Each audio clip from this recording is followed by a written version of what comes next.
Hi, Sarah. Salut, Sean.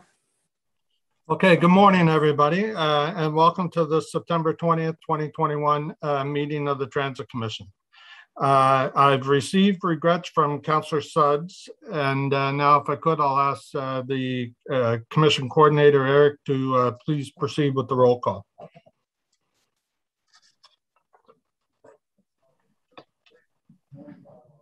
Commissioner Brockington. Morning. Commissioner Carricado. Commissioner Gower. Here. Commissioner Kavanaugh. Here. Commissioner McKenney. Present. Commissioner Olson. Commissioner Sudds. Commissioner Tierney. Present. Commissioner Williams. Present. Commissioner Wright Gilbert. Present. Vice Chair Coetzee. Present. Chair Hubley.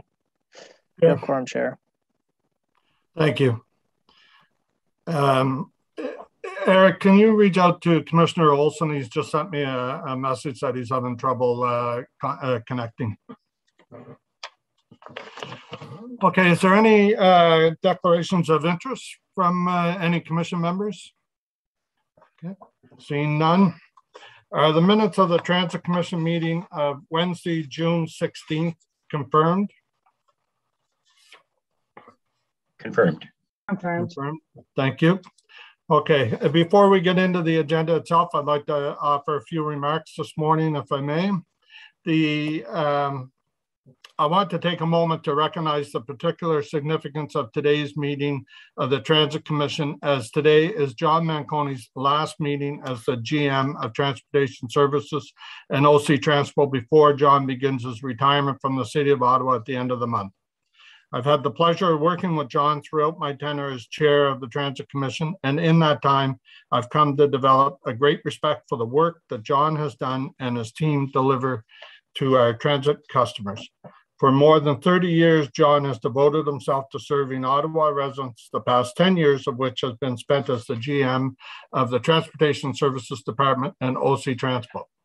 His tenure has been marked by several noteworthy achievements that, to me, demonstrate a commitment to creativity, innovation, and collaboration. When John joined OC Transpo, he inherited a fractured relationship between OC Transpo management and the transit unions. He took immediate action to rebuild those relationships and successfully negotiating long-term collective agreements and establishing a productive relationship with union leadership that continues to this day. During his time at OC Transpo, John has overseen the continuous transformation of the city's transit service, all with equity and accessibility at the forefront. From the introduction of early electronic fare systems to modern open payment systems that allow customers to tap the payment card of their choice, John has helped to shape a united multimodal transportation system across our city. In 2019, John led Ottawa through the first ever bus rapid transit to light rail conversion in the world, constructing our city's modern light rail system on top of a 35-year-old bus rapid transit network.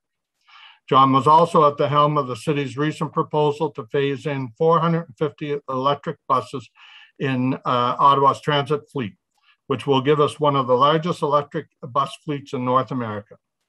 Through his team, though his team has had to overcome some significant challenges, John has fostered a management culture that embraces collaboration.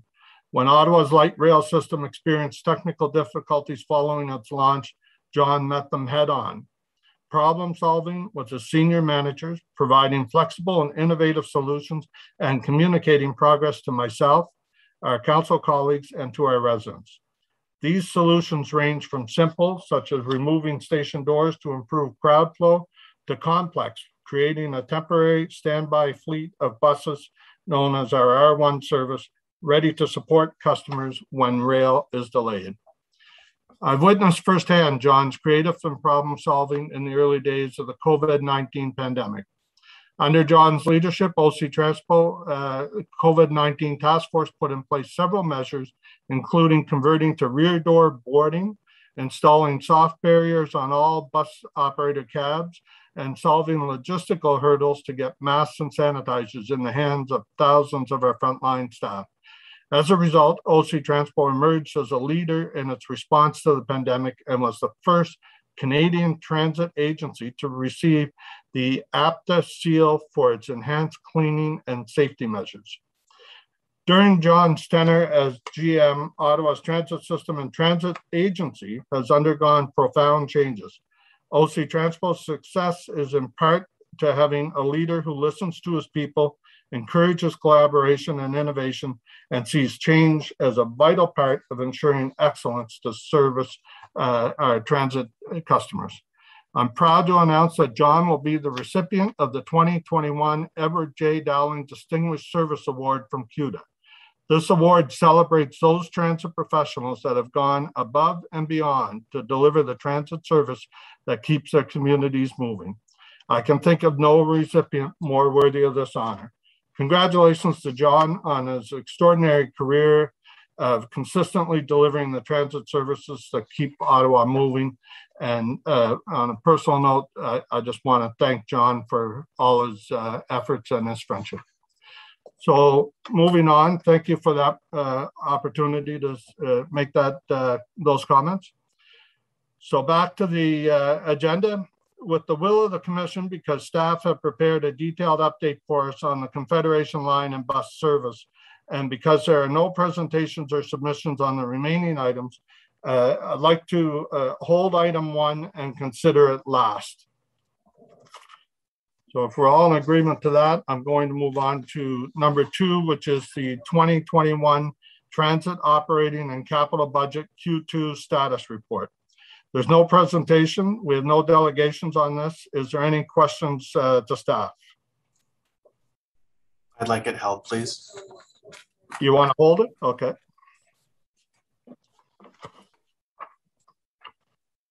And item number 3 is the delegation of authority contracts awarded from the period July 1st, 2020 to December 31st, 2020 for the Transit Commission.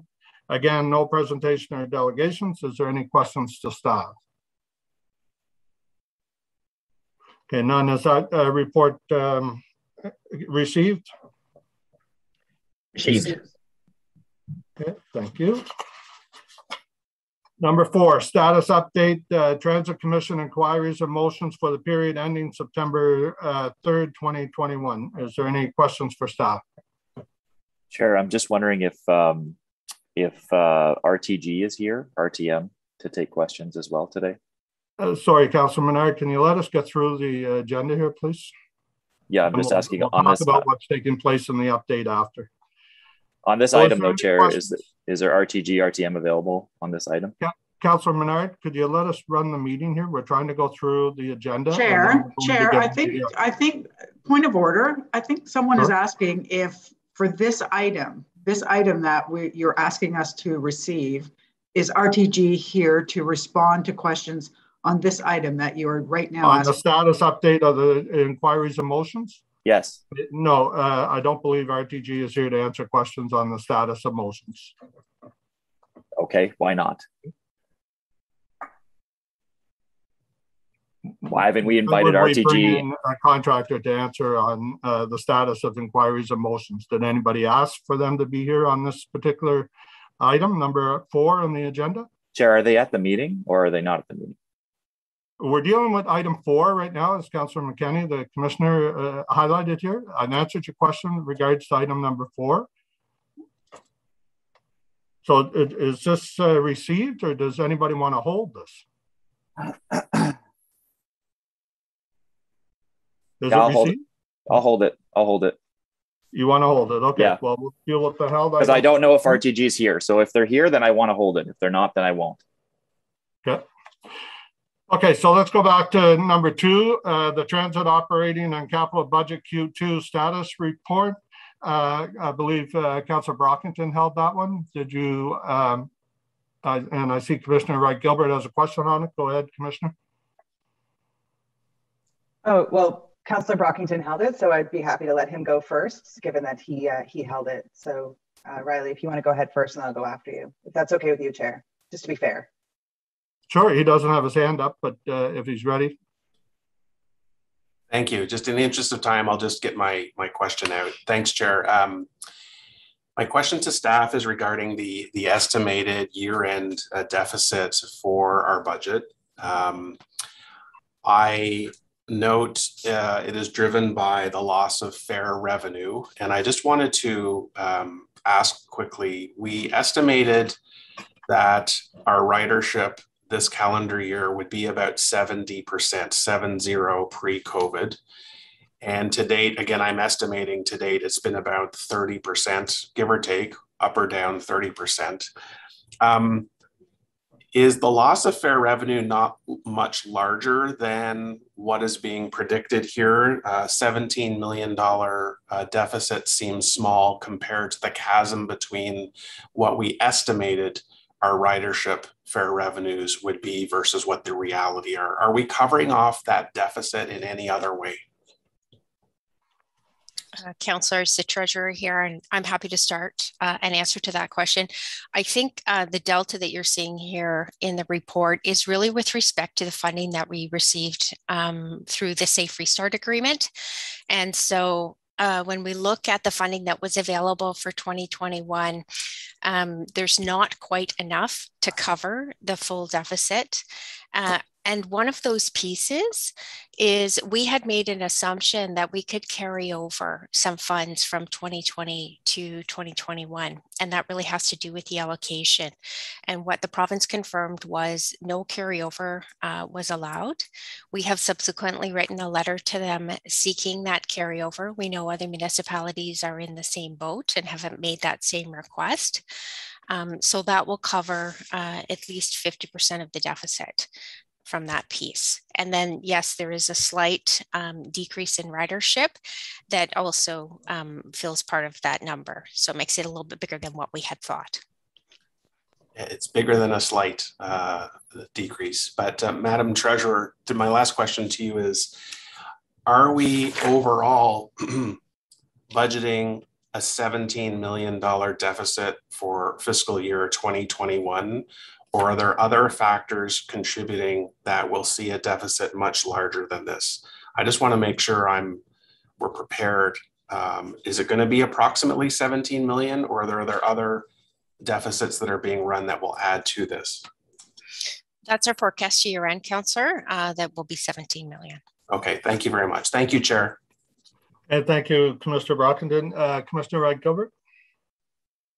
Yes, thank you, Chair. I just want to let Chair know that I may have to turn off my video at times just because I'm having some connectivity issues up here. So I'm not trying to be rude, I'm just having to do that. So when I was looking at this status report, I noticed that the Q2 operating results for 2021, they indicated favorable variance of $3.794 million. And the report states that it's due to lower compensation costs as a result of vacant positions. Are these positions being purposely left vacant, or will they be staffed this fiscal year? Chair, it's a mixed strategy. We're doing everything we can to do exactly what Councillor Brockington was suggesting about minimizing the deficit. So there is a very rigid process. Nobody can staff any position without going through the general manager. And so we are strategically not filling certain positions that are not required at this time, either because of lower ridership or because we can move some workloads around. But frontline workers are generally being staffed and moving forward on that. And so it's all part of the minimize the deficit. Would it not make, I mean, given that we're having to use our one service quite a bit these days, are we concerned that because of these vacancies that, like, are these driver vacancies or are these sort of administrative vacancies? No, Commissioner, all frontline services have a green light from me. We're not, mechanics and operators, and so we're hiring all the time. And you can see the ads out there. You can see them on LinkedIn. You can see them in various forms. Frontline staff are not frozen. Okay, thank you. Thank you, Mr. Chair. This is my. Okay, thank you, Commissioner. Next up is Councillor Fleury, please. Good morning, everyone. Thank you, Mr. Chair. My question's a little bit more in line with the overtime piece. So, John, I just want to clarify. So what we're seeing in overtime increases isn't, from my understanding, what your response was, is it's not related to operators, or is it? It's a mix. And when you're holding staffing positions, when you're freezing, it is cheaper to use overtime than to staff and onboard people because there's overheads and so forth. So for every dollar you spend on a salary, there's 30 to 45% of overheads and so forth. You're better off to pay overtime where you can. And our operators and our mechanics have been outstanding in responding to overtime calls. Because, you know, compared to 2 years ago in the middle of all RT startup, their life is more comfortable and somewhat easier. So they've been doing a great job of stepping up. It's a mix of overtime, but days like yesterday, you know, there was hundreds of staff mobilized in response. And so there's overtime costs of yesterday as an example. It's a mix, Councillor. Okay. But what I'm hearing from you is you're using a strategy in terms of when to use overtime versus when you actually have an FTE to backfill. Yes, absolutely. And, you know, $17 million is a lot of money, but given where we are, our staff, all those managers that are on this call have done a phenomenal job, and the treasurer and the city manager's office have helped us shape how we minimize and make sure that we contain costs across the board. It is part of a comprehensive strategy, including the A, B, and C plan that we talked about during budget. Okay. My last kind of area of questions relates to fares and ridership. So could you, I know this is a report looking back, but could you give us a bit of a teaser in terms of what you're seeing in terms of the fall uptake? Because universities are generally back up, and obviously we've seen our high schools. So I imagine our regular uptake of passes, other than workers coming into town who might still be working from home, should have increased a little bit. Yes, I mean, Pat's going to talk about that in his presentation. August was up 34% compared to normal, or is that 34%? Now, September numbers, we're working on those. Now, what you're going to hear Pat say is compared to normal pre-pandemic levels, you've got to account for all that, but the line is moving in the right direction. Let's hope, you know, fourth wave, fifth wave, let's hope those don't come to fruition. And you can see it when you're out on the train and the buses and so forth, that there are more people on the system. So you'll get from whoever's in this chair moving forward the September, October numbers, and you'll know where that line is going. Yeah, no, you're quite right. I was on the line with Troy a few weeks ago, and it was just crazy how busy it got. So it's exciting to see people, and people are, it's safer. Can I just get maybe on that?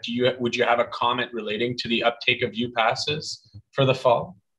I don't, but what we'll do is under the update that's coming up, we can bring that to Pat. That way he can go take a look at it and he'll have the answer ready for you if you can when we get to that item, if that works. Okay, and then sorry about that. I lagged here. You were saying, I apologize. I sort of. No, that's it, Councillor. Okay, my last question on that is, as part of this report, and maybe it's more specific to Wendy. So Wendy, there's obviously shortfalls. We see them in the report, the overtime, the fares and advertising mainly.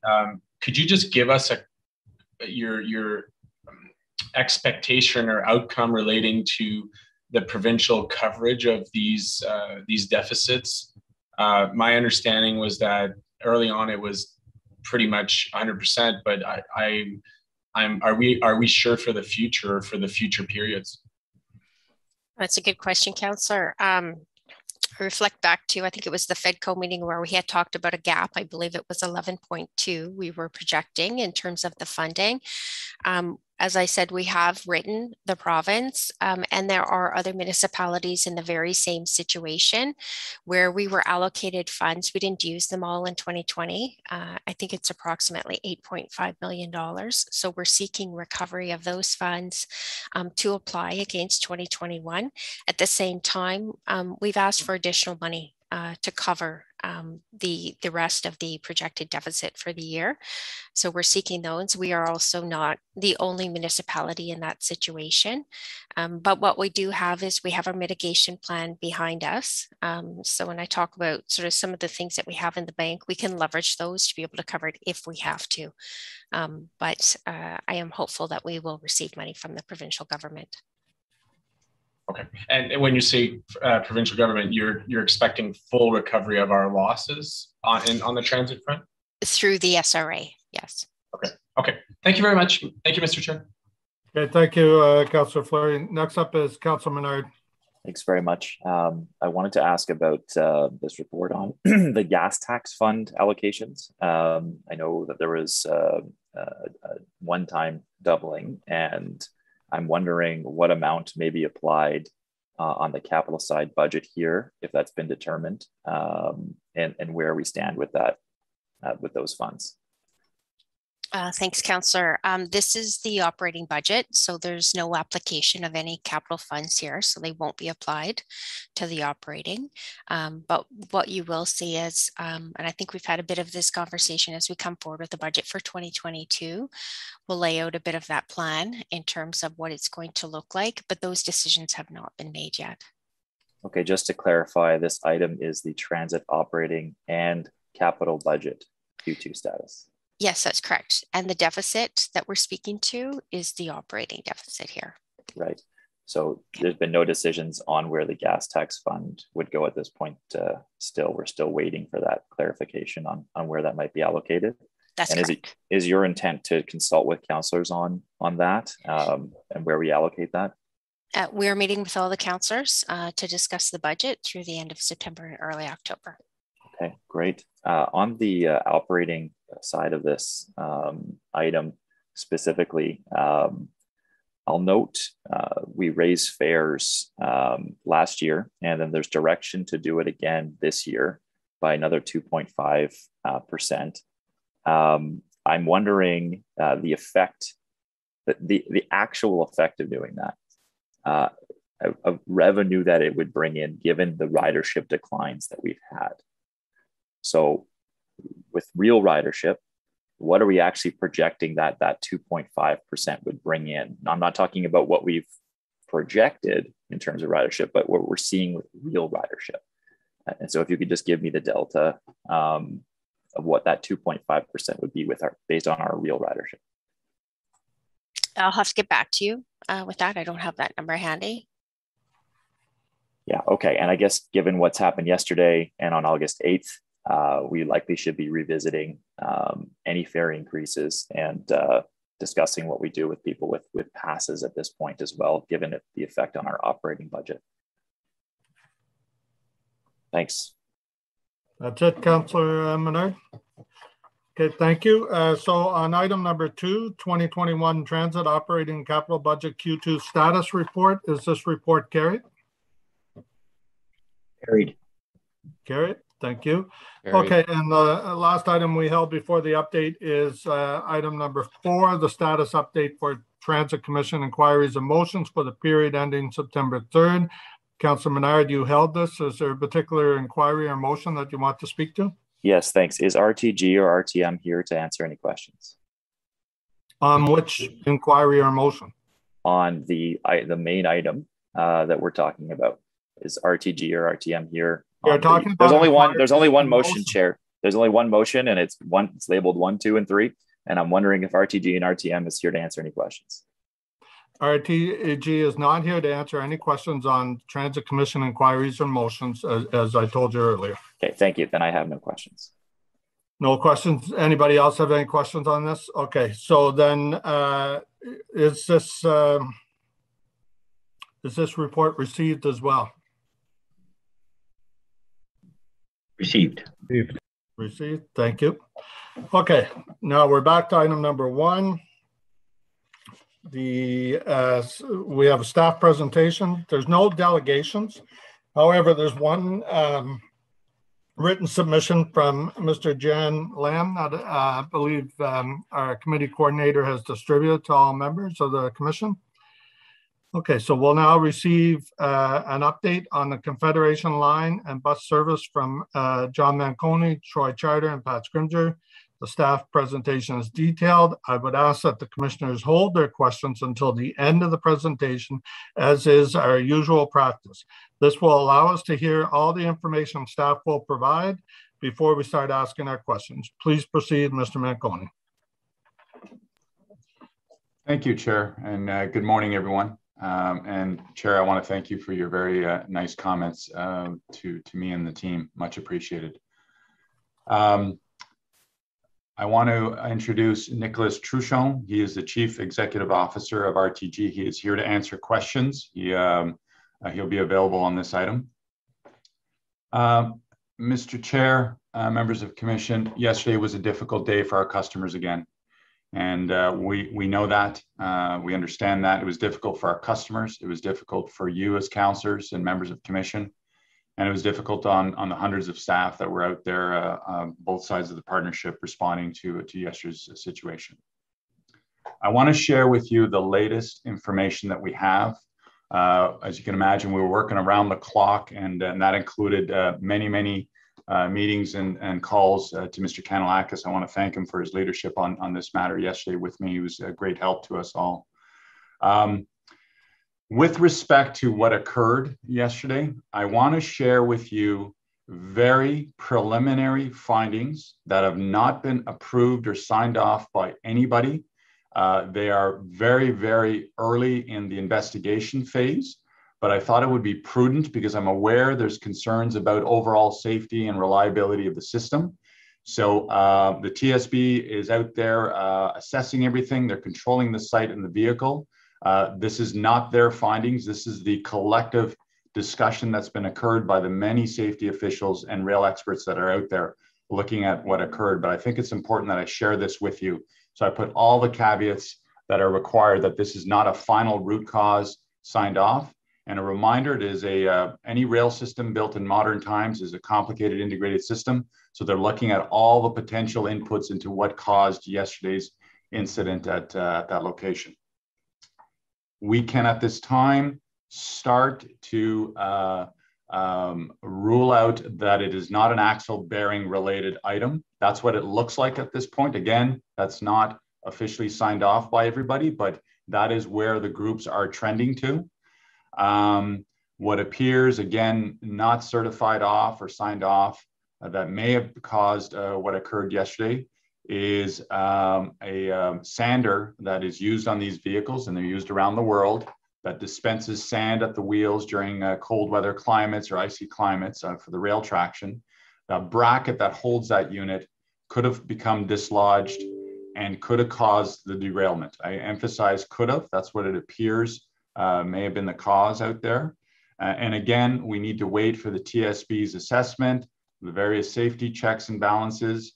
And you've got multiple layers of oversight, right? You've got TSB, you've got Transport Canada, you've got your independent council reporting rail monitoring lead, and then you've got my chief safety officer and all the subsets of chief safety officers within your various organizations. So those are preliminary thoughts as to what occurred yesterday, and I wanted to share that with you because obviously the number one question after is everybody okay?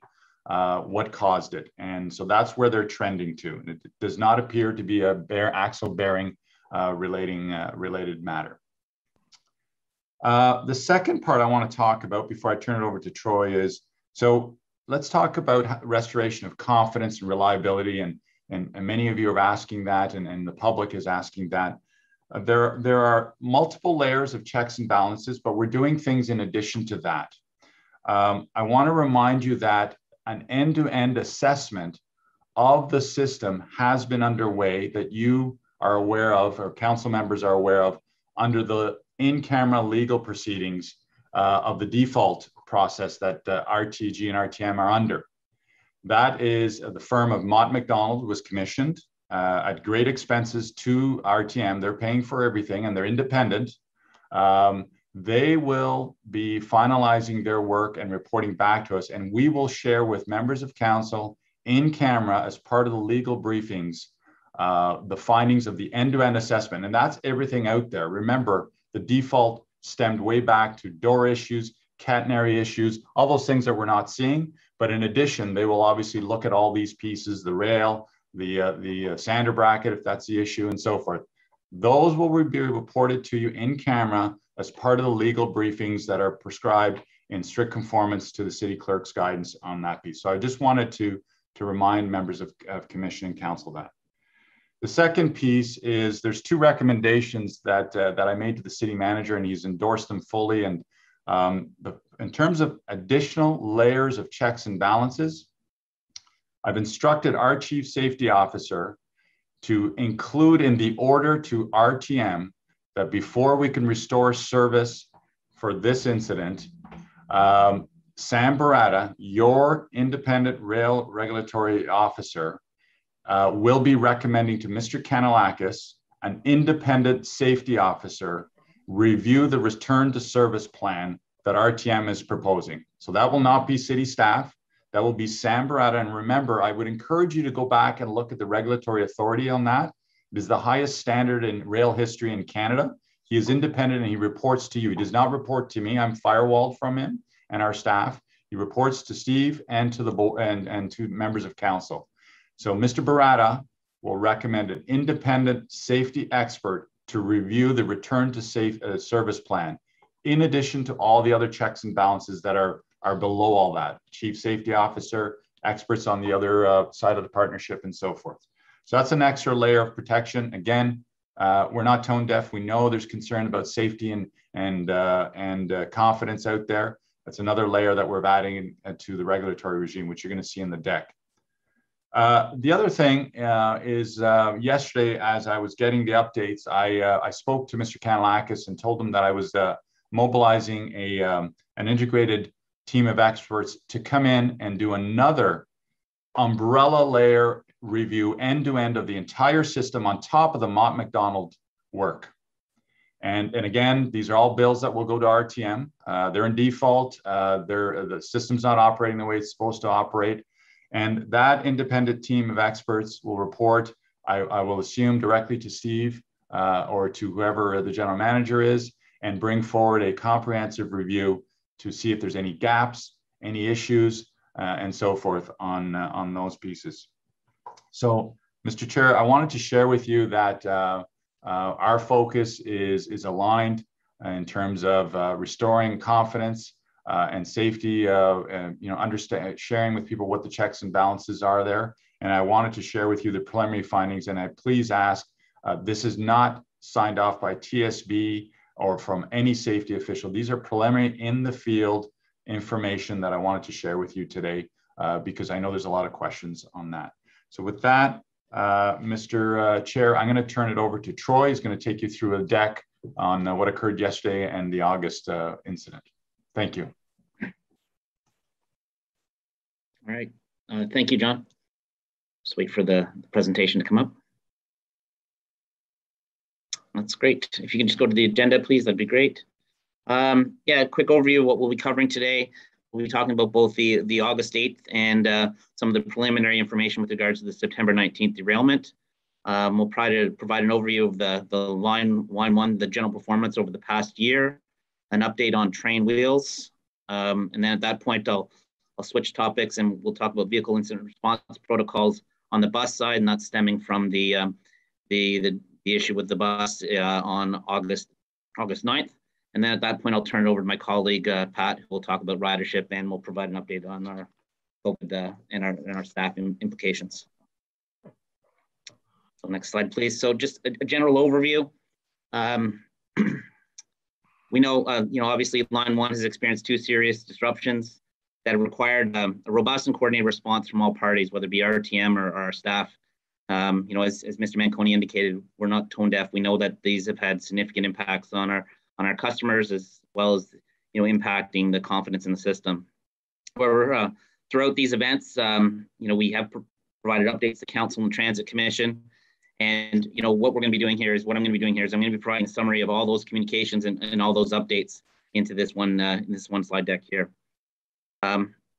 you can't stress it enough that the safety of our customers and our staff is always our number one priority. It overarches everything we do. And, stopping service is never a positive thing to do, but it is the right thing to do. And we will not hesitate from doing that. And that links into, things like we have multiple layers of integrated safety systems in place. They're based on industry best practices.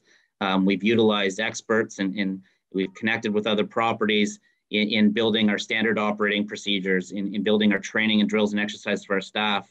We have a safety management system that overarches every decision that we make. And then, we have as well, all the technical systems on the trains, in the stations and all the related infrastructure have those technical safety systems as well in place. So there's multiple layers of safety in place, and we live and breathe it every day. And as I said, stopping service is can be viewed as a hard decision, but it's also an easy decision when we want to make sure our number one priority is safety. Next slide, please. All of the systems that we have in place were activated to respond to these two incidents, and we have communicated regularly. Customers were alerted to service impacts through the PA announcements, through website, texts, and tweets. We've had staff on site at all times of the day. Specific to the August 8th derailment and the investigation, between August 9th and 14th, there were numerous updates that were provided. And then yesterday, as a result of the derailment there was 4 updates that were provided. So continue to provide information as it becomes known. But our primary focus, to our customers, the first step is communicating what the impact is to their daily commute and what options they have to continue moving about the city. Whenever we have an occurrence like that, we always make sure that we engage all parties. So obviously RTM needs to be part of it. Our chief safety officer, we include John mentioned the RMCO, Regulator Monitoring Compliance Officer, Mr. Barada, include him. And obviously we notify the Transportation Safety Board and Transport Canada. Next slide, please. Specific to the August 8th incident, if you go next slide, please, that'd be great. We're breaking it down into sort of 4 phases. There's the initial incident response, attending to the scene, determining what happened, re-railing the train. Then there's the mitigation service continuation phase, which we're in right now. Service, specific to the August 8th incident, I know that we've stopped service as a result of yesterday's incident, but mitigation service continuation, what are the safe practices that allowed the service to go into place? What we've done in all those cases there. Then you get into, which is run concurrently to the mitigation service continuations, the root cause investigation, which began immediately. And then the 4th and final phase is once the root cause is known and confirmed, what that final fix is and what's the implementation timeline. Throughout all 4 phases, we have, the safety oversight. And as I mentioned previously, whether it be the CSO, the RMCO, TSB, Transport Canada, we have that safety oversight that layers on top of, every phase. And then throughout, it's the communications and customer service response that we keep our customers informed as to what's going on. And now what I'll do is I'll walk through each one of those phases specific to the August 8th incident and provide more detail. The next slide. So back on August 8th at approximately 8:30, an out of service train was leaving Tunney's Passenger Station. He was heading back to Belfast Yard when it started to experience a normal ride. The event was reported immediately. The train was stopped. It was inspected. And at approximately 8:45, inspection found that 1 axle or 2 wheels out of 10, there's 10 on each car, 20 on a train. We have 2 cars that we attach. So 10 axles on each car, 20 for a train. But on one of the cars, one of the axles, 2 wheels was found to be off the track. Right then, alternate service plan, single tracking between Lion and Tunney's Passenger Station was immediately implemented and communicated out. There was no customers on board at the time of the incident, and the train remained parked outside of Tunney's Pasture, awaiting end of service for, at the time it was believed that, we'll re-rail the train and we'll re-rail the train overnight and hopefully would be back to service the following day. Next slide, please. while we're still operating on the assumption that it was a derailment and there was a potential for service the following day, we were cognizant of the fact that there might have been a service impact. So we activated our service command center, and they had their first meeting at 11 p.m. The proactive measure, we were anticipating that there might have been some service impacts, maybe some single tracking in the area. But we activated our service command center so they can make all those plans, start the communications, what was needed to keep our customers informed. Following the end of daily service, as work commenced to re-rail the train, it was identified at that time that the wheel axle, there was something more than just a derailment at the time. So final trips leave the terminus stations at 11. So the re-railing activity started around 11:45, and it wasn't until then that the train was starting to be lifted to re-rail that we were able to see that there was a greater issue with that wheel axle. Staff worked with RTM to assess the track, the rail, and the infrastructure in the vehicles. And then the SCC worked throughout the night, once again, still under the assumption that maybe service would be operating the next day, but would there be some service impacts? Next slide, please. Then at approximately 3:30 in the morning, so early Monday morning, we received notification from Alstom that the entire fleet would require inspection prior to resuming service on line 1. Following some very quick and early morning conversations with Alstom and RTM, we began preparations to implement R1 bus service for the entire line, as well as the communications that would be needed to inform our customers, Transit Commission, and Council. As I mentioned earlier, our top priority was providing communications to our customers about what their service impacts would be. And we want to make sure that customers knew about, it'd be R1 bus service, and we knew that there was going to be further updates from there. So once we knew that information that the service was going to be offering, all that customer service messaging was developed. And we started to redeploy our staff that would have been operating trains to all those train stations prior to the start of service, recognizing that some customers wouldn't have received the alerts and not all the signage was in place for a full R1. So deployed staff to get to those stations to be able to communicate to customers where to go and just ultimately to try to take care of them in this unfortunate situation. Next slide. So throughout the morning, that morning, additional signage was installed at the stations. We were able to get the R1 bus replacement service communication out to customers at approximately 5:15, and that was immediately followed by the first update to Council and Transit Commission. 2 updates were on the closure were issued to Council and Transit Commission on August 9th. And obviously once the R1 bus service was implemented, staff began to shift their focus on the train removal, as well as the ongoing root cause investigation that Alstom and RTM were working back at the MSF with their engineers and original equipment manufacturers. Go to the next slide, please. The next slide here. This is a picture of the derailed wheel or axle at Tunney's Pasture Station.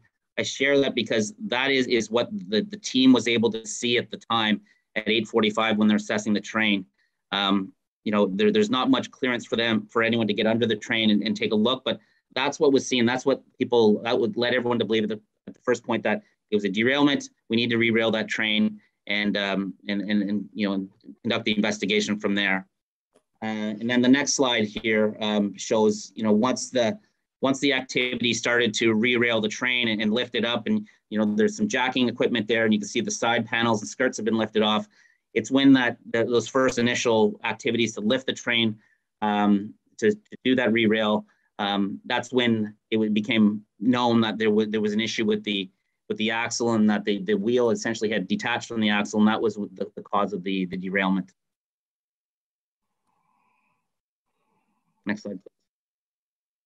So we move into removing of the train. So equipment, a rail dolly, specialized rail dolly, was required to move the mobile train. It was shipped from Ottawa, and while it was being shipped, the final preparations and testing happened concurrently in the rail yard. So you can see a picture. That's a picture of an axle, and and I'll get into an axle bearing assembly in a couple slides. But very, very heavy piece of equipment on trains. And you need a specialized dolly. And what was even more complex in this case is because one of the wheels had detached, they needed to modify this dolly to support an axle that only had one wheel on one side and was the wheel on the other side wasn't attached. So while that work was ongoing, while the dolly was on its way, they were coming up with the plan and how to re-rail the train and get it onto the dolly and move it back to the MSF for further investigation. I can report though that the rail dollies that were procured will be remaining on site with RTM as part of the ongoing initial, it's going to be part of the incident response equipment moving forward. Next slide, please. Removal of the train. The removal of the train was carefully planned. As I mentioned, it was tested, the bogies were tested, or the wheels were tested in the yard prior to bringing it out onto the main line and putting it underneath the train to be able to bring it back. The moves were purposely planned during daylight hours. And, the process to walk the train back at a slow rate of speed, that's following industry best practices. I mean, derailments, they can occur, they do occur.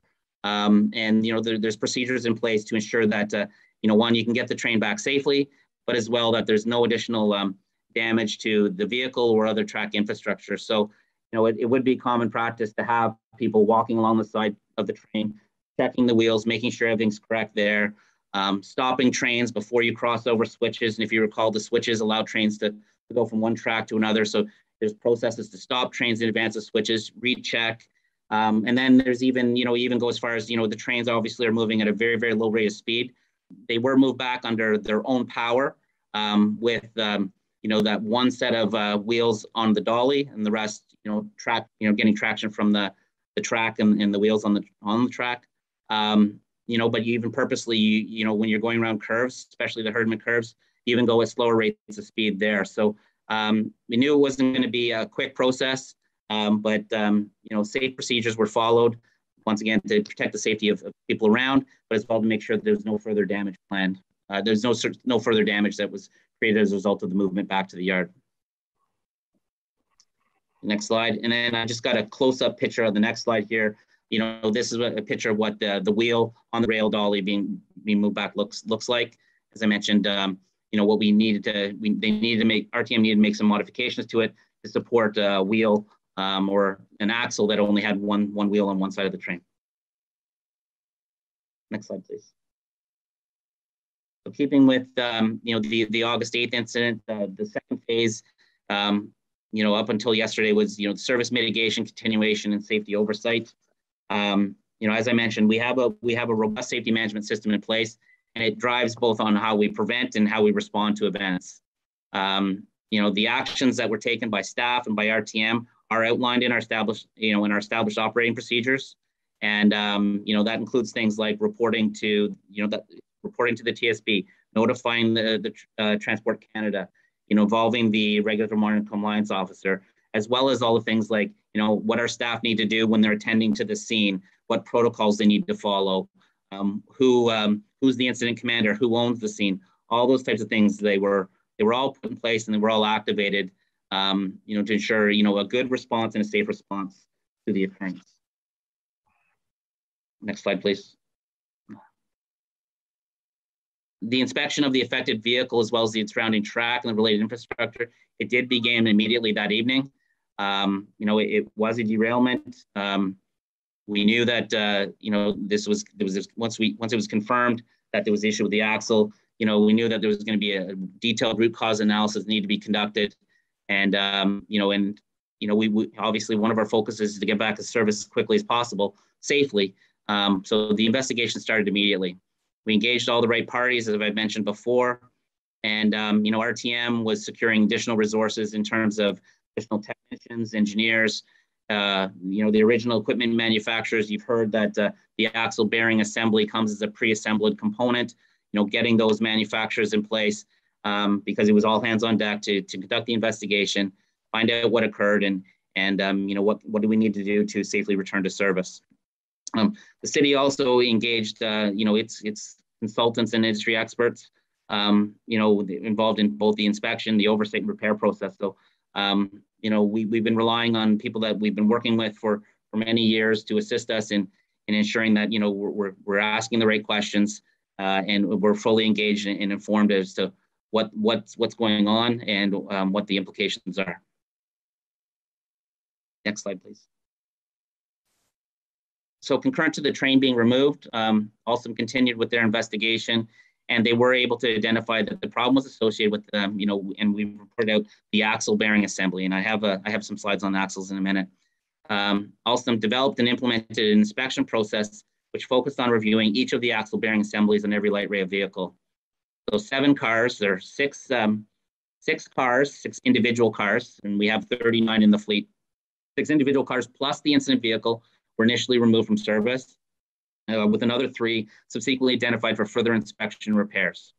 To date, and I have a slide on this as well, 38 of 39 cars have been inspected, and the recurring inspections continue. The one vehicle that has not been inspected has been a vehicle that has been out for long-term maintenance repairs. Obviously, that vehicle will go through the entire inspection process once those repairs are complete, and it's you know, it's potentially going to be returning to service. You know, this vehicle would have to go through all those steps as well. Next slide, please. Prior to resuming service, so we were able to resume service on Saturday, August 14th. We did run some test trips on some trains just to double check, make sure there's no surprises, no outstanding issues. Ran some test runs, you know, that I guess it would have been Saturday morning or late Friday night, Saturday morning. We did resume service with 5 trains, and within half an hour, a 6th train was added, and then you know, by midday we were operating with 7 trains. And it was operating at that point at approximately about 7.5 minute frequency. By the afternoon of Sunday, August 15th, we had 11 trains in service, which is our service plan for Sundays, operating at approximately a 5-minute frequency. As of September 2nd, up until yesterday, we had been operating between 13 and 14 trains during the morning peak period, and there were a few days in which we achieved 15 trains in service for the morning peak period as per service plan, and weekends we've been operating with the 11 train service. Where we're at with the inspections and repairs specific to the axle and the axle bearing, that's the timeline. August 9th, if you recall, we reported out it was 29 vehicles had passed. We had a total of 39 vehicles and 10 required repairs. By the 31st, you know, 4 of those had been repaired. And then as of September 17th, we had 36 trains available and 3 that still required repairs to those axles. And as I mentioned, there still is that 1 vehicle that is out for long-term maintenance that would have to go through this process as well. The ongoing inspections that ensure that the safe continued operation of the vehicle specific to the axle, you know, those will continue. They'll continue until the root cause has been identified. You know, we know what happened, or so we know what the issue is. What they need to determine is why it occurred. So, you know, they need to know the what, the why, the how. So but those inspections will continue until the root cause is identified, until a permanent fix of the bearing issue is determined, as well as being implemented. So there is some ongoing work that RTM will need to do specific to the axle bearing and the axle bearing assembly. Just a little bit on communications and customer service response. You know, as I mentioned, you know, daily website updates, multiple tweets, and SMS messages were issued to our customers.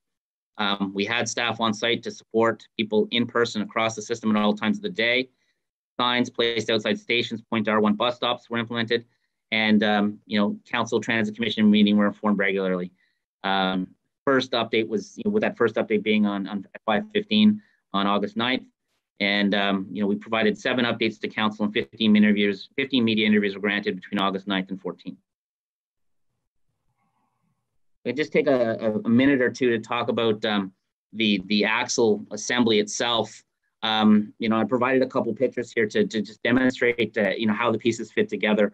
You know, so essentially, you know, you have the top picture is I'll say is an axle beam or frame, and you know, with that blue component there, you see that's where you'd have an axle rod that would fit entirely across, and then you would attach 2 axle bearing assemblies on either side of that, and then the wheels get attached on that. So you can look at the first picture shows the frame. The second picture shows, you know, you have the axle that's running in between the frame, and you know, those components on either end where you see all the nuts and bolts. that's essentially the axle bearing assembly that gets attached to the axle, and then the wheels get attached onto that. So the axle essentially takes the weight of the vehicle, and then the axle bearing assembly allows the wheels to roll freely. And that's, it's that closed component, that axle bearing, that had the failure that resulted in the wheel coming off the axle and ultimately the derailment. Next slide, just two other pictures here that maybe further solidify what I'm trying to explain here. What you're looking at, the top picture is that frame, and you can see in the middle, that's the axle. And then what happens is that the bottom picture, that's the axle bearing assembly, and that's a picture that we provided in one of the updates. That axle bearing assembly would then get bolted onto the frame, and you can see how the axle itself would fit into the top part of the axle bearing assembly. And then what you'd see then on top of that, then the wheel would be attached to that axle bearing assembly, and that's what provides the movement. As we previously communicated, that green bolt that you see in the picture, that is compressed down and torqued to a specific value. And what they found very early on in the investigation is that that green bolt had, fractions of a millimeter of play in it. And what resulted is that little bit of movement in that bolt that's supposed to be compressed and hold everything, all those components in there. There's, within that bearing assembly, there's inner and outer bearings, and there's a variety of components in there. But the main pieces is there's bearings in there that that move around the axle shaft and have lubrication. And as a result of that little bit of play, there was some vibration. The vibration would have caused some heat. The heat would have burnt off some of the oil and the fluids in there. And then you resulted having, metal on metal, and that which was ultimately resulted in the failure. So, status of the root cause investigation. As I mentioned, the root cause investigation began immediately and is ongoing. As I said, we know what happened. Right now, they need to determine the why, and that why will inform what the final resolution and the fix would be. As I mentioned, the initial inspection found a fault with the axle bearing, which caused the wheel to detach. Alstom and RTM continue to focus on what caused that axle bearing to fail to establish the permanent fix. As I mentioned, the vehicle inspection will continue, and they'll continue until such time as the permanent fix has been identified and put in place. And as well, Alstom has identified some additional tools that may help them diagnose some of the precursor symptoms. So, obviously, very technologically advanced trains, they have monitoring software. So they've been able to identify that there's certain types of codes that the train was experiencing leading up to the issue that had happened at Tunney's Pasture. So what they're doing right now is whenever these codes pop up, they automatically get an alert, and they would ask us, at that point, to remove the train from service. It's not 100%. We've been running that for a while now. At worst case scenario, we may pull a train from service that is fine, that doesn't need to be pulled. So it's an additional safety measure that's been put in place that will help assist in ensuring that the fleet is safe for continued operation. Now I'll turn to some of the preliminary information with regards to the September 19th derailment, and you can appreciate, I know Mr. Manconi provided some additional information that's not in the slide deck here. That information became known this morning, and we wanted to provide it right away, so it didn't make its way to this presentation here.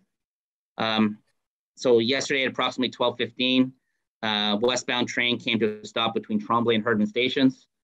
The train stopped because one of the sets of wheels had derailed. So, when I say sets of wheels, there's 5 bogies under a train. I know not everyone knows what a bogie is, but it's an axle. It's the wheels, and it contains 2 sets of axles.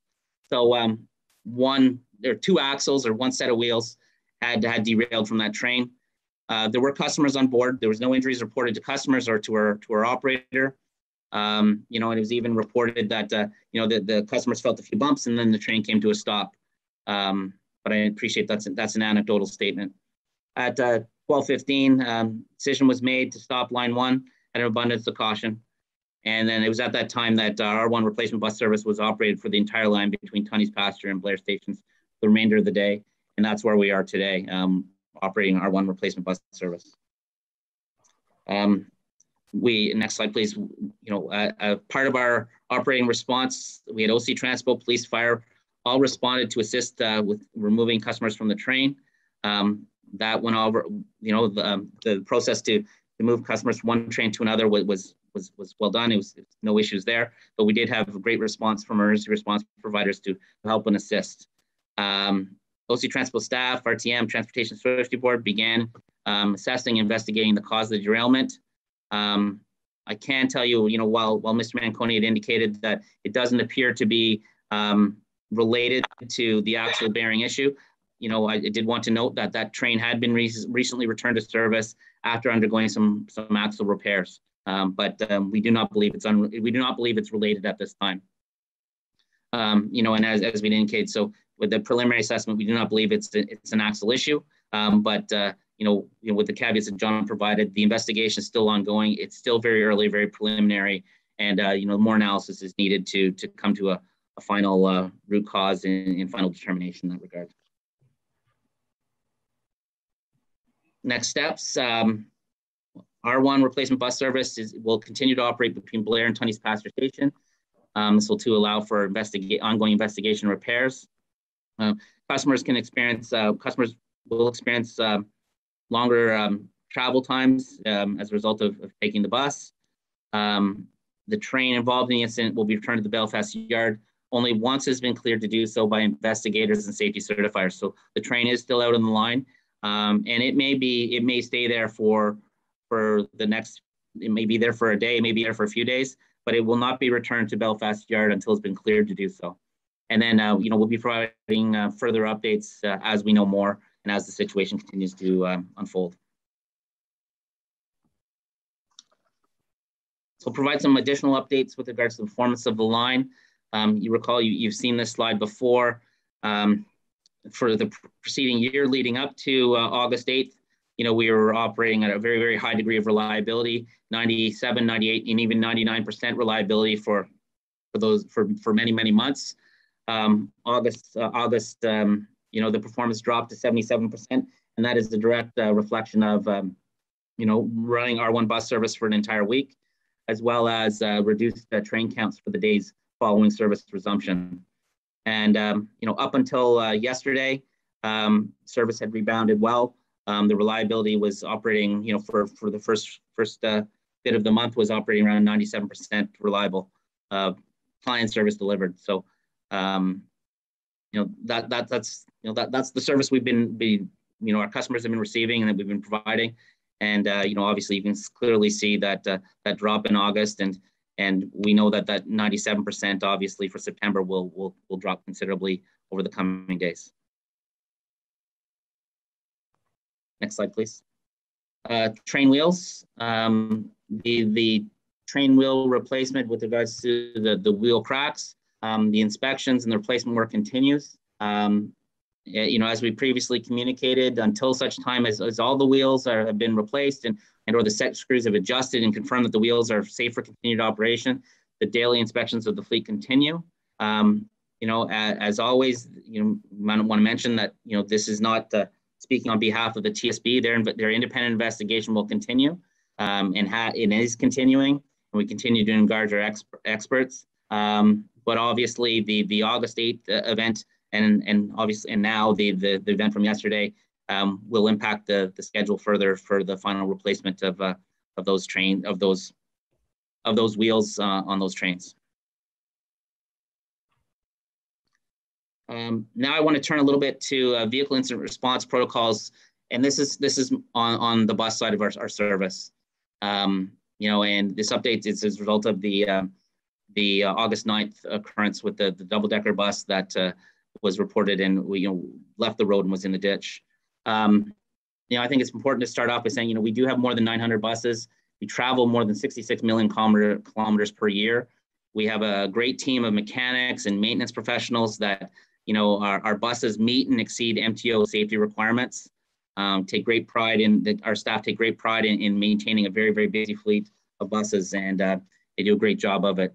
However, things can occur. It can occur on any fleet, and we have processes in place to deal with that. So a bus that has been involved has a major mechanical defect, it's major damage, a fire, there's been injuries on board, and sometimes when things occur for unknown reasons, we have a process in which we would quarantine a bus. So what would happen is when any of those factors come into play, work order is created by one of our garage supervisors, and that ensures that the bus stays out of service until it's fully inspected, and it actually limits the number of people who are able to interact with that vehicle, and there's specific processes in place. Once a bus is quarantined, the bus would be inspected by our engineering branch. We'd involve our safety unit, and depending on the circumstances, we would involve our bus manufacturer or other original equipment manufacturers of various components. Our investigation, when we do these investigations, if you go to the next slide, please, we do a complete inspection of the vehicle, review of any incident reports, look at the maintenance records for the previous months and years, look at the GPS data, if the bus is equipped with CCTV and there's potentially anything that may provide us some insight. We look at the CCTV footage if possible, and then the buses themselves have EDRs, event data recording. We pull that information, and they would tell us what's similar to like a car. It could tell us what was happening with certain mechanical components of the bus at the time of the incident. We've implemented this process in the past, and that's what we did implement for this recent occurrence. And that's why you'll see on my next slide. We went further and we looked at a few. We looked at more than just the one incident bus here. So. It's once again, it's our safety management system in action, and it's just once again, it's showing that our number one priority is always safety for our customers and our staff. So we won't hesitate to make those decisions to either quarantine a bus or pull a series or model of buses from the road to allow us the time to do a detailed investigation and be confident in the safe operation of the fleet. The next slide is an example of one of our. You can go to the next one, please. Yeah, is an example of a decision tree that we have for our standard operating procedures. So if we have an incident that's flagged for investigation, the investigation would start on two fronts. Our engineering team would start pulling the incident report and all that data that I talked about, and then we'd be engaging the original equipment manufacturers. In this case, it was ADL, and engaging them and their experts in determining what happened and we need to look at it. Is it a fleet issue or is it an incident specific to that one individual? So this is a decision tree that we apply, it's a process that, as I said, we've utilized before, and we don't hesitate to utilize it should there be an issue that we need to respond and react to. And this is not unlike what you'd see in other transit properties who manage fleets of similar sizes. Now, specific to August 9th, it was a double-decker bus. It traveled off the road on Carling near Hertzburg, so on the west end of the city. There were two passengers and the bus operator were on board. No injuries reported. Due to the bus's behavior reported what the operator experienced with regards to the steering mechanism, the bus, the bus was quarantined, and it was determined that a wider inspection of the fleet was required and carried out. So all 19 buses of the same model series were immediately removed from service as a precaution, and we involved Alexander Dennis, the manufacturer of the bus, to participate in the investigation. They participated from August 9th to August 11th. The root cause, if you can go to the next slide, please. The root cause of the occurrence was a component of the steering system that required adjustment. So you have a schematic here on the right of the steering mechanism, and what they found was there's some bolts in where that arrow is that required to be torqued to a specific specification, and they had come loose. And in this specific vehicle, it came part where they came off, and that's what caused the bus the operator to safely stop the bus, but couldn't control the bus from going into the ditch. Through our ongoing inspection, 5 of 19 buses of this model required an adjustment to the steering mechanism. None of them had come to a point where they had failed like the previous bus, but there were some buses, 5 buses that were identified that they didn't have the proper torque values, so they weren't tightened to a certain specification. All double deckers from that model were expecting to return and cleared on August 12th. And as well, we went one step farther. There were another 59 buses in our fleet that had similar components to them in the steering mechanism. And the manufacturer over those 2 days inspected all other 59 buses as an additional precaution to ensure that the safe operation of the double-decker bus fleet. That's it for the updates that I have. I'll now turn it over to my colleague Pat, who will provide an update on ridership and COVID-19. Thank you. Thanks, Troy. Could I have the next slide, please, Eric? Thanks. So on ridership, ridership has been climbing steadily through the summer with the reopening of removal of the lockdowns in June. In the middle of the summer, we saw ridership go up from where it was at 20% of normal levels up to 29% by the time we got to step 3 of the provincial reopening in mid-July. In the month of August, we saw ridership at 34% of usual levels, which is the highest it has been since the pandemic began. It's also a 2.5 increase. We're at 2.5 times where we were when we were at the bottom of the graph when the pandemic started. So very similar, though we, as you know, our ridership fell to a lower level. The rate of return at up 150% from where we were in May 2020 is very similar to what they're seeing in Toronto and Vancouver. And we'll be looking for data from more cities as it's available. We're always comparing our ridership to all the cities we can and across North America and Europe. All transit systems are very far below normal ridership levels. Earlier on this morning, Councillor Fleury asked a question about whether how we were doing on UPass sales. I can say that we don't have those data in from all the universities and colleges yet. So we can't give that conclusion yet, but when it's in, I'll make sure we get it out to everyone. Also, as you know, we had to make a number of changes to our service this summer and coming into September, and we're still making some changes as early as this morning, as recently as this morning, to respond to unusual rate of a shortage of workforce at the school bus companies. So we've added in a number of trips to add capacity to our regular network. And we've made some other small adjustments, and we're monitoring all of that along with the school boards and the school transportation authorities to see if we have to make any further service adjustments from the school service. Next slide, please.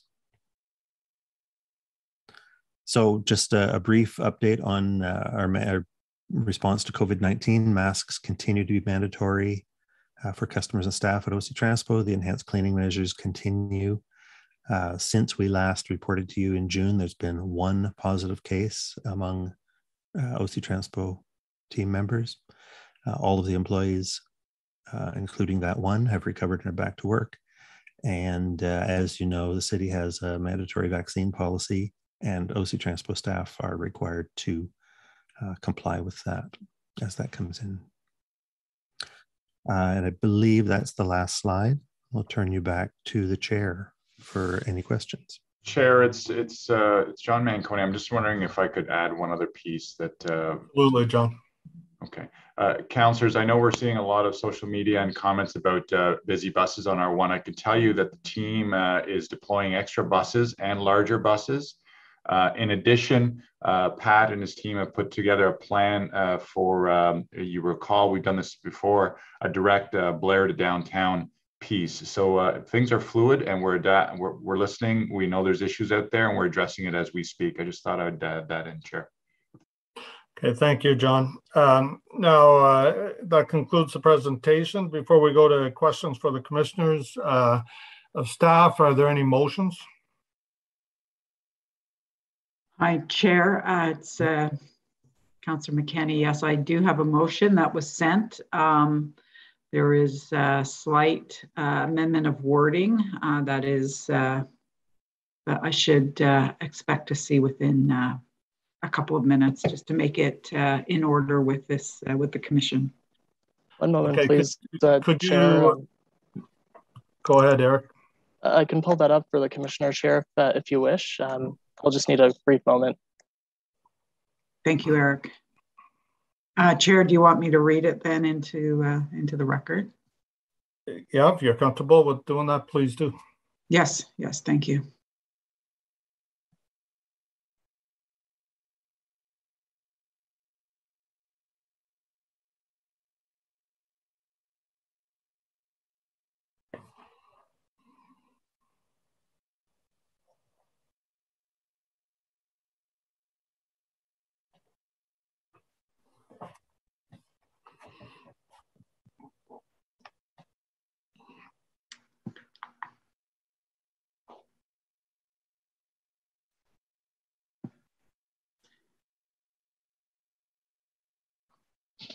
Okay, is that it, Eric? Is that the latest?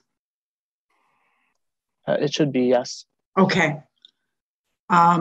So whereas a westbound train on the Confederation Line derailed on September 19th, 2021, and whereas on August 8th, 2021, a train on the Confederation Line derailed while in operation, and whereas on August 24th, 2021, a ghost brake forced an unexpected stop between two stations, forcing riders to be evacuated from the train, and whereas 10 train cars from the Confederation Line were recently found to have axle problems in need of immediate repair, and whereas the Transportation Safety Board has been involved in investigating loose axle bearings and cracked wheels on the Confederation Line trains, and whereas the Rideau Transit Maintenance Group, RTM, the maintenance affiliate of RTG, and SNC-Lavalin has a 30-year maintenance agreement with the City of Ottawa.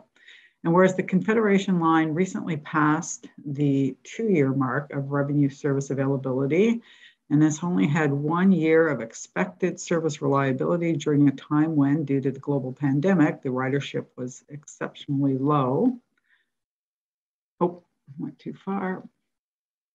And whereas in the first year of revenue service availability, there were ongoing serious issues with the rail system that included train control software and communication system software problems, compromised catenary mechanical supports, switch heater malfunctions, vehicle passenger door faults, track defects, and wheel cracks on several trains. And whereas the terms of reference for the Finance and Economic Development Committee state that the committee is expressly responsible for all matters related to Stage 1 and 2 LRT projects, including procurement, contract award, and construction progress.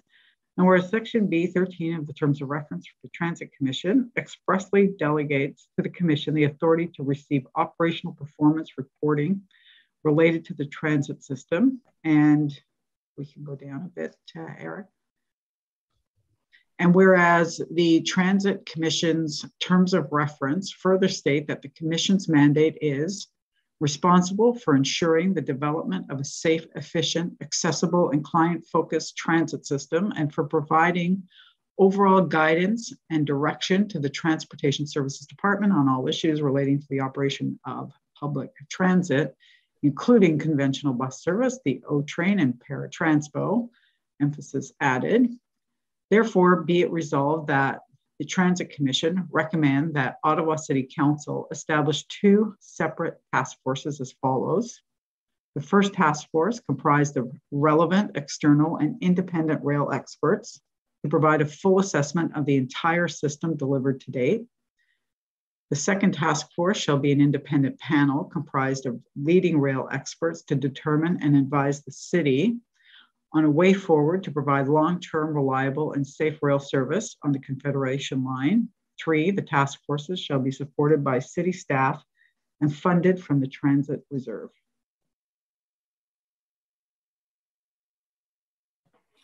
Thank you, Councillor McKenney. Are there any other motions?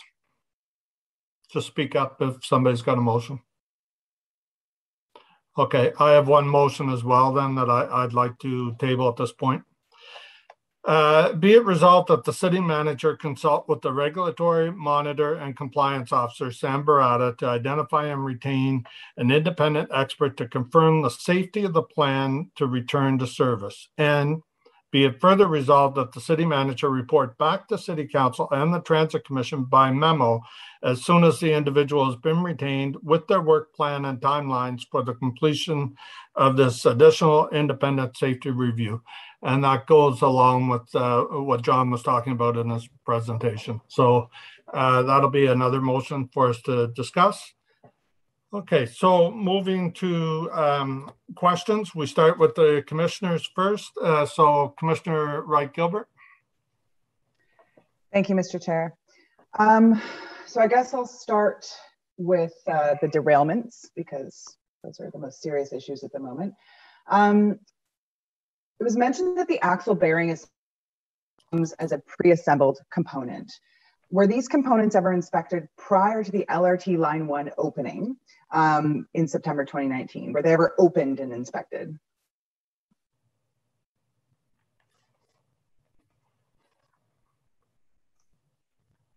That would be a question for RTM. Remember, our contract is with RTM, not with Alstom, and the assembly and the building of those trains is with Alstom, who report through to RTM.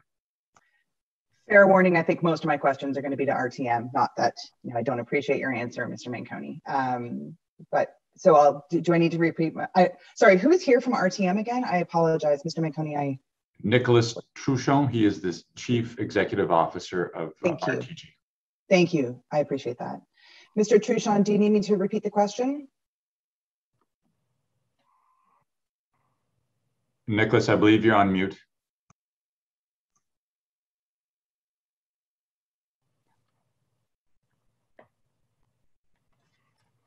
Nicholas, you're still on mute, bottom left.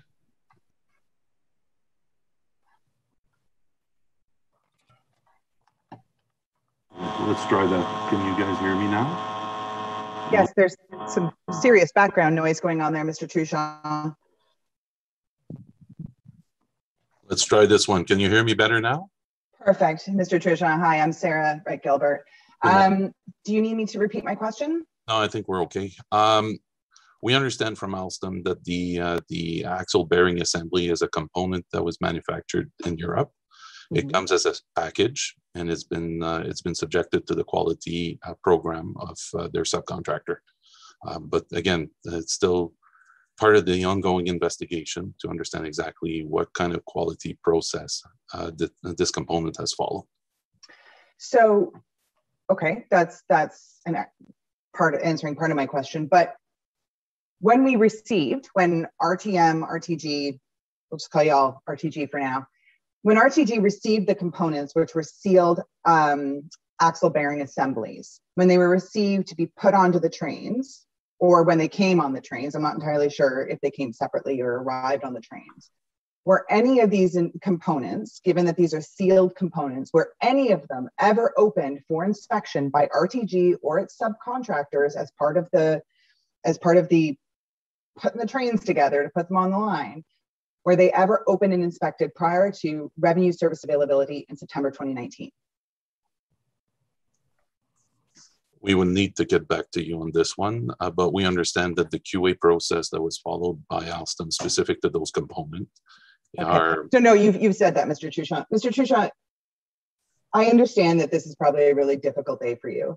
And I'm going to say this one comment. I'm probably going to use the word "you" a lot in my questions or in my responses. I do not mean them to be personally directed towards you as an individual. It's RTG and RTM and whatever you guys are calling yourselves.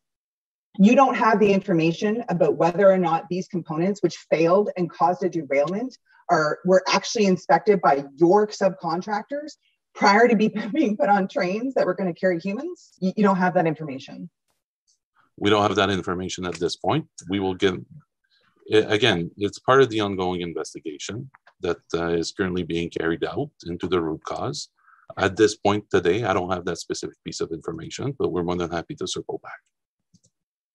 Okay, so then you would not be able to answer the question as to whether or not the trains were delivered with this defect of the axle bearings having some play in the torque causing the derailment, or we think it caused the derailment. You wouldn't be able to answer the questions whether the trains were delivered with this defect or if this is a result of poor maintenance and inspection. We understand that this is part of the root cause investigation that's currently ongoing. I don't want to be difficult, but there are data points that we're missing at this point, and we need to let the engineers and the quality assurance from the manufacturer to provide the information that you're looking for. I think we're all looking for this information, to be honest with you. So in the presentation, it was stated that codes were being displayed prior to the derailment in August. What were these codes indicating? This may not necessarily be a question for you, Mr. Truchon, so whoever can actually answer that question, I will be happy to hear it.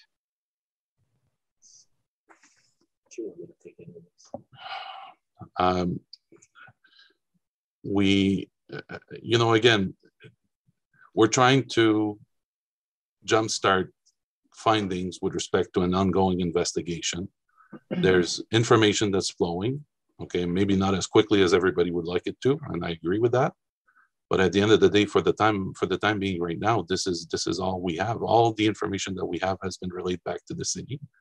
And we need to let the engineering and the manufacturer of the component provide the information that we're looking for. Okay, but in the presentation that Mr. Charter gave, it was stated that codes were being displayed on the train. I would assume that there is a record of those codes somewhere, much like when your car pops up a check engine light, though I suspect it's not as simplistic as that, so I'm not trying to, dumb it down. There's a record of those codes somewhere. Those codes must correspond to and correlate to some sort of error within the train. I would hope that RTG knows what those codes mean. So my question is, what were those codes indicating?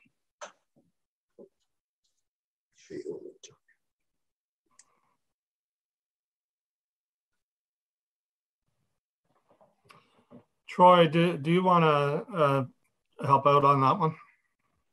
Sure, Mr. Chair, I can provide a little bit more information. So all the trains are equipped with sanding mechanisms, and these sanding mechanisms, what they do is whenever there's a little bit of a slip slide, like a slip on the wheel, the traction, it'll disperse a little bit of sand out onto the track to give some more traction so the train can get going. This is not unique to Ottawa, it's on systems all over the world. So sorry to interrupt you, Mr. Charter. I'm talking about the August derailment, not the yesterday. Oh, you exactly. Are okay. I am. Wanted to be okay. Sorry. So, and this is where I said, it's not 100%. So, what the codes say, what happens is whenever there's a little bit of slip in the wheel and it needs some traction, so it records that as, hey, I need some traction, disperse some sand, get going. That's normal. That's what we want the trains to do. That's what we want the system to do.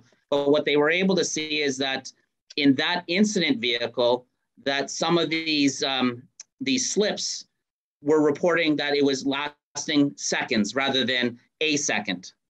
So the belief is that may have been a precursor to the issue happening, is that there was something going on with the axle causing it to slip a little bit more so it's asking the system, give me more sand so I can get more traction.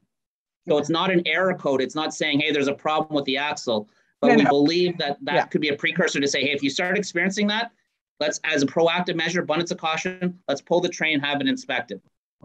Okay. So I'm going to assume that these codes, when they came up about the slippage in the axles and, hey, I need some sand or whatever thrown down on the track, were these codes acted upon at all prior to the derailment in August? Did anybody take any action when these codes got thrown up and you noticed that they were lasting for seconds rather than a split second? I don't know who can answer that question. I'll take anybody at this point. 1 minute left. Thank you. Maybe what I could ask, and I'll ask Mr. Truchon to elaborate, but that's it's normal behavior of the train to request the sand. So what was observed as part of the investigation was that the requests for sand were lasting longer than what we had normally seen in the past. So it wasn't something that anyone would have been flagged to prior to the incident. Okay. Now that we know, it's an alert system has been implemented so that they can get advance notification that, hey, there might be something happening. Okay, I appreciate that. Prior to the resumption of service on August 14th, so after the first derailment, were the axle bearing assemblies on all trains opened and inspected prior to returning these trains to service? All trains, not just affected trains.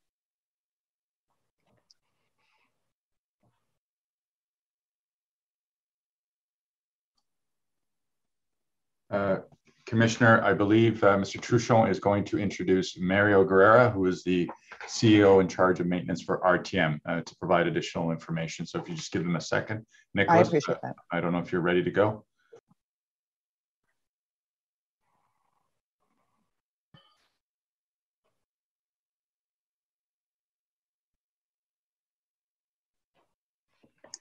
Good morning.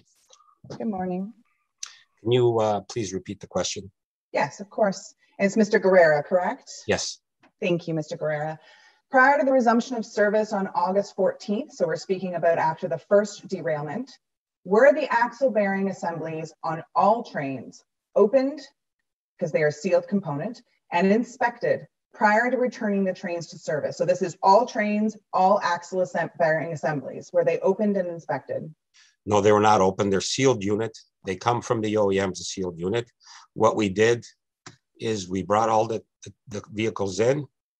We actually hanged the bogies from the vehicles, and then we do a test to check the play on the end bearings on each side. And if the test fails the criteria that was established by Alstom Engineering and the OEM, then we would hold the car and replace the bearing unit. If it passed, then it would be deemed safe to return back to service. Okay. So no, not all of them were opened. No, we didn't open any. Actually, the OEM was on site, and as part of the repair process, they replaced the bearing units that had failed. But we don't open those units typically here. They come from Europe as a sealed unit. Yes, I understand that. Okay. So it was stated during the presentation that vehicle inspections will continue with respect to the axle bearing issues. So as you're saying, there is a established test for these axle bearing assemblies, and you hang them in some way and test them. This test is being completed. Is this an established test that is recognized internationally as an engineering test that should be done for this specific problem? I can't answer that. I know that it's we're relying on the expertise of the OEM and Alstom to determine what that test should be. Can you tell me what the OEM is again, please? Original equipment manufacturer, the company that actually manufactured the axle bearing. Thank you. I'll come back around and ask more questions at the end. Thank you, Mr. Chair. Okay, thank you, Commissioner. Next up is Commissioner Tierney, please. Great. Thank you very much, Mr. Chair. And I'm glad we have, RTG, RTM here today, because I think that's what we've all been looking for. And when we had our first incident, who would have predicted yet another one within a month, which is very concerning. I don't know if it's John that would answer this, but when it comes to the TSB, I look at these derailments and I see it takes, derailments aren't completely uncommon. I mean, Toronto has them, Edmonton has them. I'm not discounting what's happening with us. We've just had a lot more. And it seems when the TSB comes in, it takes a lot longer before we actually get the trains back into the shop and back out. It's like a week. So, we've chopped 2 weeks out of a month already. So it's not the best track record. Why is it taking so long for TSB to conduct it? We want a very safe system. We want to find out what's going on, but it seems very long compared to other municipalities that are having issues. That's question number one. So a couple of things. Again, if not that you need more reading, but I would encourage members to go back and read the regulatory compliance officer report. You are the only jurisdiction that has rail in Canada that is federally regulated. So your authority is with Transport Canada. TSB is a safety board that investigates predominantly federal, well, it's always federally regulated air, freight trains, and so forth. This is the only LRT system that they're investigating. So the TSB, I can tell you, mobilized very quickly. They're going as quickly as they can. They're great people to work with. They're very thorough and so forth. So they're not at all going slowly or anything like that. It's not a resource issue, but they have to do all the appropriate steps. And before you re-rail a car, so put it back on the track, you need to contain the site so you've got everything that you need to as inputs into the investigation. And you probably saw them out there yesterday measuring and doing light levels and so forth and all that. So in other jurisdictions, Calgary, Toronto, they just re-rail and go. They're self-regulated. So Calgary doesn't have this oversight. And I'm not saying that's good or bad. They just don't have a federal body to report to. Light rail is not regulated federally. You're the only one in Canada that has federal regulations over top of you, and you're the only one that's self-regulated with a federal agency on top of it. Hence that very comprehensive report that we brought forward to you, and hence the hiring of Sam Barata, who's your independent oversight person. Okay, so on that, John, thank you. And I do like what I'm hearing about Sam doing this independent audit, and I have to take your word, it will be independent and expose any issues that exist. Let's not downplaying anything, just bring everything to the table. How soon back? Like, is this going to be like months and months and months, and we're going to have to wait for reports? Like, how is this going to work? We're going to go as quickly as we can. You want service restored, so the approach of Mr. Barata, who will probably be on the phone with me today or tomorrow, recommending to Mr. Kanalakis directly, an independent person, to review that will move very quickly because we want to get service back on track. And then the independent experts to do the end-to-end, we've started those discussions with a few experts out in the field. Okay, and so while we're having all these discussions, I can't help but think where the derailment took place. And now that I know it's just the sanding system that wasn't tightened down or whatever the case may be, is that inspected on a regular basis, like physically? Because I think that sanding system is probably used more, I assume, in the winter. Was this just something that was an oversight? So I'll let Mario comment on the inspection, and just a caveat: let's not confirm that it is the standing bracket. Oh, 100%. Yep. So just putting caveats on that. So Mario, would you like to comment on the inspection regime? Sorry, are we talking about the initial or the brackets for the sanders? Oh, yeah. I mean, as part of our regular inspection regime, the brackets are inspected. There's actually torque marks put on the brackets to make sure that the bolts are all properly torqued in the line. So that's part of our regular regime. Okay, and so are they scheduled? It's not like seasonal or something. It's like on a regular, like. No, it's a typical. It's based on the number of kilometers traveled. Pre-scheduled inspections. Okay. The other thing is, when we talk about TSB, John, since we're the only federally regulated one, where they usually deal heavy rail, they don't really deal light rail. I find it interesting. Can TSB shut us down? You'll recall TSB makes recommendations. Mm-hmm. So, and to be blunt, if you have a TSB report, and they have some of the best people in the industry, and if they don't, they bring them in. If you have a recommendation that says do X, Y, and Z, you'd be a fool not to follow any of their recommendations. You went through that in the double-decker bus. Remember, they said recommended clear all the brush for the sightlines. We immediately did that. So Transport Canada, on the other hand, has a lot of authority over you, and but will rely on the input from Mr. Barata, my chief safety officer, Brandon Richards is on the call, TSB, and others. Okay, so TSB can't, they do the recommendations, but Transport Canada could. That's correct. Okay, where we had our second incident of derailment, I can't help but think that curve. I've said it many times before. It's very loud. We've done all these different things. Will Sam be looking at that aspect of that curve and the effects on the wheel bearings? Are we confirmed that is not affecting the wheel bearings? Because in my mind, obviously I'm not an engineer, that amount of grinding and noise must have some damage occurring to our wheel bearings. If we need more details, I can get Michael Morgan to comment, but here's how I would respond to that. Everyone's looking at every aspect of it. So the Mott McDonald review is looking at the rail wheel interface. That's where, what are the touch points? These are millimeter touch points. So Mott McDonald is all over that with Mr. Morgan's expertise, and Troy. Sam is looking at all those things. You recall he looked at rail maintenance. He reported back to you on that, and so forth. So everyone is looking at that, Councillor. This incident was not near that curve. There's nothing indicating that that was a contributing factor, but again, it's early days in the investigation.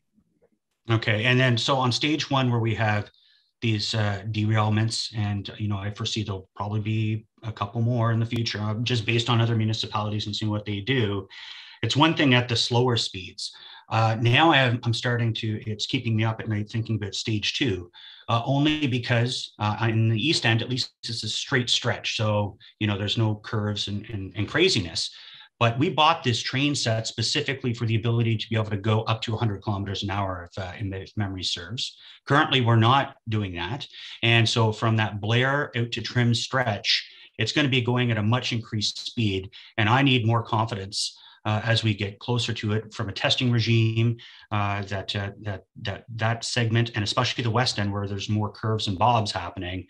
You know what I'm saying, John? Like right now it's slower speeds on the spine. But we anticipate it's going to be a lot faster in the future. Yes, I would say a few things to that. Mr. Morgan, you recall, has brought forward all the stage one learnings. So track weld temperature, track configuration, all those things, the vehicle modifications and so forth. Also the testing regime, that vehicle has been tested to 100 kilometers an hour during initial phase one testing, and will be tested at the appropriate speeds with full loading. They load it up with sandbags and so forth. So it's a combination of those things. But again, the Mott McDonald report and Mr. Barada's work and the other oversight will give you those extra layers of protection. I think, my comments on this right now is we can tell you all that. You need to see the black and white in front of you from a clean lens, an independent lens. And there are firms that will do that and do that very well to give you what you need for comfort and for the public to get the comfort they need. Terrific. And I'm looking at, back to seeing certain segments down in other municipalities. That's the other question, is like, we're all really tied in on this one system. It's not like we have like different trunks or different lines. Is our whole system always going to be paralyzed when we have a segment where there's a problem? Like, are we planning for that in the future, John? Forgive me, just amongst all the 3 new extensions, because I think that's a big factor too. If we have to close down a certain spot that has a bit of an issue, but we can still keep pulling people in from Trim Road to Blair, and then they take a different service, so be it. But I'm just trying to think ahead here, that having the whole system down is very irritating. No, absolutely. On stage 2, Mr. Morgan will be organizing a tour of council and the media for the Trillium line and the East-West. When you get out to the Trillium line, you'll see there are pocket tracks, so you can pull off to the side and keep the service going. There's more crossovers on both East-West and the Trillium line. So yes to all that. And, the Trillium line, I know somebody was asking, that never derailed. It did derail. Derailments occur. I'm not dismissing any of this. I'm not minimizing it. Many agencies report, some choose not to report mine. We report them all, including the ones that we had in the yard, which are considered very, very minor. But there are hundreds and hundreds of derailments across the rail industry in Canada every year. You just need to go to the Transport Canada website and you'll see all the listings of those. Terrific. Thank you, Mr. Chair. I'll go back on the board later on. Thank you, Councillor. So next up is Councillor McKenney, please. Thank you, Chair. I wonder, is Mr. Barada here today on the meeting? He is not, Councillor. Okay. Is our city auditor here at the meeting? The Auditor General, you mean? Yeah, sorry, the Auditor General. No, unless I'm Rick, I don't know if the Auditor General is here. No, she is not. I'll tell you the reason. Oh, sorry. Go ahead, Mr. O'Connor. Mr. Chair, the Auditor General is not on the call. Thanks. Okay. The reason I ask is that Councillor Tierney referred to Mr. Barada as doing an audit of what's occurred with these derailments. I wonder, is that so? Is Mr. Barada actually doing an audit? And Is that something that our AG knows about, understands? No, it's a great, I don't know. I think I think we really need some clarity here in terms of the language we're using. Okay. And what's happening. We have got zero confidence right now in this city with the people who paid for this system. We've got zero confidence. And I just feel like there are words being thrown around and ideas being thrown around that, at least to me, make little sense right now. No, great question. So Mr. Baratta does not do audits. Again, this is very important to you, so please take the time to read that report. He is your regulatory compliance officer. He tables a work plan, which you see, and he reports at the end of the year on the work plan. What the regulatory compliance officer regulatory regime that you approved has is a clause that says Mr. Baratta can recommend to the city manager areas of expertise to be brought in to undertake any specific task. So, and why that's important is he's independent of the operation. He doesn't report to me. He then, in this case, will tell Mr. Kanellakis, restoration of service, you should bring in an independent safety expert to review the return to service plan. It is not an audit. You're right. We don't do audits. I'm not authorized to do audits, nor is Mr. Baratta. But he is authorized to bring in expertise to do what you're suggesting in terms of restoration of confidence. Okay, thank you. I appreciate that. Yeah, thank you. It does. Can I just ask a very general question? Does staff today have confidence that that we were provided and that we've received a well-designed system that was both well-designed and well-built? Or did we just get the cheapest product possible? And that's what we're dealing with today. Councillor, you got a system that met all the requirements of the project agreement, which includes, you'll recall during testing and commissioning phase, particular outputs that were required and prescribed. And in addition to that, there was layers upon layers of review and testing of vehicles, of track and systems.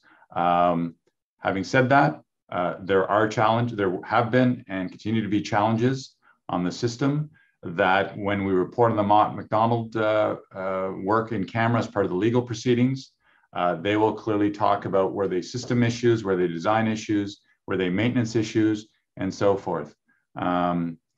Not for today, but I will say it.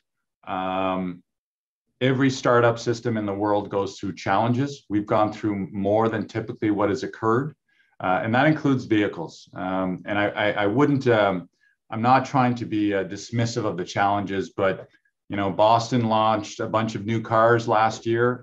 In the spring, they reported they might be back in service this fall. Washington had door issues. Toronto had lots of issues with their streetcars. Councillor Meehan talked about some electric buses that got pulled. Those were cracked frames on articulated buses. New fleets go through challenging periods. Again, I'm not dismissing the challenges we've put you and our customers and our staff through. But you know, they delivered a project that met your outcomes of your P3 agreement.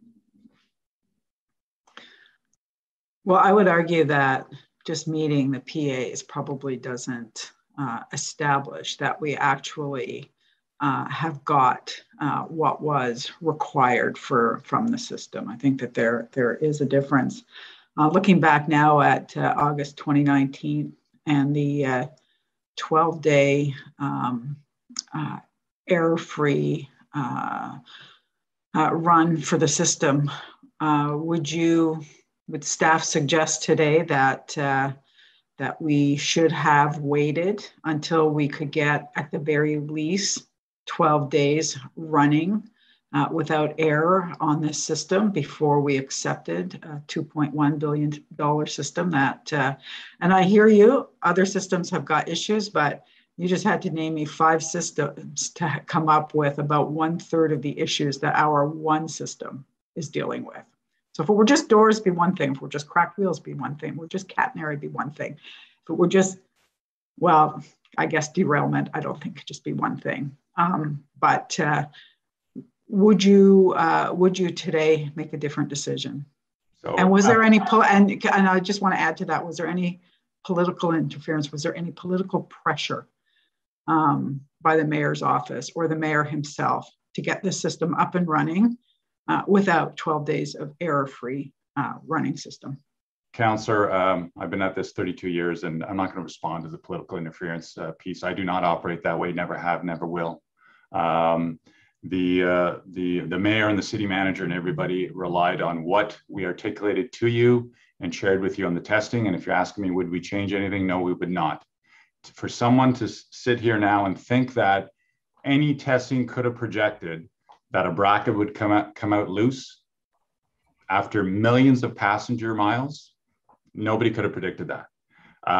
If someone could have predicted the derailment that we had as a result of a sealed bearing unit, nobody could have predicted that through testing in commissioning phase. It is very easy, and I'm not dismissing your question, Councillor. I fully respect, put us on the hot seat. That's what this is about today. I get it. But for someone to think that someone would have had a magic globe to predict that a bracket would fall off, or that a sealed bearing unit, which are modular, by the way, nobody builds trains anymore. They're assembled. They come in components, whether it's Alstom or Siemens. Nobody could have predicted that. So to answer your question, no, I would not have changed anything. We are professionals here. We brought forward what you needed to launch that service. And there was nothing that occurred yesterday that anybody could have predicted in 12 days of continuous running, which, by the way, around the world, we checked, nobody had any similar testing regime. And nobody's done a bus rapid transit conversion to light rail. So there's no playbook for that. When you talk about the bracket system, are you referring to the sanding system? The bracket that held the sanding unit, correct. But we don't know. We have absolutely no idea. And I don't think that we can point to that as the reason for yesterday's derailment. Has any sanding system ever come off of our other line, our Trillium line, while it was running? I personally know the gentleman who's in charge of, or used to be in charge of, the entire New York City transportation system. I was on the phone all day with him yesterday. Yes, components do come loose on trains. We've had it on our system. We had a sanding bracket come loose in the past, and we've had an issue with tags on the track. You'll recall we had a shutdown on that. The question is, I can't remember which councillor asked it earlier, Mr. Guerrera, what's your testing and what's your inspection regime? Do you have torquing rules and so forth? That's what we got to dive into. And I'll say it, that's the Alstom piece. Alstom needs to ensure those vehicles are torqued if that sanding unit is torqued to the caliber that Mr. Guerrera spoke about. So there is evidence of trains being derailed anywhere with a small little sanding bracket, because a small little sanding bracket has come loose. I find that incomprehensible. I mean, it's not a large bracket. I understand axles breaking and having the bearings crack and the axles deficient, but to have a sanding system cause a derailment, I just find it hard to believe that could be a serious a cause of a derailment, a serious derailment in this case. I'll get Mr. Michael Morgan to explain to you the tolerances levels that we're talking about, not just on this system, but you recall the Trillium line did derail. That was millimeters of a fraction of a switch. And it caused a full derailment, and we had injuries on that train. The tolerance, and not as a result of the sanding system, though. No, it was as a result of a very small tolerance issue. And when we use the word small sanding bracket and so forth, I'd be careful. Wait for the investigation to reveal what it comes down to. Could have been a contributing factor, could have been the key factor, could have been a lot of things. That's where the TSB and others will help. I appreciate that. Has RTM launched 15 out of the 15 trains since August 16th? Yes. And for which dates? I don't have those. I don't know if Troy or Mario would have those. Mr. Chair, I can get those dates. I believe it was end of the beginning of the previous week and the end of the following. But I'll get you the following the exact dates.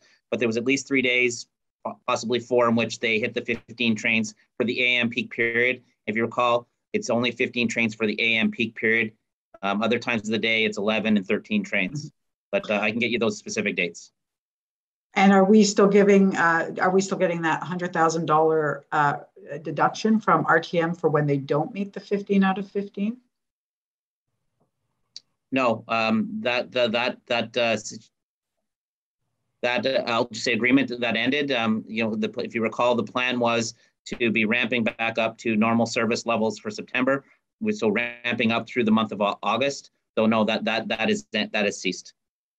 So they've only met their AM launch 4 times in over a month. Is that? You can send me the exact dates, but is that what I'm hearing?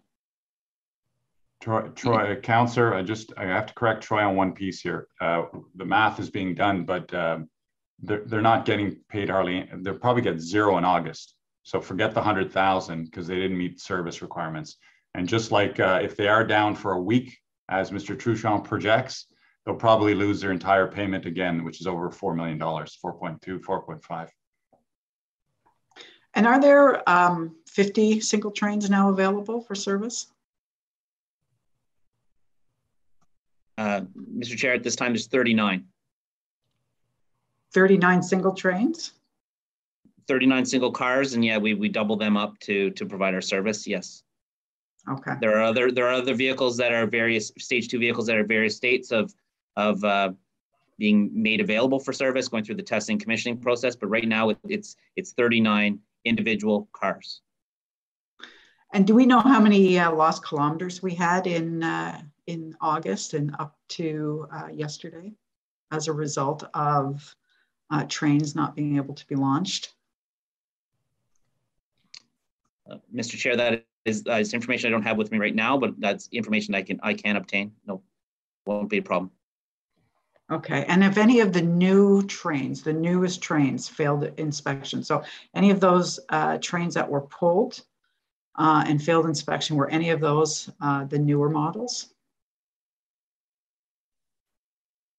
Mr. Chair, I believe, I think maybe Councillor Menard might have asked that question previously. I responded, it was one train, one of the newer trains had been impacted by the axles, but all the other ones were with the original trains that we got with the launch. Okay, that's all the questions I have for now.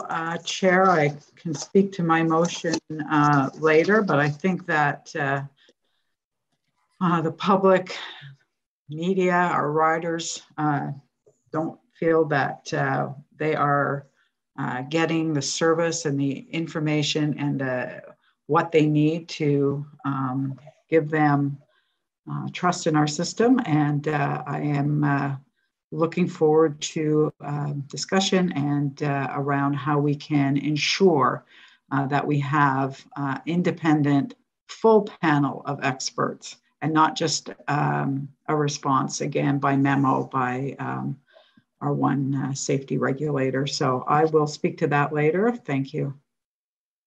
Okay, thank you, Councillor. Next up is Councillor Gower, followed by Commissioner Olson.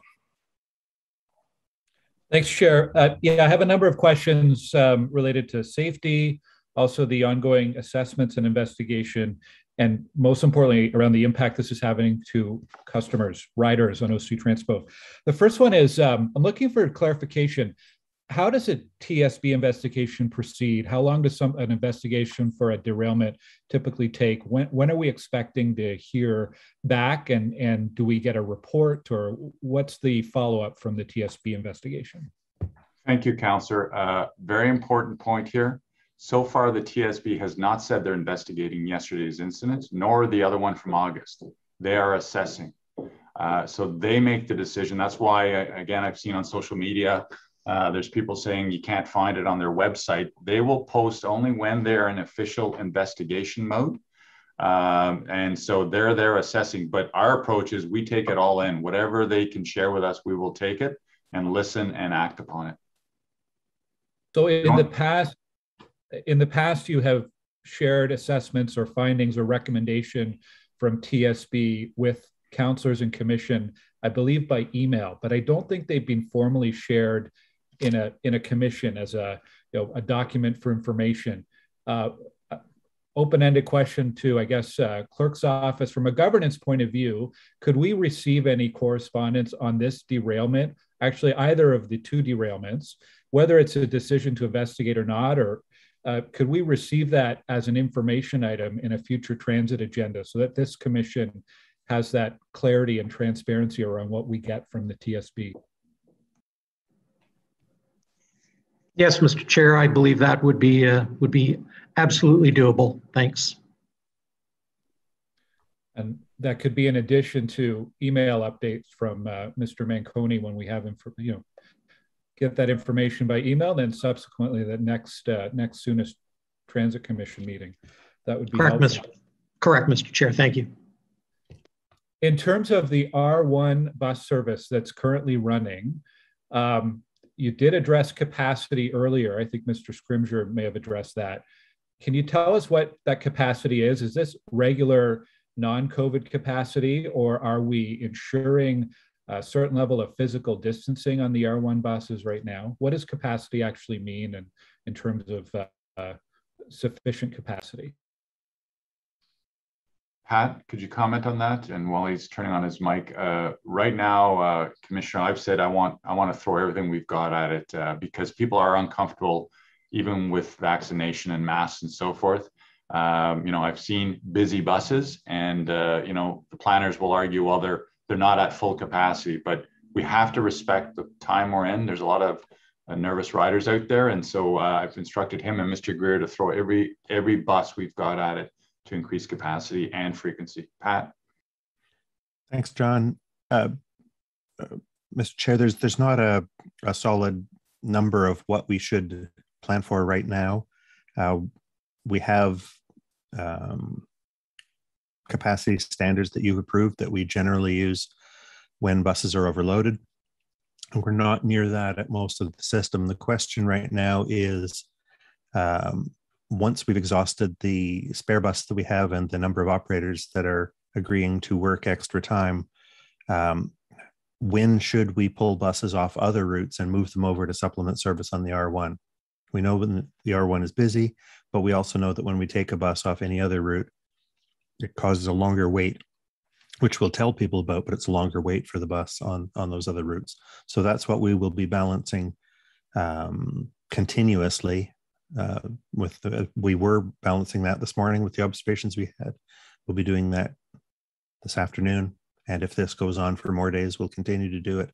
We want to make sure that all customers across the system are, comfortable riding the system, that they're not waiting too long, they're not too overcrowded, and balancing the negative impacts in one area with the positives that we could get in another area if we move buses back and forth between routes. So just to be clear, though, the council approved capacity of buses or recommended capacity. I just want to make sure that's not what you're using to measure here, or is what you're using to measure here? Or what is, there must be a capacity number that you're using in this pandemic situation around physical distancing. Is it an ad hoc number? Is there a specific, is it 50% of usual capacity? How are you determining that? We don't have a number, Mr. Chair, that when the commission approved making masks mandatory in June 2020, that was to recognize that, and you may recall the presentation, to recognize that there would be no way of maintaining physical distancing once ridership began to return. It's just not possible in any transit system without massive capital investment, which would not be possible in the short term, let alone affordable. So the mask mandate was to recognize that physical distancing would never fully be possible on transit vehicles as it has been in other locations. So the question is, how do you balance crowding here versus waiting time there? And we want to make sure that there aren't, I mean, the easy way of putting it is not too many people standing on a bus. If people so that no one is forced to either stand closer than they're comfortable or to wait for the next bus. And we have to hit that balance, and it varies. I wouldn't say it varies, but I would say it has probably adapted over time as we've all become more conscious of the need to stay away from other people, but also as we adapt to situations. So, Mr. Chair, there is no number that we've been applying. For the R1, is it likely higher than 34%? Like what percentage capacity do you believe it's running on R1 this week? Mr. Chair, from the indications we have from our staff and from the photos we've seen, it is more than 34%. 34% is what we saw system-wide. I would guess that in a comparison to the standard capacity, those buses that we saw, the buses that we saw this morning, some of the busy ones and the ones that we saw in August, might be closer to, between maybe around 3/4 of the normal capacity standard. As I said, and as Mr. Manconi said, we're going to be reallocating larger buses to bring that space, to give more space, so that this afternoon, and if this continues into more days, we can give everyone more space.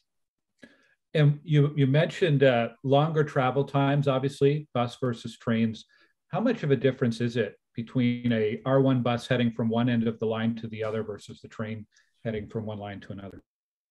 It depends where someone's traveling to and from. Across the whole line, it takes about twice as long for a bus to make a round trip as it does for a train to make a round trip. But that's felt more on the east end of the line, where the stations are not along a road. And on the west end, the bus service is much more direct, going along Scott, Albert, Queen, as far over as King Edward. But once we get past New Ottawa Station, the road system that's required to get to each O train station is more circuitous, and that's why we'll be adding the express direct buses from Blair to downtown to bypass most of that as much as we can. So people who are using R1 rather than the train over the next few days are likely experiencing a longer commute, and perhaps on buses that are more crowded than they're comfortable with, but OC Transpo is working on that to deploy more. Is there a mechanism in our contract with RTM, if we were to, let me go back a sec. I think that contract with RTM does a pretty good job at protecting the corporation of the City of Ottawa in terms of compensation. If there is transit service not delivered on the train, we don't pay them. If there are replacement buses required, they have to cover the cost of those replacement buses. So I think the corporation of the City of Ottawa is fairly well protected through that contract. City of Ottawa residents are not as well protected there, in that they are impacted again and again when there are these long-term transit interruptions. Is there any mechanism in that contract to allow for compensation in some way of riders? If there was a fare reduction over the course of a week when R1 is in service, hypothetically, do we have any legal or contractual recourse to charge back to RTM for that kind of a compensation for the major inconvenience to riders?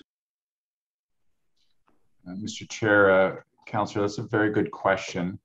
I look to Mr. O'Connor on response, because that is all part of your confidential legal strategy on the money that they're not getting paid, where you deploy that. So there's a policy piece on if council wants to do that. That's one part, which that's not up to staff. That's for council to decide if you want to do a refund or a rebate.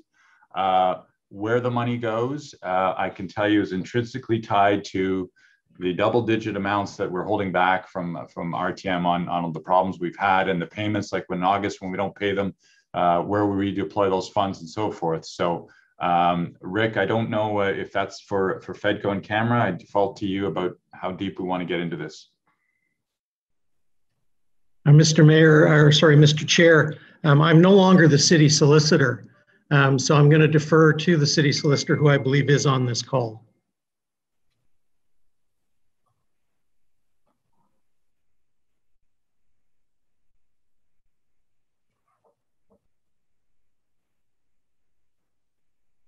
David, are you there?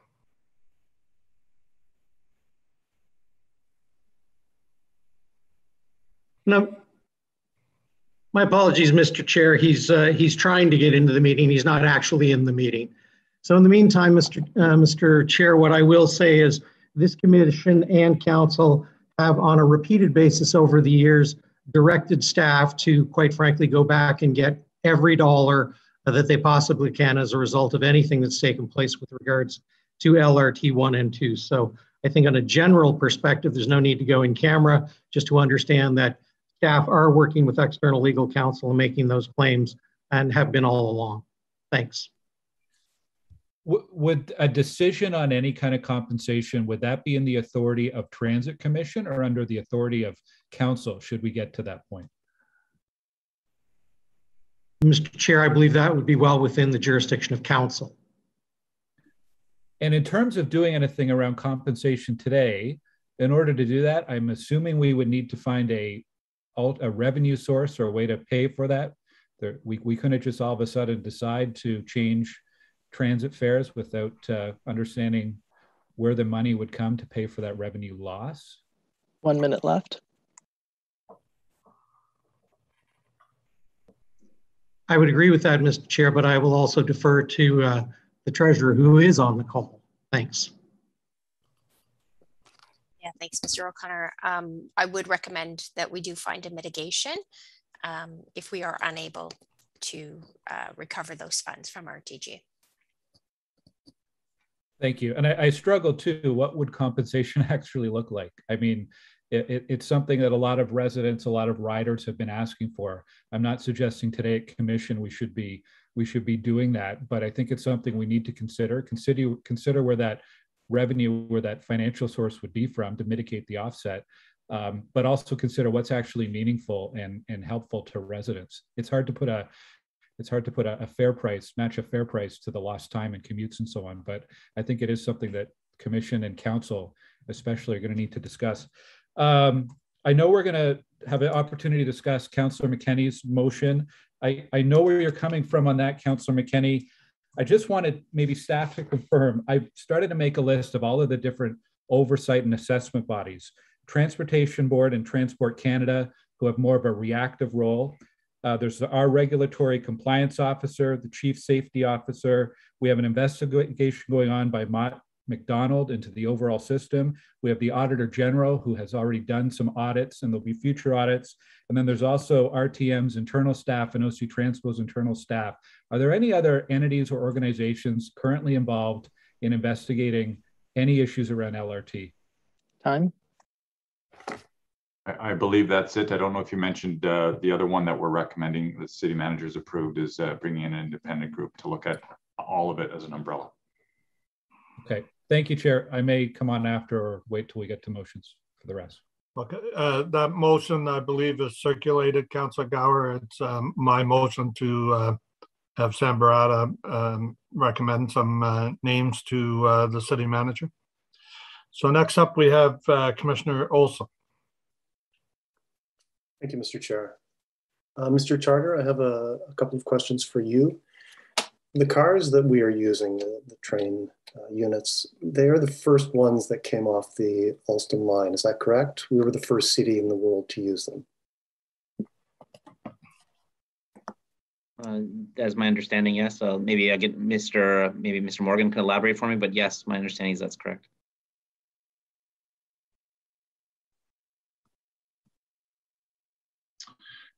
Troy's correct. I think, it's based on the TTNG, Tram Train Next Generation Alstom vehicle that's produced and used on a couple other sites. And so there is, in some of the investigations, there is reference material that's relied on and experience from other fleets.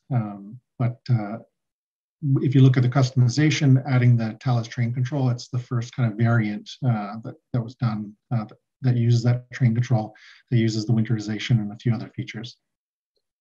Are there any other cities, since we took delivery of our vehicles, are there any other cities that have adopted the same train, notwithstanding the modifications? Not that I'm aware of.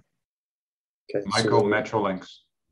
Metrolinx uses a, it's coming off of the same production line, but it's a 750 volt design variant of the same vehicle. So I mean, I don't know the details of the Finch line, but that would be, I mean, it's coming off the same production line. So you would, there would definitely be some lessons learned there in terms of the quality and other factors. But I think there's some changes, some differences between the two vehicle fleets, but we could look in to see what the similarities are to the Finch product. So in many respects, we're basically alone in this fight, if I can put it that way. I'm trying to figure things out. We can't turn to others for a lot of help. Depends on the failure mode. So I think for the axle failure mode, we are relying on information from other sites, and they are relying on their experience with the axles. The axle supplier uses that product on a number of different vehicles, and so as an integrated system, we can't necessarily rely on others. But when we get down to the component level, that's when we can start to rely on the manufacturers, rely on the original equipment manufacturers to provide their lessons learned from other facilities. Okay, thank you. Mr. Chardy, you spoke about derailments occurring, and just doing some quick research. The internet is a very limited thing, I understand.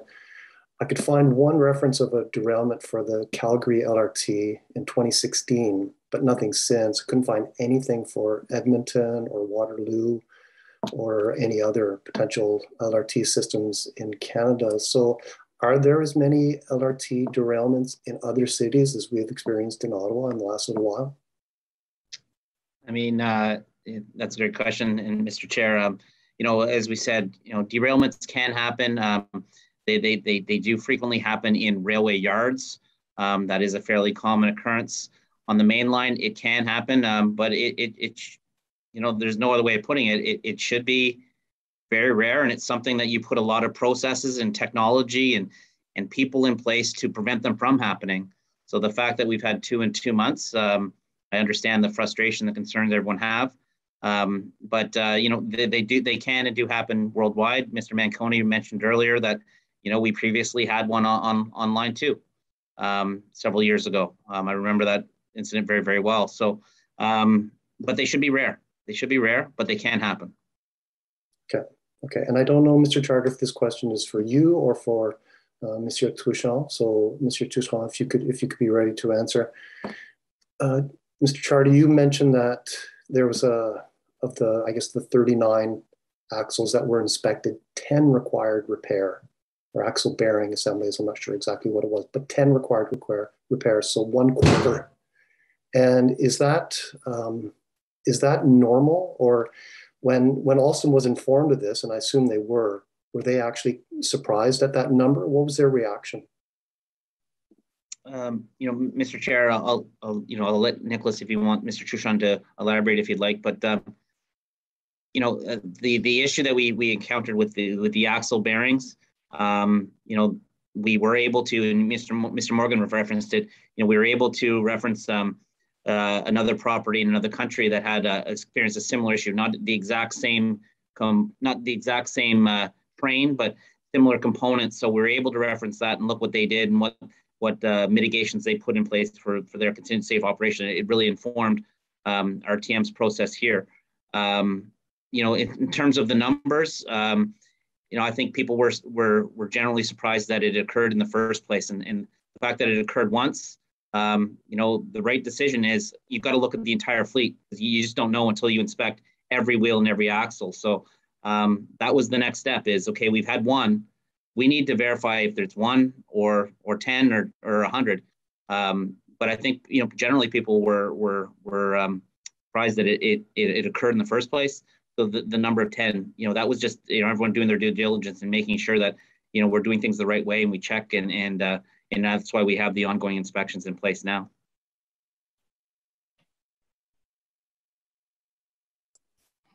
Okay, thank you. And just one last comment for Mr. Manconi. Mr. Manconi, I just want to thank you for all your contributions to improving transportation transit in this city. It's been great to work with you, and I wish you all the best in the future. Thank you, Commissioner. Thank you, Mr. Chairman. Thank you, Commissioner Olson. Next up is Councillor Brockington, please. Thank you, Chair. Lots of information to absorb today. I just want to start off by saying, with yesterday's derailment, staff were able to come today and give us as much information as possible. And that is appreciated. Obviously, we were expecting it, but I just want to say thank you. Getting a little feedback there. Frustrating part is we had a derailment in August the 8th. And there were a number of members of commission and council who asked for a special meeting. And recognizing that staff may not have had all the answers at that time, yesterday's incident proves we could have had that meeting. Our job is to protect the public safety. And certainly there were a lot of questions out there, and waiting this long to get information, or at least to meet, was too long. So we have to be mindful of that the public is watching. A number of my questions, Chair, have actually been asked. I'm not going to repeat them. I want to save time so we can move on. Mr. Charter made reference just recently about derailments that happen in rail yards, the service yards, not the main line. We've had 2 on the main line. Can staff just remind us how many derailments have occurred off the main line, either at Tremblay or elsewhere?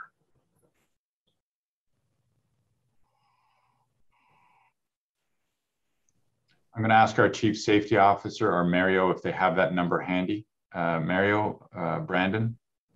So that's offline, Councillor. So in the yard. Yeah, exactly. Yeah. Yeah. I think it's single digits, but I don't know. Brandon, do you know? Mario, do you know? Specific number, hey Chair. Specific number I don't have. I can think of 4, but maybe Mario can add to that.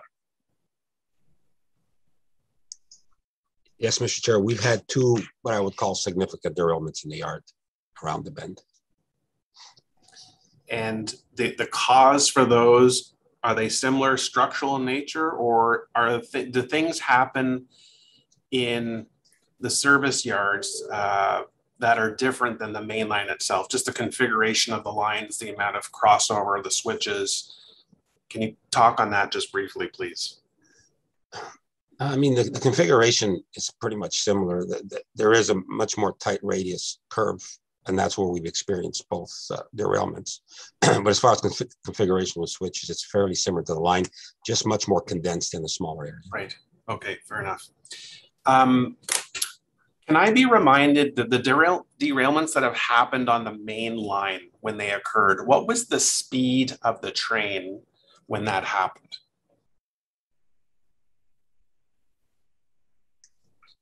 I can tell you the August 8th incident, as the train was just coming out of the station, it was very minimal speed. I'm going to say 5 to 10 kilometers. Unfortunately, with yesterday's incident, we haven't been able to download the information off the vehicle. So I don't have that information for you at this point, Mr. Chair. Okay, I asked because, and I thought Councillor Tierney was going to go down this road, but we have straight stretches of track where the train is able to get into higher speeds, and we want the train to travel fast. This is supposed to be, high-speed rail within the city. Can we hear what happens if it's traveling at 80 kilometers an hour and an axle, or there's some problem and it derails? What can we expect happen on that train carriage? Mr. Chair, I would hate to speculate. That's something that I wouldn't be able to answer at this point. Yeah, I mean, we have been, and I put this in quotes, lucky that I believe the trains have been traveling at a low speed when the axle or other issue have happened. But this is where public confidence and our issue with public confidence comes up, because people see this happening. They obviously don't want it to happen. Nobody wants this to happen again, but there's the possibility that our trains could be traveling at quite a rate of speed, and this could happen. And it's just not going to come off the rail a little bit. And so this is a concern that I think we need to be mindful of. I have questions unrelated to the derailments. I think, Chair, it's germane because the agenda item talks about Confed, but I want to talk about an issue I've raised almost every month, and that is talks with the federal government and having employees come back to work. We've seen our low ridership numbers. There was reported today by Mr. Scrimger. Our estimates, our ridership numbers are way below the estimates we were predicting for this year and have subsequent revenue issues on our budget. What does the outlook look like for Q4 and into 2022? Is this going to be maintaining at 30-35% ridership? Or do we actually, can we predict that there's going to be some substantial uptake in ridership? Mr. Chair, as I've mentioned in the past, the treasurer, myself, and the city manager are constantly speaking to both the universities and the federal government, as they're your main customers at peak. You're seeing the universities go back, which is positive. The federal government, we don't see any near future return to work. You've seen everybody's taken a position in the upcoming election. To be blunt, we need those customers back to get the ridership numbers up. It's as simple as that. My understanding from the federal government is they're doing a department by department assessment as to what mode they're going to return to. And so for the foreseeable future, they're talking already into 2022. You've seen that, they publicly reported that. That's a concern, and we need to be concerned about that. And at some point, you're going to have to talk about what do you do, how long do you hang on with the surplus capacity if they don't return anytime soon.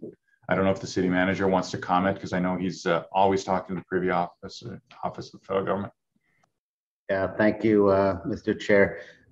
In fact, we have a meeting with the federal government deputy ministers this week. We were updating more regularly over the summer, and then August people were on holidays.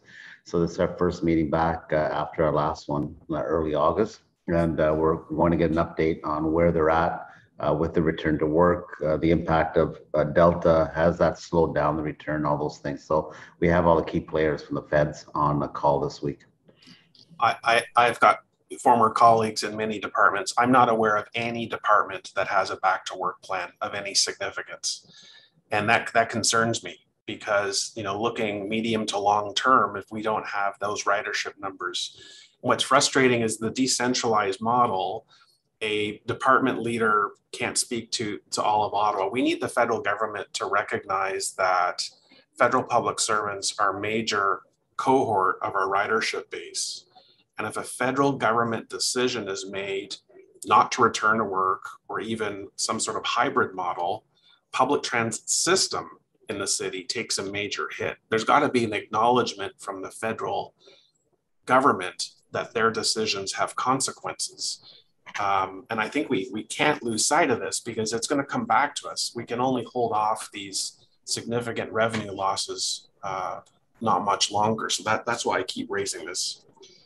Finally, the last question, Chair, I'll ask is just reports that I see. They're not really coming to me directly, but see on Twitter that people are posting, and it's happening more within the last month or so. And that is what I'll just call issues, aesthetic issues in our stations that, again, undermine the public confidence in the overall system. And that is what people are posting in stations about paint peeling, water coming through the walls. Just, you know, those issues that should be addressed right away and taken care of.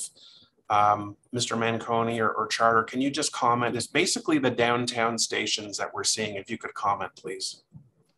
Yes, Councillor, we have to do a better job of responding to those. I've told Pat that our social media people need to be all over those, because I've seen those same things. I had a good discussion with Ms. Kennelly the other day about, you know, she had a tweet out that the escalators were broken and taken apart at Rideau. That's on us, because we didn't communicate to the public. No, they're not broken. That's part of the TSSA inspection regime. We need to take those apart.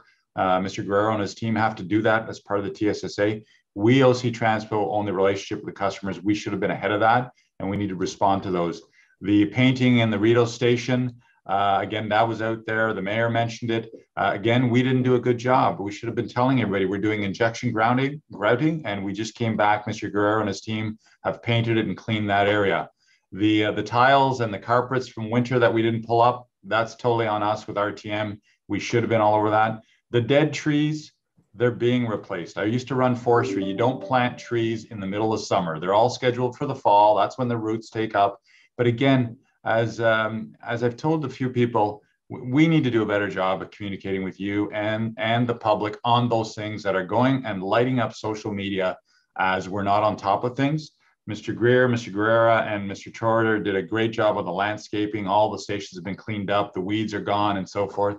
So I agree with you, and we have to do a better job communicating and responding to those things, because it just adds to, I will say it, a very, very modern system that has issues, and we will get through them, but it's going to serve us well in the future. I know it. Thank you. Thank you for acknowledging that. And I've always said that we restore public confidence by providing continuous, reliable service. That is truly the way that we're going to get people back. But have you put any thought into how we can communicate to our ridership, to the public, once we get through this derailment from yesterday? But we really do have to restore public confidence. And like I said, the main way is to ensure reliability in the system. How do we communicate in our stations, I don't know, through social media or other mediums, to get the word out, to provide that message over and over? Here's what we're doing. We acknowledge the impact this has on you. Here's what we're doing. We're all aiming to go in their same direction to provide safe, reliable transit in the city. How do we reinforce that message with the public? I think we do everything that you said, but what's fundamental is that all gets lost. It's to your point, I'm agreeing 100% with you. When we're running 13, 14, 15 trains reliably, like we did for many, many months, and even after the August incident, it goes totally quiet. Yeah. You can have the best stations, you can have the best landscaping, you have the best website. If the train doesn't show up on time and is consistently reliable, you won't gain any traction. I'm agreeing with you 100%. And the mission right now is restore the confidence. I hear you loud and clear about confidence and safety. We're all saying the same thing. That's why I'm proposing those things that I've suggested earlier on. And the spending money on outreach and so forth, we can do that. We just got to get the reliability right back up. And we were doing very, very well. And these two unfortunate incidents occurred. Thank you. Thank you, Chair. Okay, thank you, Councillor Brockington. Next up is Councillor Kavanagh, followed by Commissioner Caracato, please. Thank you, Chair. In the derailment, well, we've had a lot of good questions on it. I just want to ask about the predictability of these derailments. Mr. Charter said derailments happen and it's not totally uncommon. Is there any predictability to them? And one thing I want to know, if it's taken into consideration, is the extreme heat we had for a couple of weeks. Has that had any effect? Is that a factor at all in what's happened, and how do you take that into consideration, being as this is still new technology? Great question on the heat and cold. The track is being inspected. That's all part of the investigation. I want Mr. Morgan to comment on the predictability. I think the short answer is no, you cannot predict those things, but I'd like him to comment on what you do as a robust integrated system. There's threats on any rail system, particularly when you have a tunnel. Worse, right up there with derailment is fire and smoke in the tunnel. That's why we do all those testing of tunnel ventilation system, which customers complain about and so forth. But Michael, can you just speak about the first part of the question, please?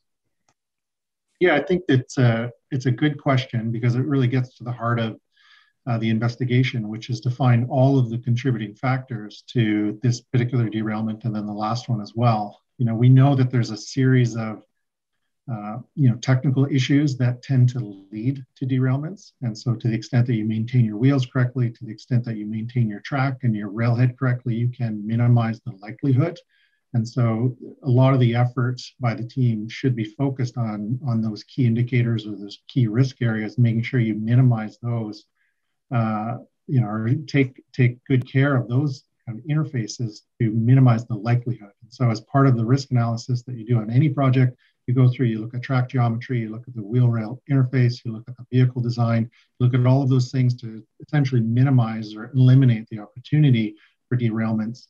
You put in things like there's the extra rail that you see in some of the tight curves. And so then if you do have a derailment in a curve, you minimize the damage. So all of those things go into it. And we would expect that as part of the investigation, we look at the recent track inspections in that area. Was there a heat-related condition that caused the track to be misaligned? We need to look at the wheels on the bogies to understand, are there any sharp flanges that could tend to lead to a derailment? We need to look at the underside of the vehicles to make sure, are there any other kind of loose components hanging down? So there's a series of factors, and it's an integrated approach. But by focusing, we know there's certain kind of things that exist on the system that are more likely to cause a derailment, switches, sharp curves, that type of thing. And so, we focus on those to minimize it. But once you kind of put all those things together, there's no way to essentially predict that you have a derailment. You know that if you let those things go, that you are more likely to have a derailment. Thank you. I just wonder, when we're buying this system, how do we know it's been tested for these things? Because that is Ottawa. Ottawa is extremes of heat, extremes of cold. And those are big considerations. Is this, if they haven't met those standards and we're finding that they didn't meet the test because of these climate change factors, is this part of our beef with RTM and RTG that we approach them with because they didn't make it tough enough? I mean, Mr. Chair, I'll defer to Mr. Charter, but certainly, these temporary speed restrictions, the heat-related restrictions, all of the work that they're doing, in terms of the ballast work and the rework of the track, those are all things that they're doing to essentially update the system to reflect the reality and the real-life conditions that we're experiencing in Ottawa. So those are things that they're doing now, and they need to continue doing as part of certainly the rectification plan that came out of last year's default, but certainly any kind of new consequences that come out of this summer's activity as well. Okay, thank you.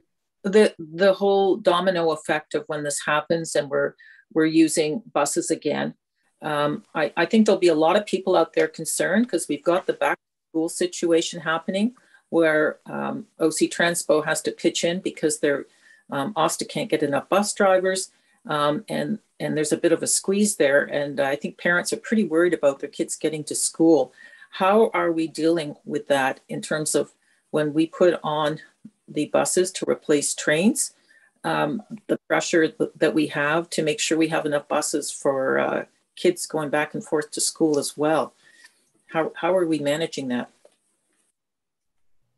So we stepped up and helped out OSTA, and we need to continue to tell OSTA to throw more resources at the school bus issue, because we want to help those children out. It's part of the whole inclusiveness that we care about this community. What we are doing right now, Councillor, is we're looking at routes that we can pull larger buses off of, so replace them with 40 footers because they're not full out in suburbia and so forth. And then where there's high frequency routes, pulling out some of those trips, not eliminating the trips, the route, but pulling out some of those trips and redeploying it. And then our staff, a shout out to them, they all received a call yesterday and they're stepping up big time in terms of coming in to do extra trips and extra service. And I commend them and the union leadership for helping us out there. So it's a mix of strategies. Okay, thank you. I do hear from people who are not using Line 1 at all. There's a great number of people on our system that don't go downtown, don't use that system. For example, the 62 to Stittsville. And I'm sure Councillor Gower will say that who wouldn't want to go to Stittsville. But those buses are actually full and crowded. What are we doing for situations like that? Because they're still those unique situations. Yeah, we have our standby buses that we insert if they need an extra trip and adjust. It's very, very fluid. If you go to our control room now, even before the R1 situation, there's a lot of adjustments being done, and that's a good thing because that means people are returning to transit. So we're inserting trips, we're inserting extra buses, looking at bus types and so forth. Thank you. And I'm also hearing from seniors who also are not affected by your statistics of checking with the federal government and schools. They're just starting to get back on the buses and get their confidence up because they need to go to appointments because many of them can't drive. So They've been relying, I guess, on other people, but slowly they want to start relying on the system. Are we going to look at their needs as well? I have situations where they're looking for those buses that take them to the hospitals, for example. Totally. I have an 87-year-old father who uses OC Transpo and he wants to be back on there. So I totally understand it. And it's not just on the free days. Okay, I won't give specifics here, but I'll talk to you offline about our situations. One of the concerns that I've heard from communities is with stage 2 being built, there has been some changes. And one of the biggest one was the Moody Station.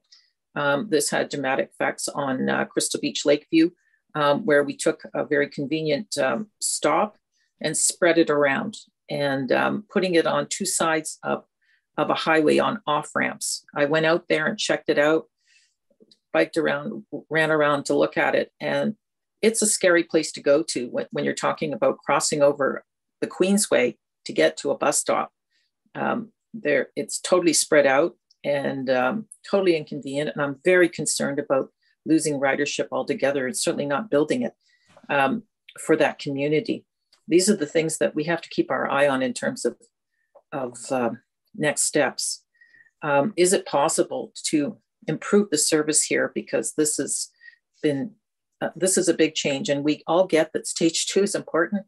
Things had to be moved around, but it looks like we're not taking into consideration people wanting to use the system. We're making it as difficult as possible. Yes, Councillor, I saw that correspondence also, and I saw the pictures. Pat and Michael are coming to see you because the mission there is to improve things as best as we can. And we have further pain points, you know, in the West End as the progress continues. We like to see the progress. There's some challenges out there and beyond, out to Canada and so forth. So they're all over it, and they're going to come and see you and see what we can do. I appreciate that. I think they have to meet with the community as much as me. And they have once, but it was last minute notice. So people were thrown off and not prepared. So again, we're building a new system, but we don't want to lose people in the meantime. Agree 100%. And we'll help you out on any public meeting. 1 minute left. That's fine. Thank you. Okay, thank you, Councillor Kavanaugh. Next up is Commissioner Caricato, followed by Vice Chair Cloutier, please. Thanks, Chair. I have a question about, so last night or yesterday afternoon, when you decided to cancel service for the next week or so, who made that decision? Is it an RTM, RTG, the city? In terms of shutting down the service yesterday, that was myself to Mr. Charter with our safety officer, Brandon, who's there. And in terms of how long that lasts, that was Mr. Guerrera, who at a media interview, they asked how long will it be shut down. He said, I could see it taking a week. So that's not definitive yet. More importantly, I think on the return to service is that that check and balance that we're going to be putting in, that we want to move as expeditiously and safely as possible in terms of when we can return. But in terms of the shutdown of the service, we directed RTM and they understood given the circumstances. Okay, and on the return to service, I know we're going to discuss this in motions later, but what are we looking at in terms of costs for the outside independent consultant, and who is going to be paying for this? So we're going to, as Mr. O'Connor said, and it's been our direction, all associated costs of this are going to be passed on to RTG, RTM. We do have a budget for Mr. Barata and for consulting services. I don't think that part will be significant. The Mott MacDonald piece is already being passed on to RTM, RTG, and then the last one in terms of the overarching umbrella, that too will be passed on to RTG, RTM. Okay, good to hear. And then just a process question about the motions. They seem pretty similar to me. Is the Hubley motion replacing the McKenney motion, or just so I understand when we get to there, please? Thank you. I can respond to that. No, it would not. Mine is substantively different and requires more oversight. Thanks. Can I get like the city clerk or somebody to also respond? Mr. Chair, I'm not sure if the city clerk has rejoined the call. He had to step away briefly. But my understanding is, in fact, that Chair Hubley's motion was intended to be a replacement motion, provided, of course, that staff are clear that the various provisions provided in his motion would render the others moot if carried. Okay. If there's a change to any of that before we get on to voting on the motions, I'd really appreciate that clarity from either yourself or Mr. O'Connor. And that ends my questions. Thank you. Okay, thank you, Commissioner. Next up, Vice Chair Cloutier, followed by Councillor Deans. Chair, thank you very much. And bonjour tout le monde. Mr. Manconi, I too want to thank you for the service you've provided to the residents of the City of Ottawa in your career, your expertise, your professionalism, valued, your efforts to provide information. This commission to council since the launch of the LRT are valued, and I thank you very much for them. And I certainly appreciate the updates we received from you, from your colleagues today. Thank you. I'm a big proponent of transit here and everywhere since I've been 7 years old here. Transit is an engine of economic development, of inclusivity, of environmental sustainability. And most recently, I was in Toronto this weekend and using transit for everywhere I went. And let me say, there were closures on Line 1 on the main Young University line. There were disruptions, as there are periodically everywhere. But we all agree that the performance of this system in Ottawa, which is the one I care about the most, is not up to the expectations of the residents of the city. We need to work together to find solutions to restore the reliability, to improve the safety, to increase the comfort so that transit becomes our residents' first choice when they move around on their daily living. I just wanted to start with that. Many of my colleagues have asked the questions that I wanted to ask, and I appreciate that from them, and I thank them, and I appreciate the answers we've received. And I just want to build on some of those questions. And I did have to step away for a bit, so I hope I'm not repeating some. If I am, please let me know. Mr. Manconi, why are we the only federally regulated LRT system in Canada? So it's because you cross from one province to the other. The only other spot you're going to see that is Windsor, because they cross over to the US. So that's a tipping point for federal regulations. And we have the only LRT system that crosses the two borders.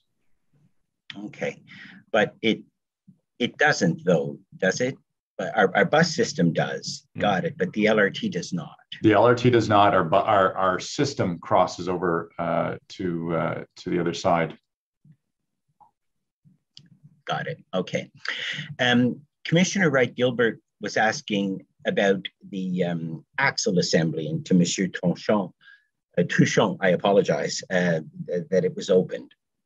But for the wheels are on the axle, of course, but they have been removed. But removing the wheels to check for grinding, because they need to be grinded to make sure they're absolutely round, to check for cracks, we know that that's been an issue. Taking off the wheels would not constitute opening the axle assembly. Is that correct?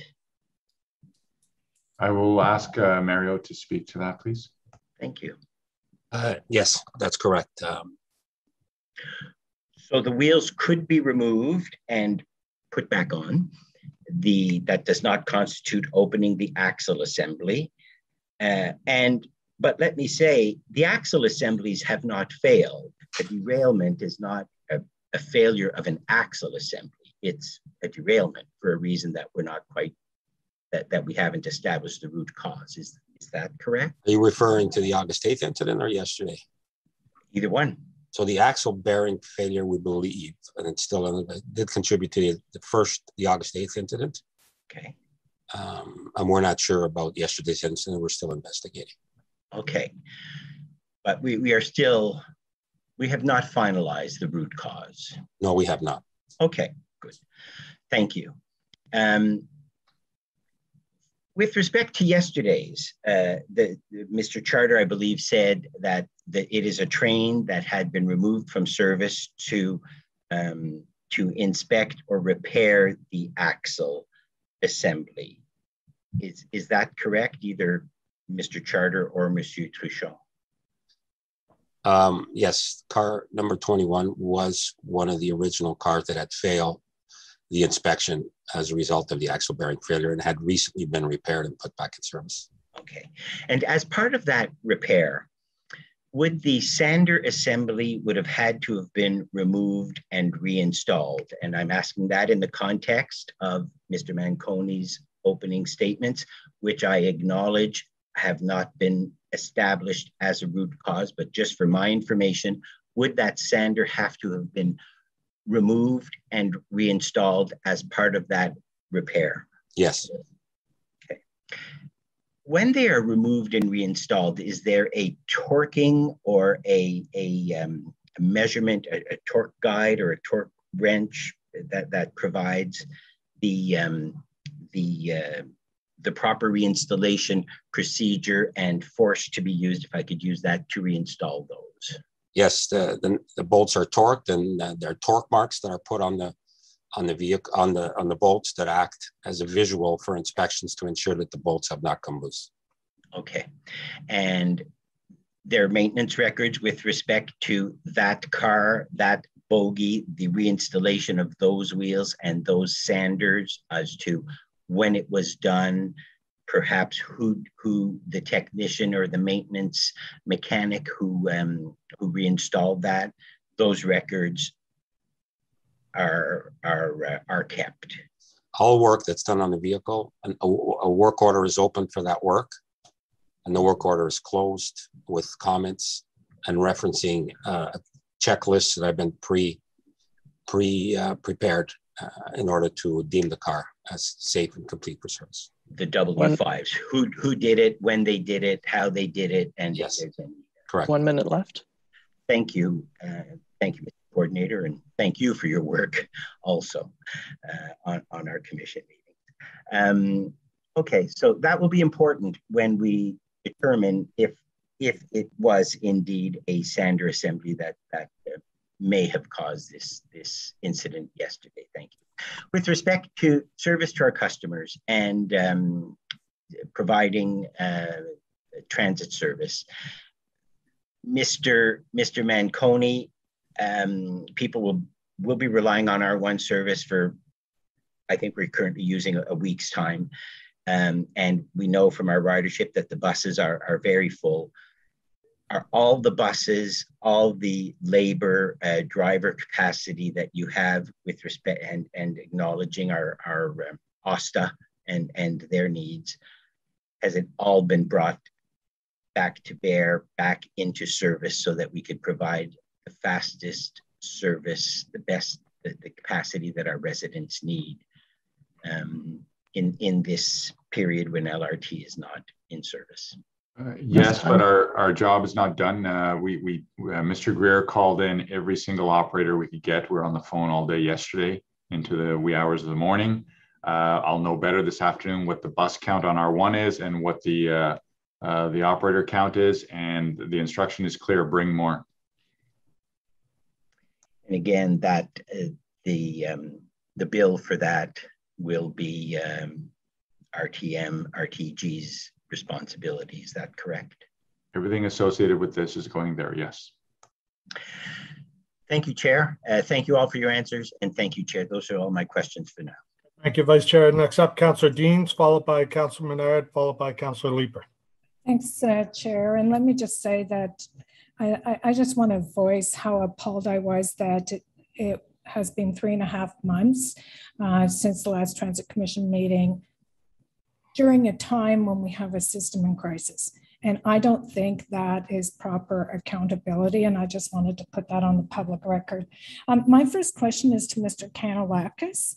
Mr. Kanellakis, in my opinion, and I think the opinion of many, many taxpayers and residents in this city, OC Transpo is currently a system in crisis. And I mean, I don't think I have to enumerate for you all of the problems that we have seen with both the buses and with the train system. Mr. Manconi is departing this organization 10 days from today, and he gave 6 months notice. And yet council and this commission have not been told of a replacement for the general manager of OC Transpo. That to me is shocking. So why has no replacement been named, and when can we expect a new replacement to be named for Mr. Manconi? Hi, Mr. Chair. Well, as the council full well knows, because the recruitment process for these positions has taken some time, and we've been actively engaged in this recruitment process since early summer. I do have a candidate that I'm currently negotiating with, and there's some issues around some of the benefits and issues that that we have to sort out. And I'm hoping to be able to announce a candidate very soon. And so that's where we are. It's taken longer than expected in terms of negotiating a contract or compensation package for this particular individual because of some complications based on where they come from. So will that person be in place on October 1st? At this stage, that's very unlikely. I'll probably have to have someone acting in the interim. I don't think the person will be able to arrive here in time for John's departure. I mean, I do understand. I do agree with you, Mr. Kanellakis, that recruitment does take time, but especially in a time when OC Transpo is in crisis, I think not having a leader at the top of that organization is highly problematic and very unfortunate. But Mr. Manconi, when he spoke of RTM being in a breach of contract. So in light of all of the problems that we've had, and I agree with what Councillor McKenney said earlier, that we should never have accepted this system when it couldn't even do 12 days continuous running without a problem. That system should never have been accepted. And over the last 2 years, I mean, some in this organization might try and spin it as if, you know, it's just one bad week or maybe two now.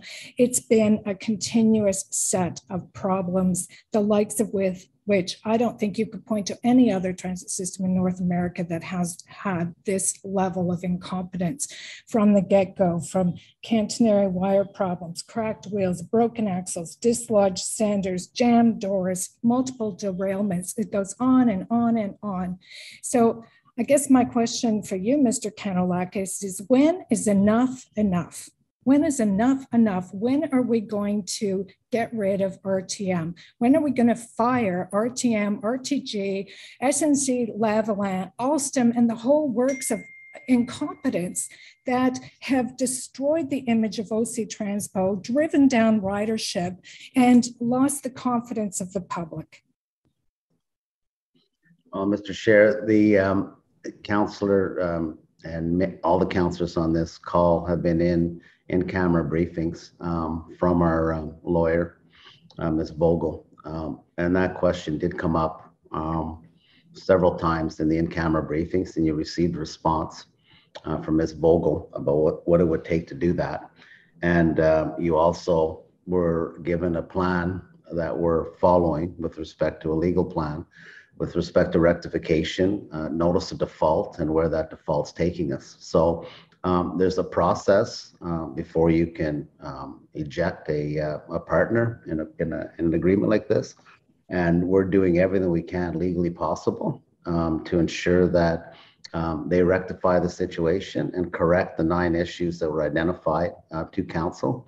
That were many of the things Councillor Deans has listed, and they basically worked their way through all of those things and rectified them, other than I think there's a few issues left outstanding. And that we are planning to bring another legal update to FEDCO very shortly in terms of where we are with the default notice, where we are with the rectification plan, where we are on all the other legal challenges that we've talked about in camera. So council has a full update, and I think it's a fair question to ask at that point again, if you choose to ask it, when Ms. Vogel is in the room, in terms of the context of our legal strategy moving forward, try and rectify all the outstanding issues. Well, thank you for that answer, and I appreciate that, Mr. Kanellakis. I guess as a taxpayer, I just think of all of the taxpayers out there and all of the transit riders and users of the system that would like to know the answer to that question. So it's one thing, and I understand there are legal issues, but to the extent that you can share information in a public forum, I think the public have a right to know. They're the people that are paying for the system. They have a right to know what the current thinking is in terms of the next 30 years. We have a long way to go, and the level and degree of incompetence around this system does not appear to be likely to change anytime soon. So to the extent you can provide public information, I would really encourage you to do that. I just wanted to talk a little bit about the derailments, and there was a question asked earlier about the Trillium line and mechanical issues with that, and that there was a question about the dislodging of the bracket on the sander, and Mr. Manconi didn't actually answer that question. So I guess I'd just like to know, have there been any mechanical failures that have caused derailments on the Trillium line? Because I can't recall any. I can recall one derailment in 19 years on the Trillium line, and I think that was driver error. So, and that's 19 years. Have there been mechanical problems on Trillium that is maintained by our own OC Transpo service staff in 19 years? So a couple of things, then I'm going to get Mr. Charter and Mr. Morgan to comment because they were both directors that operated that line. So first off, that line is not maintained by OC Transpo. All we do is operate it. It is outsourced, always has been. It's maintained by Bombardier, the trains, and then the track and the mechanical systems and so forth is maintained by a third party. There was a derailment at Carleton University. I think that was about 6 or 7 years ago. Troy will have the exact date. That was a operator error going over a switch that was not in the proper position. But then I will ask Mr. Charter and Mr. Morgan, because they ran the line, to comment on other mechanical issues. That's a broad question, but mechanical, whether it's the vehicle or the track or the switches. We had lots of switch issues, as you recall, even on launch day of the Trillium line, where the then chair at the time and myself were stuck on a train during launch because the switch didn't operate properly. So Troy and Mr. Morgan, if you could comment. Yes, good question. Mr. Chair, we've had one derailment on the line, and it was related to the switch that Mr. Manconi had indicated. There was a degree of operator error, but at the same time, there was the switch wasn't closed, and and when John was talking about it, we were talking about once again fractions of a centimeter in this situation, which caused the train to derail, and if you recall as well, that took a train out of service, and we were leading up until the expansion project, but we operated with 2 trains and we didn't have a spare for a period of time because of that derailment. There were lots of issues over the years of the life of the original Bombardier Talent trains, and then the Alstom Lint trains that we needed to manage and control. There were definitely service impacts over those years. But the most common ones that impacted our customers and our service were signal issues and switch issues. We did get those behind us, but it took time and it took some trial and error for us to be able to resolve all those issues and get the reliability to where we wanted it to be. But as far as the vehicle per se, there were always whenever you're dealing with a fleet, regardless of size, you're always managing issues and doing what's safe and what's reliable. But the only derailment that we had was related to that switch, but there were lots of issues that over the years that impacted service and impacted the frequency of service, or impacted our ability to launch service and get R1 going. 20 seconds left. And the only derailment that we've had might have partially been related to a switch, but it was also related to driver error, I seem to recall at the time. And that's one derailment in 19 years. It's not 2 derailments in 6 weeks. So this system just does not feel like it's working. I'm wondering who from OC Transpo is overseeing this? Like who's watching the people that are doing this to make sure things like brackets don't fall off sanders?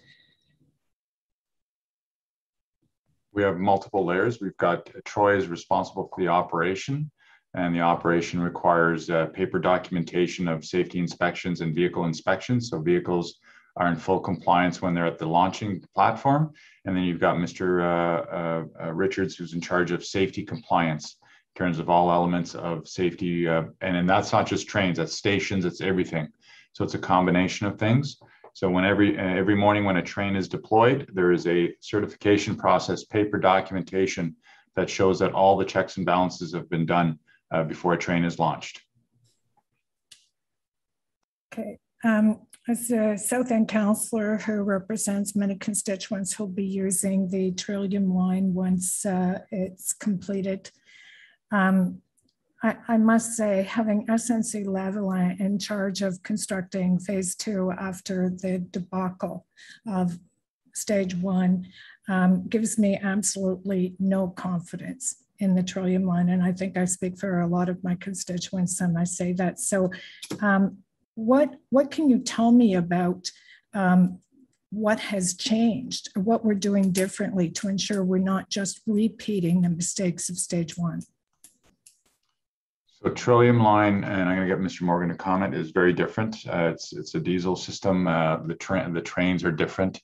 The tracks are different. The switches, you heard earlier on about, do we have the pull-off locations if there is issues and so forth. So it is a completely different system. The lessons learned from stage 1 all got carried over there. And everything from gas heaters for switches and so forth. Mr. Morgan, do you want to comment also? I think, I mean, the starting point for Trillium line expansion is a bit different. Because we have 6 trains already, that we know, and we've had this experience with those 6 trains since 2015. And so we know that, we've worked out the kinks and they're reliable. We also have very good lessons in terms of the gas switch heaters, and very good experience with the turnouts and getting the system working. We've added later on a number of improvements to the system. There's a number of weaknesses in a single track system with passing sidings. So we've tried to overcome some of those weaknesses. In the past, if we had one train stuck, the entire system would stop and there was no way to kind of continue service. And so we'd have to call out the buses.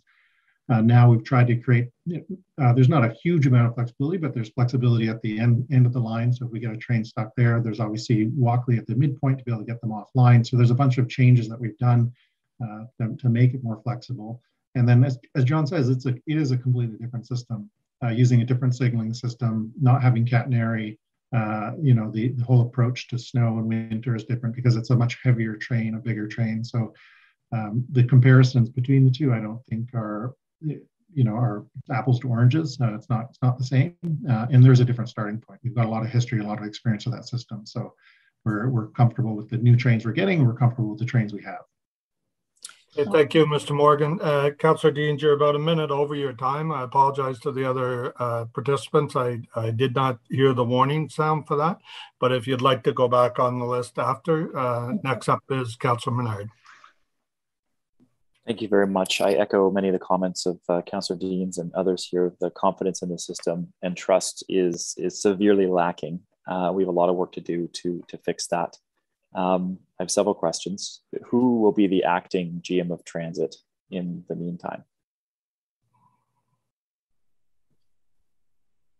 I haven't made that decision yet. I'm waiting to see how things transpire with the candidate that we're in discussions with right now. And then I'm hoping I can have things wrapped up this week, and then I would be making an announcement on the acting. Thank you.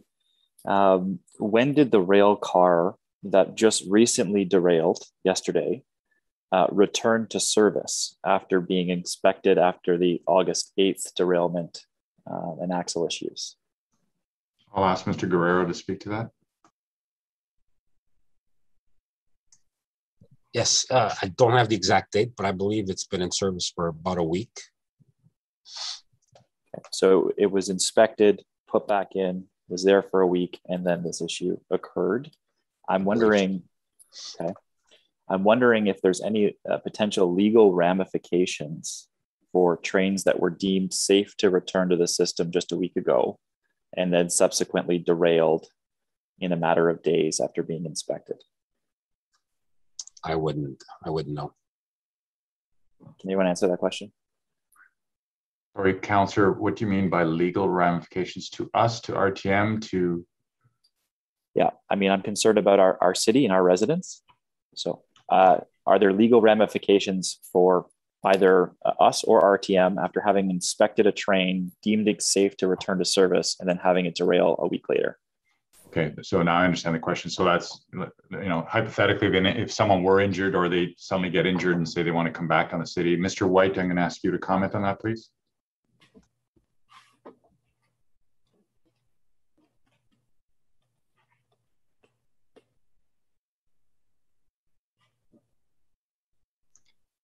Caitlin, is Mr. White on the call? Just taking a look, Mr. Chair, I do not believe that he is. I believe Mr. Huxley from Legal Services is on the call. I'm not sure if he has the information requested. Stu, are you prepared to comment on that? Mr. Chair, I would certainly take that information back to the city solicitor. I would also posit it would be an item that the city's external counsel that is has carriage on the ongoing file would also be involved in. Okay, on that item specifically, when are we expected to go into camera to get a legal update? Is it going to be today? Is it going to be at council tomorrow or on Wednesday?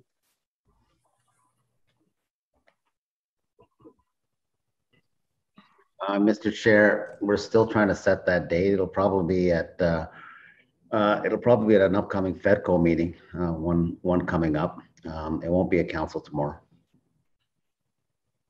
Okay, I'd encourage us to do it as soon as possible, given the lack of trust in the system and as a full council, not just with FEDCO. And I want to be very clear about this next point because it wasn't clear coming from another councillor. I'd like to ask staff to please take direction to share with council and commission immediately any and all TSB letters the city has received and sent back with regard to the August 8th and September 19th derailments. Can I just get clarification that will be done? I don't want to wait till a next commission meeting. It should be done immediately. We heard you loud and clear. I think you've mentioned that in the past. The direction I've given Mr. Richards is that we are to get TSB to give us permission to give us any and all documentation. Now, it's their purview to say yes or no. And so whatever we can pass on, we'll get to the clerk and the legal team and pass it on to council. Absolutely. Okay, thank you very much. This question is to RTM specifically.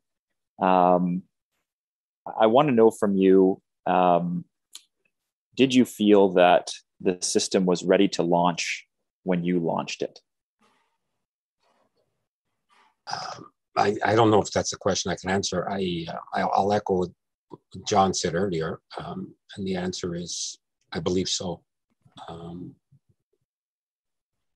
Okay, and I've been hearing from some of your staff that it seemed like there was pressure to launch the line early. Would you agree with that sentiment? To be honest with you, I wouldn't. I'm not in a position to be able to answer that question.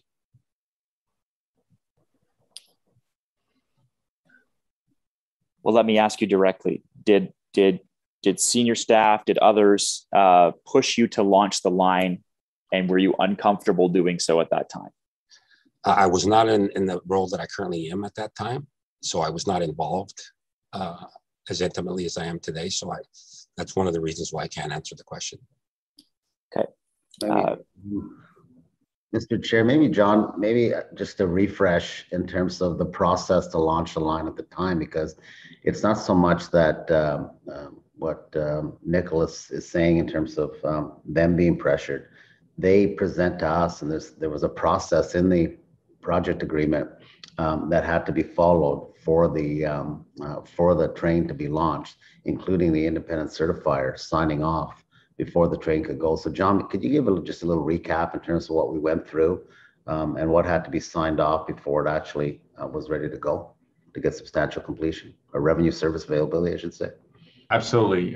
That is the key word, revenue service availability. It's prescribed in the project agreement, which is all posted out for the public to see.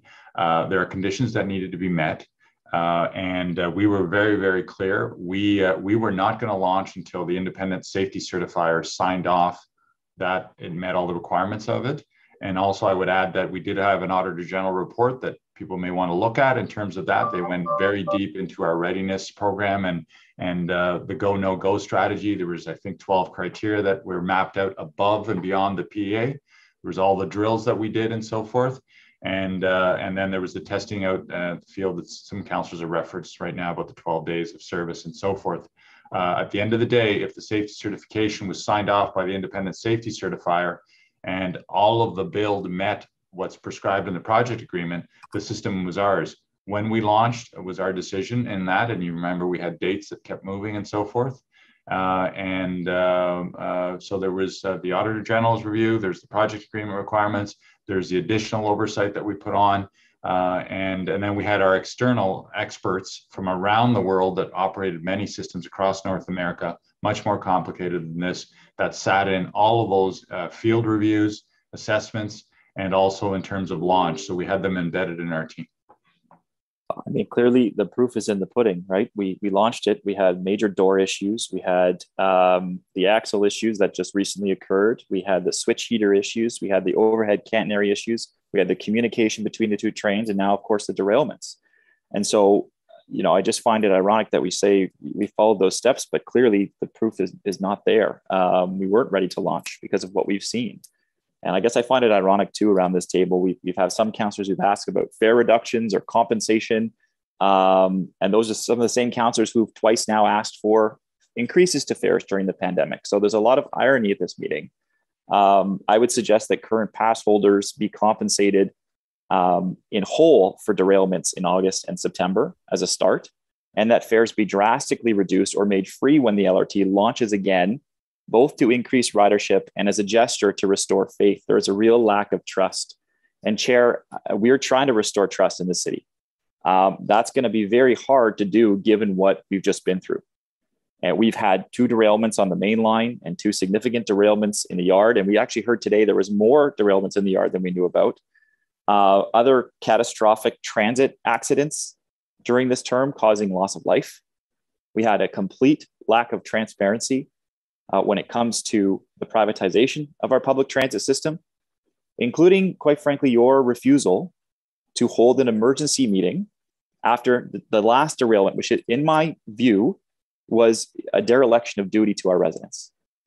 We have unseen costs to people's lives in lost time, in lost business, and lost opportunity. And we're going to be seeing a new transit GM. So for the good of this city, Chair, I'm asking you, will you do your part in helping to restore faith, do the right thing, and step down as the chair of this commission? Okay, Mr. Menard, you're going a little too far here. After the incident in August, within hours, information was communicated to all the council and the commission members. Mr. Manconi and I had a discussion. We didn't know what the root cause was. We didn't have a whole lot of information, but we agreed that we would get the information out to everybody almost on a daily basis. As soon as there was enough to put together into something that could be sent to you and put to the public, it was done. Okay. But the public has lost faith in you, Chair. They've lost faith in you. Menard, they've lost faith in this commission. Would you mind taking a moment and hearing my response? I'll hear you out. Your question. So we put that information back out to everybody as soon as we could. When it was first asked about, let's do an emergency meeting, the decision was made, it was better to get the information out on a daily basis than to schedule a meeting down a week away and hold back all that information. Now, as you're seeing today, it's much more wholesome what we can give you, but we still can't give you the root cause. But staff have been able to answer a lot of questions for you. The commission was polled at the request of Councillor McKinney, and the commission decided against that. You held a public rally that nobody showed up for except for your own staff and your best friends. So there wasn't a huge outcry to do this. Most people appreciated the fact that Mr. Manconi and his people were communicating everything they could about this. So there's the response to your question. Do you have Chair, any other questions? Yes, I do, Chair. And just to mention, Chair, that this is not about you, and it's not about me, and it's not about the other councillors on this commission. Restoring faith is going to take new leadership and showing the public something different than what's been going on. And I'm asking you to do your part. Do you have any other questions? Part in that, Chair? Yes. The last question to you is, yes, will you step down as chair of this commission? And the answer is no. So we'll move on. The next one up is Councillor Leeper. Thanks, Chair. So I'm coming into this meeting today, obviously concerned and upset. One of my staff was on the train that derailed yesterday.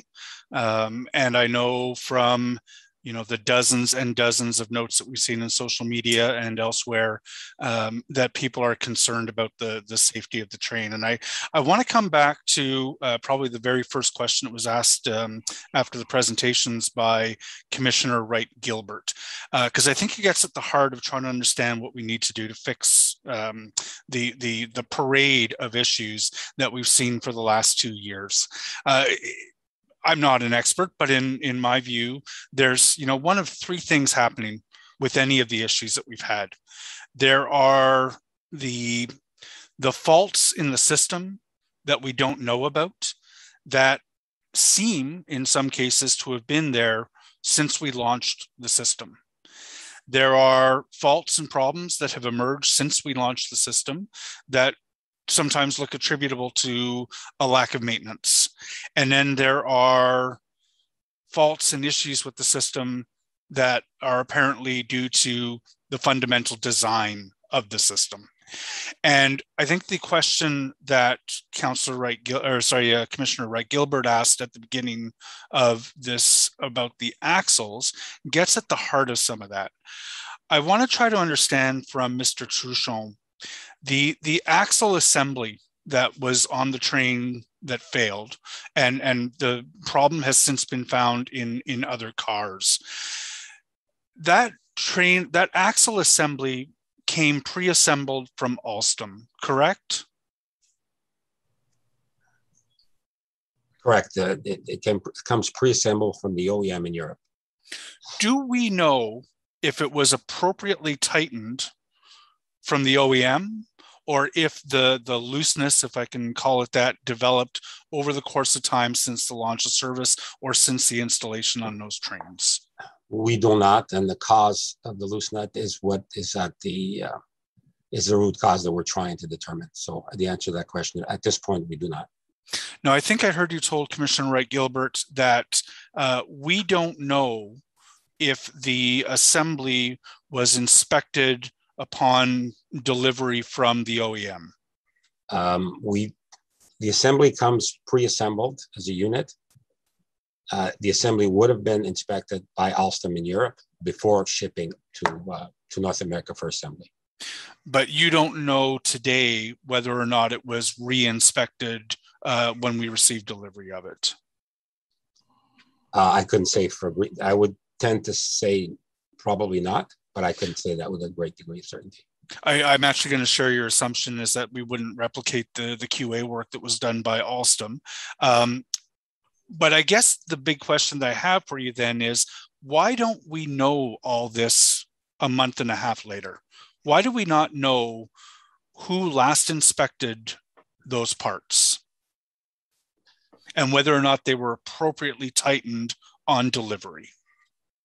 Well, we know a lot. We know a lot about the process that Alstom goes through in Europe. We know that they've recently audited the OEM, but we're still not at the point where we can definitively say why that nut came loose. That we don't know yet. I guess I'll just add that, Mr. Chair, a lot of these components have been sent out to labs to be analyzed. So we're still waiting for that data to come back. So this is why at this point, we're not in a position to understand what caused the nut to be loose. But shouldn't by now we know whether or not we launched the train in perfect working order? I mean, and I'll just ask to make sure that I'm perfectly clear on that. We don't know today whether that assembly was appropriately tightened when we installed it on the train? There's no way of knowing that. You're absolutely correct. Well, I guess had we inspected it upon delivery, we would know that. We could not, there was no process to inspect it. It's a sealed unit. It comes assembled. Yep. Okay. This is what is keeping me up at night, is the unknown problems that we don't know. How many similarly important assemblies go into making a train like this? Oh, I wouldn't speculate to guess. It's a very complicated vehicle with many, many assemblies. As I think John alluded to earlier, Mr. Chair, these days, everything comes in assemblies and individual assemblies which are now assembled together. It's very rare that we do any assembly to that level on site. And I think the way you put it was perfect in that we don't manufacture trains, or trains aren't manufactured, they're assembled. Right. And that's cause for concern to me to know that there are multiple important assemblies that have gone into making the whole train, where we are having to rely on the QA that was done by the original equipment manufacturer, and that have not been completely inspected since we launched service. I mean, is it accurate to say that? Alstom would have a very complex quality program with all of their suppliers. I couldn't tell you in detail what that entails, but we can certainly, that is part of the investigation and information that we'll be glad to provide to the city.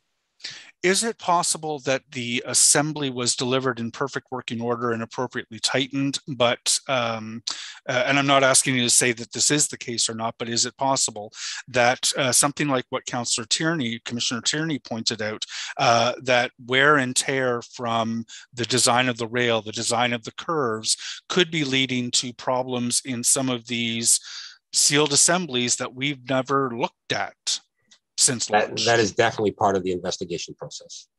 And to my mind, that goes to what we need to try to do to fix the train. And what I'm wondering this morning is, to what extent do we need to tear these down and inspect every piece in order to ensure that residents are safe? I mean, how many more of these known unknowns are going to occur before we do a teardown? We've done a teardown on several of the bearing units. Of the bearing units, but you've said that there are multiple other assemblies that have gone into the fully assembled train. At what point do we need to tear it down? And this gets to the concern I have about ensuring that the transparency of the decision to put the trains back in service is fully served.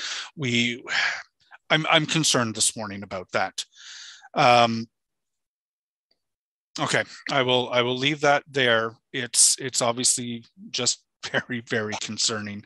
I did have two other questions. I know my colleagues here are going to probably ask a lot more questions about some of the technical aspects. One of the things that was raised with me was over the course of last night, for those who require mobility assistance, who are caught on a trapped train. I know that we have processes, but can you describe what somebody in a wheelchair is supposed to do when the train is disabled and stopped?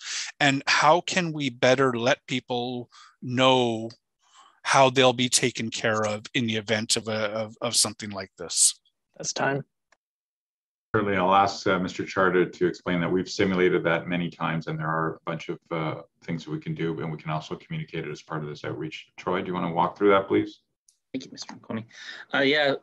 We have a number of, as you alluded to, we have a number of processes and procedures that you have in place to deal with, train-to-train transfers or an evacuation from a train.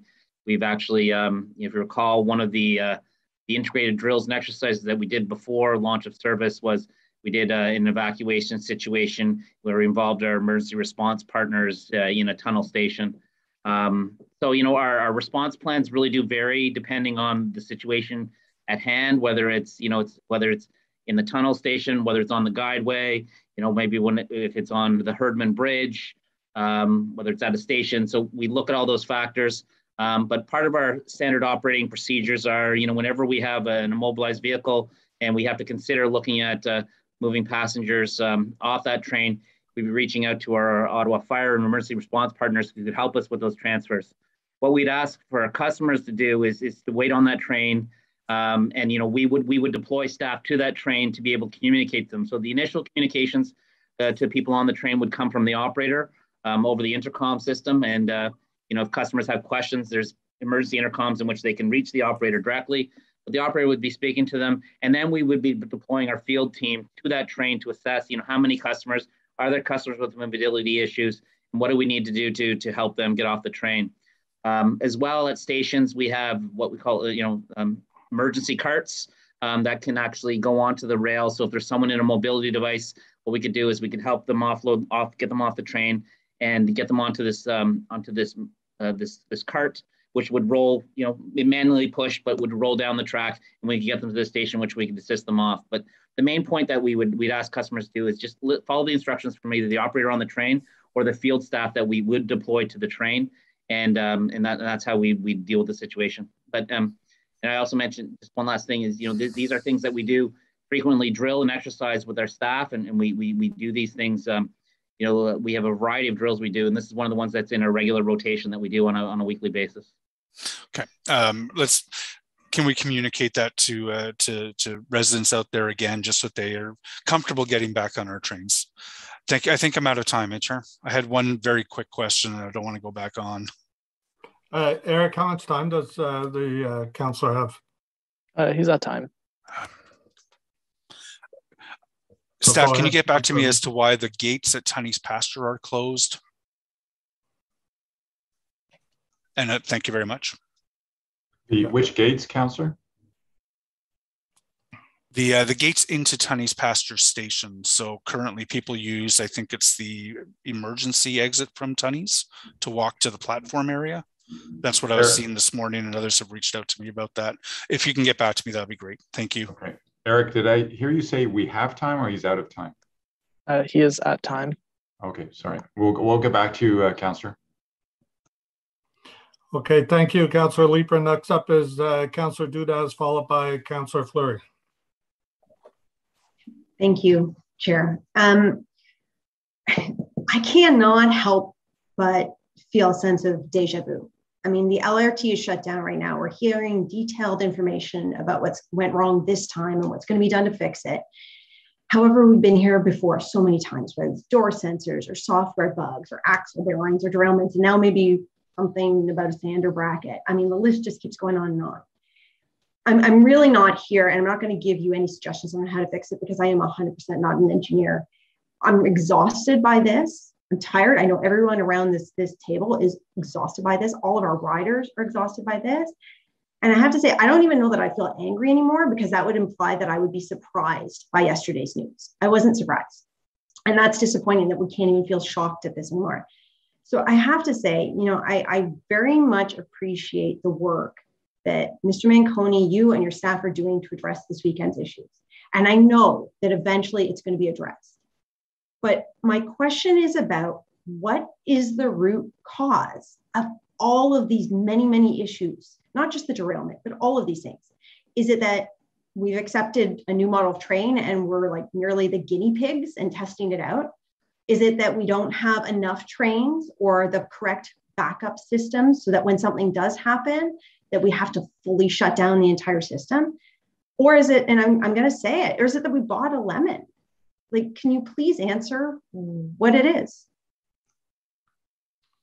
Thank you, Councillor. Mr. Chair, I'll try to answer that with I'll give you my humble advice as to what you should be telling Mario and Nicholas today. And I do want to I know I've been accused of defending RTM in the past. That's not what I'm about to do. I'm going to tell you that we want to thank Nicholas and Mario today because they're the ones that came in and cleaned up those 9 issues that Mr. Kanalak has talked about. So remember the door issues, that's gone. The catenary issues, that's gone. They're working well on the track. They're almost there on that. They had a bunch of issues, regular cleaning and frequency and so forth. But my contract is with them. Our contract is with RTM, RTG. Their subcontractor is Alstom. And how I would answer your question, because you're all asking the same thing. How do we get to the bottom of this vehicle issue? And that's by telling Henri Lafarge-Poupard, who is the CEO of Alstom, to get every and any resource that is required into Ottawa now, the best of the best, and figure it out. Because it's not fair on councillors to have to get into where bearings sealed properly, where they all that. And I'll tell you this, I'm not trashing Alstom, quite the opposite. They build some of the best vehicles across North America. Go look at their portfolios. They build high-speed trains. They build, and I've been on them. They've got contracts around the world. They have the best of the best. I will tell you a story. I called Henri personally the night of the first derailment. And I said, get in your jet and come to Ottawa and bring an army of people. We're still waiting for some of those people. My advice to you today is tell Nicholas and Mario to tell the CEO of Alstom to send in an army of people so you don't have to sit there and wonder what's wrong with the bearings. You don't have to, as Councillor Leeper say, not sleep well at night. That's what we need. And they have them. And on safety, Alstom has some of the best safety protocols in the industry. They have some of the best technicians, and they control a large segment of the market. They've just merged with Bombardier. They have some of the best maintenance people in the industry. How do we know that? They're in Ottawa. They did step up in that area. We need more. We need to see so many Alstom people here in Ottawa figuring this out so you don't have to figure this out or worry. Because what happens with every vehicle, and yes, we've had more than average, the first couple of years of a vehicle, the performance, if you plot it on a curve, starts off rough and improves dramatically. We need to see that improvement go where typical curve matches, irrespective of whether the vehicle is first of its kind or not. All the components on this vehicle have been used around the world, with the exception of a few. It's not that they can't do it. They have to send resources. They have to stop talking about legalities in their boardroom and about who pays and so forth. They have to send an army of people in. Enough is enough in Ottawa. Fix the vehicle and get it consistently reliable like it has been for over a year. That's what how I would answer your question. Because Henri Poupard's response to me was, we remain committed to the City of Ottawa. Well, we need more than that. They need to spend and send resources over to fix this so you don't need to worry about it. We don't need to worry about it. And that train shows up reliably. This will be a great system. That vehicle, you can't get rid of that. Well, you can do whatever you like, but you can't get rid of the vehicle and just go buy another one off the shelf and put it on there. It's much more complicated than that. Everything is fixable with the right people and the talent. And Alstom has the talent. They have the people. They have to have the willingness, and they have to put the lawyers where they need to be and get the people that know how to operate systems, get the best of the best into Ottawa. Sorry for the long-winded answer, Councillor. That's my advice to your question. No, I appreciate that. And I appreciate the candor, because we're all fed up, and it's not, as you said, but even I agree. I'm not an engineer. I could care less what makes an axle work or not. That's not what I'm here to do. And as a transit rider, when something bad happens, that's not what I care about. I just care about the fact that now, coming from the East End, I've just added to my commute, or that I'm riding R1, which is going to take forever and is packed. So, I mean, I appreciate that. And I think that all of us here listening to this, maybe we can take it offline, work with the chair and work with the mayor, and really put pressure to get them to bring their resources, that army, as you said, Mr. Manconi. But I guess the other thing is aside from that, and we have demanded action from them before, and as you said, we need to be more forceful. But aside from that, in addition to that, what questions, I'm hearing all these questions every time I listen in on commission, every time we're in FEDCO or any of, through the media or social media, we're always asking these questions. What question has myself, my colleagues, Transit Commission, FEDCO, Council, whomever, what questions are we not asking that need to be asked to get to real solutions? I go back again. You know, derailments happen, things happen. But I've been on many transit systems around the world. I've lived in Toronto for a bit, and stuff happens. Trains go off, subway system goes down, they pull it off, and you keep going. Like, where is it? Where do we need to focus to get not just a fix, but that backup plan so we can keep the system functioning? Because R1 is not a solution. That is not a permanent solution by any means. Again, my advice to you is if there's only one comment you should be passing on to Nicholas and to Mario, is the project agreement is very clear. You bought capacity and reliability. And when that is not achieved, they don't get paid. They get penalized very heavily financially. We're now into reputational risk. We're now into lack of confidence on safety and security. And the direct statement to Mr. Truchon, Mr. Guerrera, and all their CEO boards is, this is not what we bought. We're not here to fix trains. We bought capacity and service levels. That's why on their penalties, if they don't make morning rush hour, they get penalized very heavy. Same in the afternoon rush hour. If we wanted to go out and build our own system from scratch and build an army of people that know how to fix trains and run bearings and so forth, you would have done that. You didn't choose to do that. That's not what we bought. We bought service and frequency and reliability. And that's what we need to ask for and continually ask for that. How they do it, it's their business. Okay. The outcome that you bought. Yeah. The quality that we're paying for, right? That we will be when they finally deliver on the service. I noticed that Chair Hubley has his camera off, and I do not mean to put him on the spot if he's not available. But if I could ask then that as a next step, Councillor, he has stepped away. I am chairing the meeting. So Vice Chair Cloutier then what I would say is maybe I can direct staff to work with the Vice Chair, the Chair, the Mayor, and anyone around the table here to draft that direction, that letter, that demand, so that we can see results. Because I think that we need to follow up on your recommendation, Mr. Manconi, and I would like to see that happen. I can tell you that the Mayor and the Chair have already asked for that. We will be meeting with them, and it will be a very direct meeting. Okay, well, let's do it again then.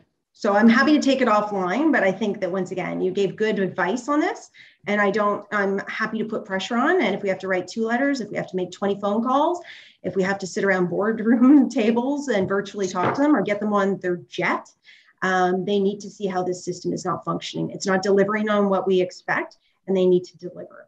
And for us, for the residents, and for the users of OC Transpo. So that's it for me. I'm just done. I'm just beyond frustrated. Thank you, Vice Chair. Thank you. Thank you, Councillor. Commissioner Wright-Gilbert, Councillor Tierney, I see you on the list, but before we go to the second wave, we'll get through the first, some councillors who have not asked questions. And so, Conseillère Kitts, s'il vous plaît. Thank you, Vice Chair. And thanks to my colleagues who have already asked a lot of great questions today. Mr. Manconi, I really appreciated your comments just now in response to Councillor Dudas. I do hope Mr. Poupard is listening. I would use more forceful language if allowed. But building off some of the questions already asked today, we heard that regular maintenance checks are done based on kilometers traveled, I think. Given the significant issues our machinery has had, have you considered reducing the number of kilometers required before needing to be checked? Yeah, that's a great question. I think I'll let Mr. Truchon respond to that because he's done some adjustments on inspection frequencies. Thank you. It's Mario, John. Yes, we have adjusted the cycles depending on the need. For example, the current inspection cycle for the tolerance on the bearings is about 1/4 of what our normal inspection cycle is. So we have made adjustments as a result of the recent incidents. Okay, and will those adjustments stay in place going forward, or are they in place for, a certain amount of time? Will stay in place until the root cause and a permanent fix is in place. Okay. Okay, I mean, I think perhaps since new problems keep popping up, we might need to look beyond just this particular issue and consider having sort of more frequent checks in place until perhaps, you know, we have a certain amount of time that's gone by before we have another incident. But anyways, given that we are seeing overcrowding on R1 service today, can we deploy added resources to enforce masking while we run the service? Yes, Councillor, it's a great question. We're talking about that this afternoon in my daily meeting with my team. Mr. Greer is ramping that up. We've got supervisors and special constables. We need to be enforcing that. And if you get any feedback on particular trips, please pass that on to our call center. We'll deploy.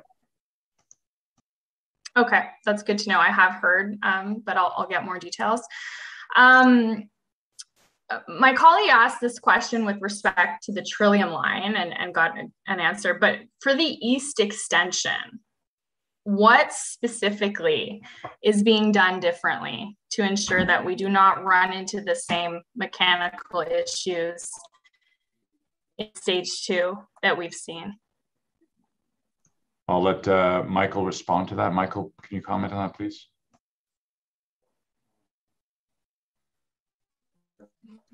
Yes, I can comment on that. So obviously the trains, we're launching the stage 2 trains into service.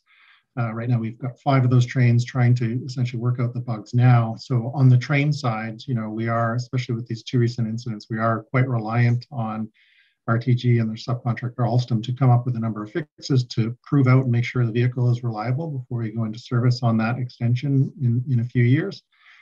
So that's on the vehicle side. On the infrastructure side, the changes are very clear. You know, we're going to the gas switch heaters. We're going to a different track neutral temperature, which should improve the performance of the track structure itself during hot temperatures. We're going to an overhead catenary system that is more resistant to salt and corrosion from highway chemicals. So those are kind of the quick wins, I would say, on the infrastructure side. And so those are going to definitely bring a huge benefit to the reliability. You know, one of the kind of pieces that we've been working on out of this process, both the default that occurred last year and kind of the current issues with noise and vibration that we've seen on the track to date, is to get an updated wheel rail profile or wheel rail interface study done. I know RTM is advancing one and we're advancing one independently. Because that really informs what's the profile of the wheel, what's the profile of the track, and what's the stability of the train on the track to kind of keep it in place, especially at those higher speeds. You know, we obviously don't have that experience at the higher speeds, and so we need that information. So there's a number of things that we've done on the infrastructure side, and then we're taking everything that we're learning about the vehicle, especially out of these last few incidents, and putting that into the next revision of the vehicle, such that when we get to 2024 for the East, all of those changes are implemented. There's a big risk to that project, because it's being built by someone else. In terms of when we go to start the testing commissioning, we need reliable vehicles for that testing period. We don't want to be using vehicles that are unreliable or causing us problems, because that will just slow down that project. And so everything we're doing now and everything we're doing through the design of the infrastructure is being done to kind of capture the lessons and make sure that we don't run into the same issues in the future. And what is going to be the testing period for these extension lines? I'd have to go back and look at the schedule to see the kind of the precise durations in the process. So it's a very different process than we would have had in stage 1, because we've got a transition between, trains will be operating on the revenue system and then operating on a non-revenue systems. And so there's a very dynamic process there that we need to kind of monitor. That's so the interim period and the testing that's done while we do kind of advance of trial running, we're still working through that, but there is a significant portion of time allocated in the project schedule for that work. And then at the tail end of the project actually gets handed over to the city. And then we begin, so they achieve substantial completion, and then we do a 3-week trial running period on the system. That's essentially to validate the handover from east-west connectors. They hand the system over to Rideau Transit Group. Rideau Transit Group has to accept it. The city has to accept that the reliability has been there. But we have expanded the trial running period, and we are, again, starting from a different point in time with the vehicles and you know, it's 3 years from now, so we'll have a lot more experience with those vehicles and have very qualified operators, very qualified controllers. So a bit of a different starting point. Okay, so it'll be longer, and just so I'm clear, there won't be those 3 weeks. There won't be passengers. You're just going to test them. You're just going to let them run. Correct. Yeah, we call it ghost running, where we're running for 3 weeks. They need to prove the performance. Once that's proven, once RTG accepts it, the handover, then it would be handover to rail operations. And then at that point, rail operations in conjunction with their partners in service planning and bus operations would need to make a choice about, you know, when do they put it in a service? Do they again do a parallel bus service like we did in stage 1? What is that transition to actual service with passengers going out to the east? Okay, and if there's issues identified in those 3 weeks, will the 3 weeks be extended from that point that you identify an issue? Okay. Okay. Okay. Finally, you know, I'm not a member of the commission, but looking forward, you know, should another incident of this magnitude happen when service resumes, I do think it is necessary to have an opportunity to receive clarity and ask questions in this kind of forum. You know, I think we've seen today, we all learn and bit from having a discussion, and our residents do come to us for answers. So that's it for me, Chair. Thank you. Thank you, Councillor Kitts. Much appreciated. Next up is Councillor Meehan. Thank you very much, Chair, and thank you to you, Chair, and to Mr. Manconi for answering our questions. I'd just like to explore a little bit the original equipment manufacturer. We said that the axle unit was manufactured by Alstom. Does Alstom in fact manufacture, or do they contract out that job? The axle, the bearing assembly and the axle unit are not manufactured by Alstom. It's a different supplier. Can you tell me who that supplier is? I believe it's Texelis. And out of where? France. So actually manufactured in France? Yes. Not offshore by any chance? No, I believe it is in France. Okay. Now, is this is the unit one of several units they manufacture, or is I'm just wondering if there's quality standards, like if they manufacture several different units, maybe where would our unit be ranked if they do have several different units that they build? My understanding is the supplier supplies similar type units all over the world, so they're quite a large supplier of units of this type. And was this unit manufactured specifically for Ottawa? No, it's been used elsewhere. Can you tell us where? I believe it's been used in Paris, the cars in Paris, and maybe Istanbul, but I could get that information for the city. Don't quote me on that. I'm not 100% sure. Okay, so when you say like when we understand that units and from our discussions today, there are so many different assembled units that we purchase from different suppliers. Our understanding is that the company on the contract is the company who manufactures, but that's not necessarily the truth. That's not necessarily the conclusion that we should be drawing. They could be like Alstom contracts out to a Paris company. Maybe the catenary system is supplied or manufactured elsewhere besides where we thought it was coming from. I'm just saying, you know, our understanding of where it's manufactured is a little bit different maybe than what it initially was. It's a hard question for me to answer. I would have to get Alstom to speak to that. Okay, so the unit that is on our trains right now, the package unit that came was also supplied to Paris. Okay, that's good to know. That's good to know. Okay. Just a second, I'm looking at my notes here.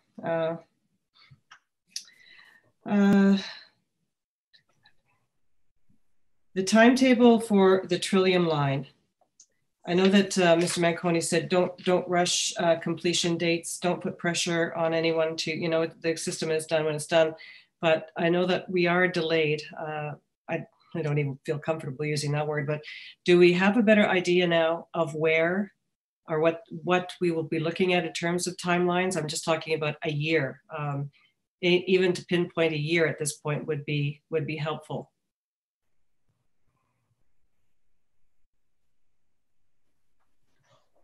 Mr. Chair, through you to the councillor, we've committed to providing a full update on the schedule at, I believe it's December FEDCO. So we're currently doing a detailed analysis with the Trillium Line team to understand what are the risk factors and what are the likely outcomes for the project schedule.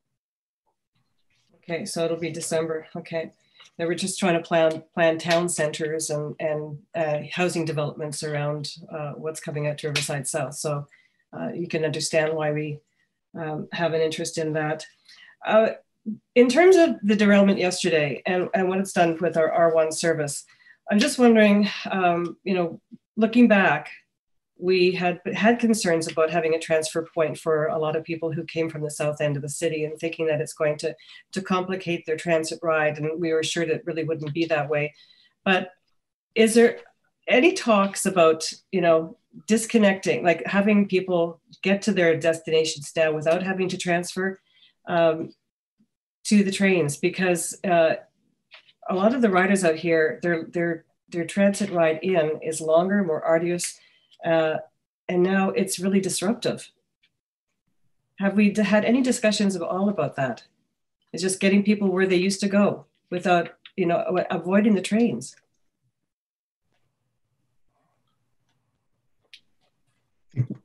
Chair, I think Mr. Manconi stepped away for a second. I'm not sure if Pat is available to answer that question.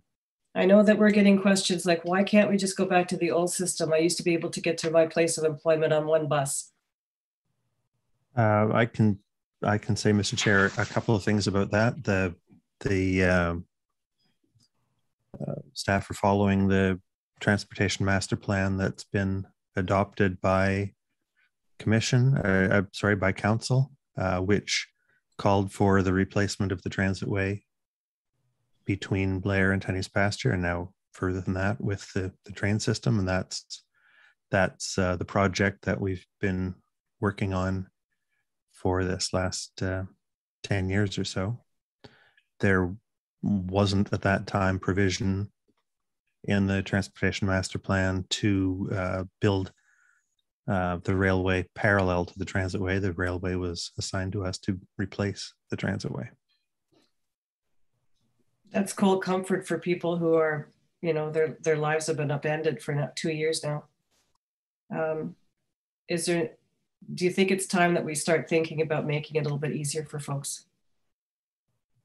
And I would also suggest at this point, I would like to support Councillor Menard in his call for either reduced fares or compensation for the hardship that our riders have been going through. I don't think that we should be raising our fares this year, particularly because of everything that we're going through. So I have concerns about a system that isn't very reliable and the disruption to people's lives. And I think that because we are so far in, you know, our revenues are off so far anyway, actually giving our transit riders a break now, I think is almost inconsequential and would be actually the right thing to do. So I would like to have a discussion later on, I guess, offline about getting people to their destinations quicker without having to rely on the train and R1 replacement service downtown.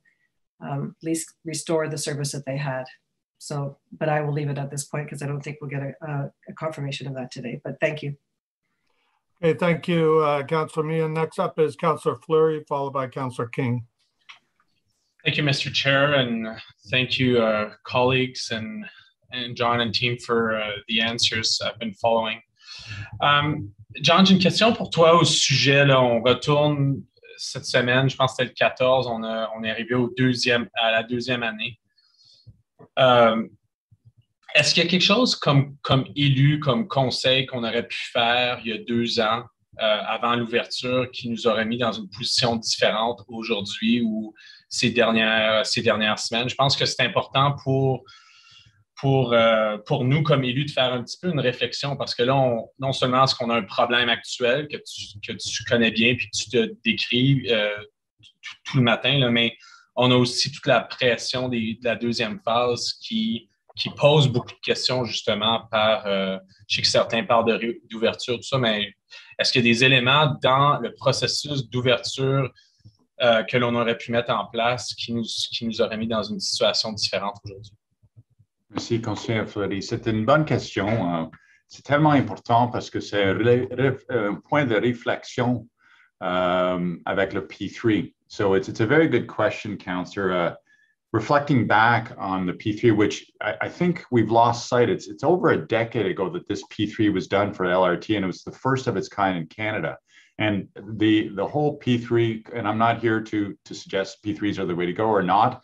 I'm just commenting on your question because I really appreciated it's a reflection moment of, you know, when you're in a certain situation, what could you have done differently?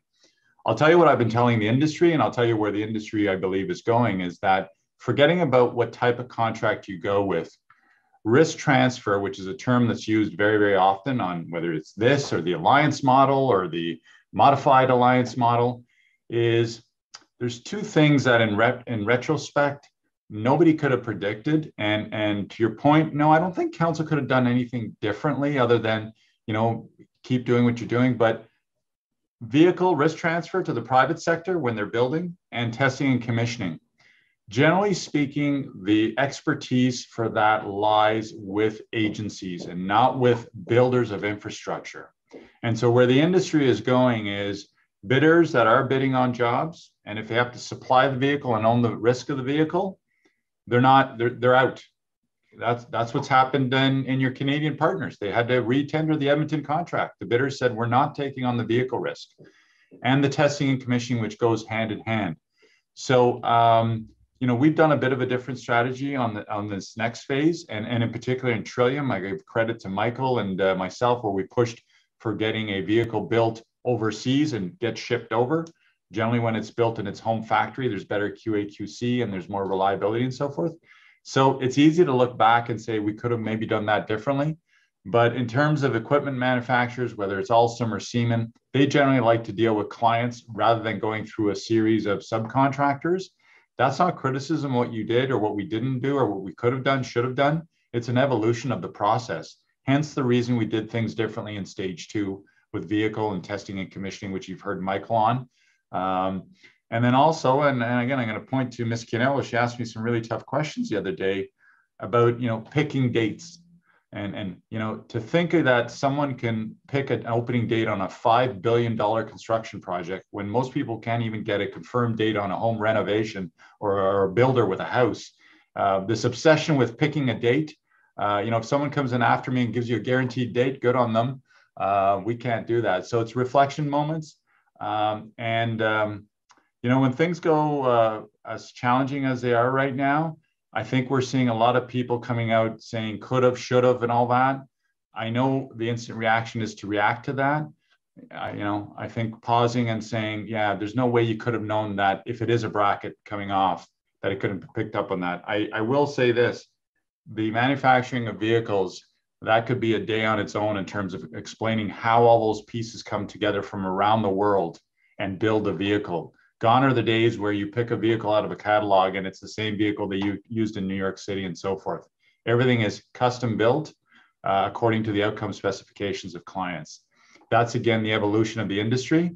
And then you add in layer of complexity on safety, CBTC systems, passenger information. You know, those that launched railroads in the 70s and 80s, customer expectation wasn't that you could tell me when the next train arrived. That's fairly new technology. Camera installations, all that complicated features. So that's my thoughts on it, Councillor. I don't know if that answers your question, but in terms of oversight and governance, you've had auditor generals go through that. They've given you a recommendation. You asked for the independent review, or councillors asked for the independent review of the P3 contract and what you could do differently. That had some good recommendations, but it generally said, you know, things were followed, and it's an evolution. Yeah, I guess, you know, I appreciate the full context here. I guess I'm left with the idea. I remember at the time it was super exciting of having a date and pushing through that date. And if you recall, there was a number of residents and media coverage that was highlighting to us that the completion of the program in terms of testing wasn't fully complied with in many respects. So do you feel that a lot of these or some of these elements would have been raised through that period?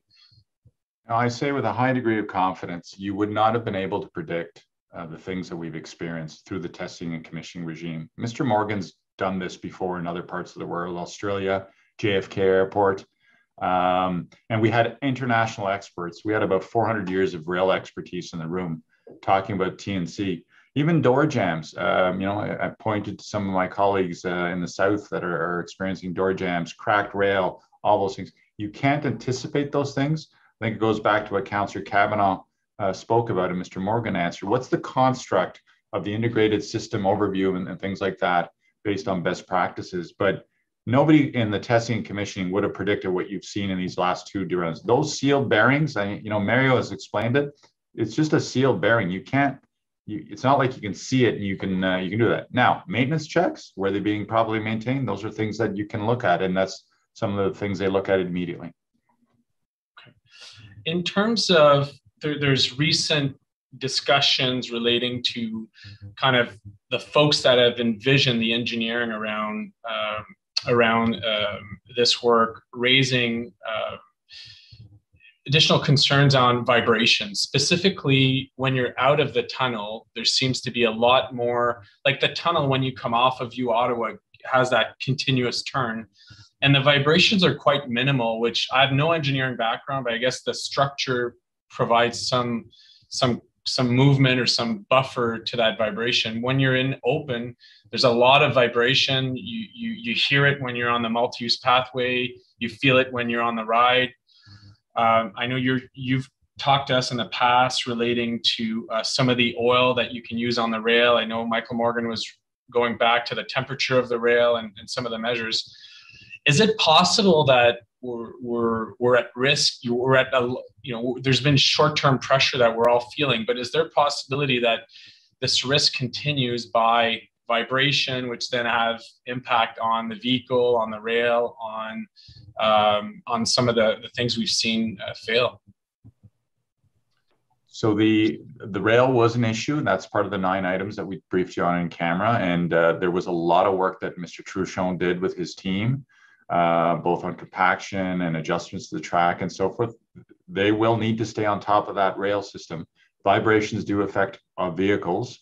The S-curve at Herdman, which, avoid S-curves is my parting device. I always talk about Woodruff Avenue. I know everybody wants to talk about going around that property. Don't do that, because S-curves are tough. They're tough in Boston. They're tough in New York City. Vibrations do contribute to things. And that's why the rail needs to be maintained. Things have improved significantly across the track, but there's still more work to be done. And that'll be part of the briefing that we're going to give you, because it connects up with exactly what you're talking about. Okay. Puis-je avoir peut-être un commentaire de M. Truchon à cet égard? Je sais que vous venez quand même depuis plusieurs mois, puis vous essayez de résoudre les problèmes, là, mais au niveau de l'ingénierie du système, puis de l'impact sur les véhicules, puis du risque sur la viabilité du réseau, est-ce que votre équipe a signalé quelque chose à la ville face au corridor comme tel qui est de note là, au niveau de la capacité, la fiabilité du réseau dans son état actuel, mais aussi pour l'avenir? Écoutez, excellente question. On a accusé réception des recommandations qui sont issues du plan de remédiation.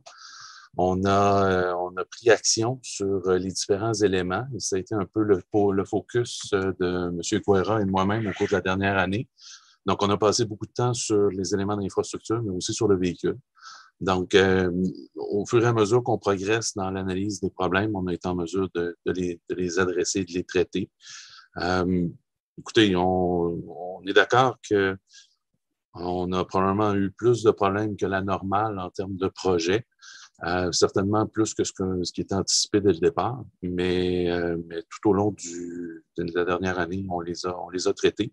C'est sûr que ça laisse un leg en termes d'historique sur des enjeux de porte. Ça fait longtemps qu'on n'a pas entendu parler de porte. Ça fait longtemps qu'on n'a pas entendu parler de OCS ou de caténaire. Mais écoutez, on continue de travailler avec notre sous-traitant, Alstom, pour régler les problèmes de véhicules. Puis de votre côté, au niveau... moi, je ne suis pas expert dans la matière, mais à un moment donné, quand on a un produit, moi, je pense que j'ai un petit peu plus de connaissances au niveau des bâtiments. Là. si les sous-contracteurs, ça va pas bien, puis ça, à un moment donné, s'il y a un enjeu de brique, ben, c'est le gars qui a mis la brique, puis ça retourne à celui qui a créé la brique. À un moment donné, si le véhicule continue à amener de problèmes, à quel moment est-ce qu'on le retourne puis on dit, écoute, ça marche pas ton affaire là, sur ces véhicules-là?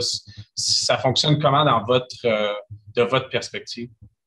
Écoutez, c'est sûr que le véhicule nécessite des modifications pour traiter des problèmes qu'on a. Sur ce point-là, on a la pleine et entière collaboration d'Alstom et de tous les niveaux de l'équipe de gestion d'Alstom pour régler les enjeux auxquels on fait face présentement. Donc, de ce côté-là, on réagit au fur et à mesure des enjeux qui sont en place, mais il faut également rester en cours au niveau du programme d'entretien préventif correctif. Donc, c'est de balancer ces éléments-là à court terme qui sont l'objectif. Parmi vos partenaires, quand il y a une situation comme celle qui est arrivée en début août, puis celle qui est arrivée cette fin de semaine, c'est quoi j'aimerais ça comprendre vos points de tension là, de votre côté. Vous autres, au niveau des élus, vous le sentez. Au niveau de la gestion chez OC Transpo, vous le sentez. Les médias, le public, mais au niveau de l'entente, comme, moi, je vois Alstom comme un groupe coupable dans tout ça. Là. Je veux dire, il n'y a pas de visage à Alstom. M. Manconi nous dit, hey, c'est le PDG qui doit envoyer une armée. De votre côté, comment vous percevez ces enjeux-là? Là? Je veux dire, à un moment donné, on est humain dans tout ça. Puis, pour vous, il y a des facteurs de revenus qui sont et réputationnels et financiers. 1 seconde. Écoutez, je vais donner une réponse très courte. Chez RTG et RTM, on n'est pas des experts de véhicules. C'est pour ça qu'on a souscrit notre contrat avec Alstom pour qu'ils nous appuient tout au long des 30 ans au niveau de l'entretien. On a la pleine et entière confiance sur leur capacité à résoudre les enjeux auxquels ils font face présentement. Et sur ce point-là, on est très confiant qu'ils déploient les ressources non seulement à Ottawa, mais également partout dans le monde de leur centre d'expertise pour nous aider à passer à travers des enjeux auxquels on fait face présentement. J'aurais plein de questions comme vous imaginez. Mr. Chair, I do have a number of questions, but I know it's been a busy morning and I respect many questions were asked. We have to get to the bottom of this, and certainly residents of Ottawa have paid for a service and should be should be able to ride the train safely and with trust. Thank you, Councillor Fleury. Next up is Councillor King, please. Thank you, Chair. And I have a technical question that stems a bit from the fact that we're not technical people, but which builds upon my colleagues' questions and observations. And what I've seen is that most railway axle maintenance is based on scheduled preventative maintenance. But we've heard, and especially based on some of the observations of Councillor Leeper, I'm thinking of, we've heard that there are challenges around this due to sealed assemblies and the potential of unknown deficiencies in the fundamental design of the system. So notwithstanding these issues and the fact that we haven't identified root causes, can either staff or RTG speak to condition monitoring technologies or sensor technologies that are in place or could ideally be put in place to monitor axles on the trains? So I'm just talking about the effectiveness and the efficiency or maybe the efficacy of tools such as defect detectors, hot boxes. Can any of these sensor tools aid in predictability? Since we're hearing from staff the challenge around predictability. Great question, Councillor. Mr. Truchon is actually working on some of those technologies. I'll ask Nicholas to comment. I'll comment, Mr. Guerrero, sorry. Yes, so as part of the investigation into the Bering incident, we are looking at the hot boxes. Is not something that's typically used in the LRT. It's more in the freight heavy rail industry. But as the technologies improve, we have the ability to maybe put it in use here. So we are looking at that as a possibility for the future to help us sense if the bearings are overheating or whatnot. I think it was alluded to earlier. So we are monitoring the vehicles for spin slides. So we would look to that as well. So I think there are some things that can be done that we are looking at as part of the investigation process and the way forward. And ultimately, if we are utilizing these technologies or looking at these technologies, number one, are we going back to Alstom to say, if you have assemblies that we can't access and we can't effectively do maintenance on, will you provide sensor mechanisms to determine whether the solid state of these parts are good? Yeah, I think that's part of our investigation process. And I don't want to, I think maybe there's a misconception. These units, there are checks in places where the units aren't necessarily opened up, but there are checks in places to ensure that they're doing what they're supposed to be doing by measuring tolerances and whatnot. So it's not like there's nothing that's being checked on these units. Okay, I appreciate that. The other question that I have is, do we feel then that we are aiming to exceed standards? So I'm just wondering if you could speak to the regulatory standards that we have to get to, and whether the implementation of these technologies would exceed the parameters of regulatory necessity around these sensor technologies. Because I think that if we can add anything that is predictive, obviously that will be better. We will ensure or move towards towards ensuring that we're getting away from these types of system outages. That's something that we're consistently looking at, and with the TSB as well. Okay, well, I appreciate that.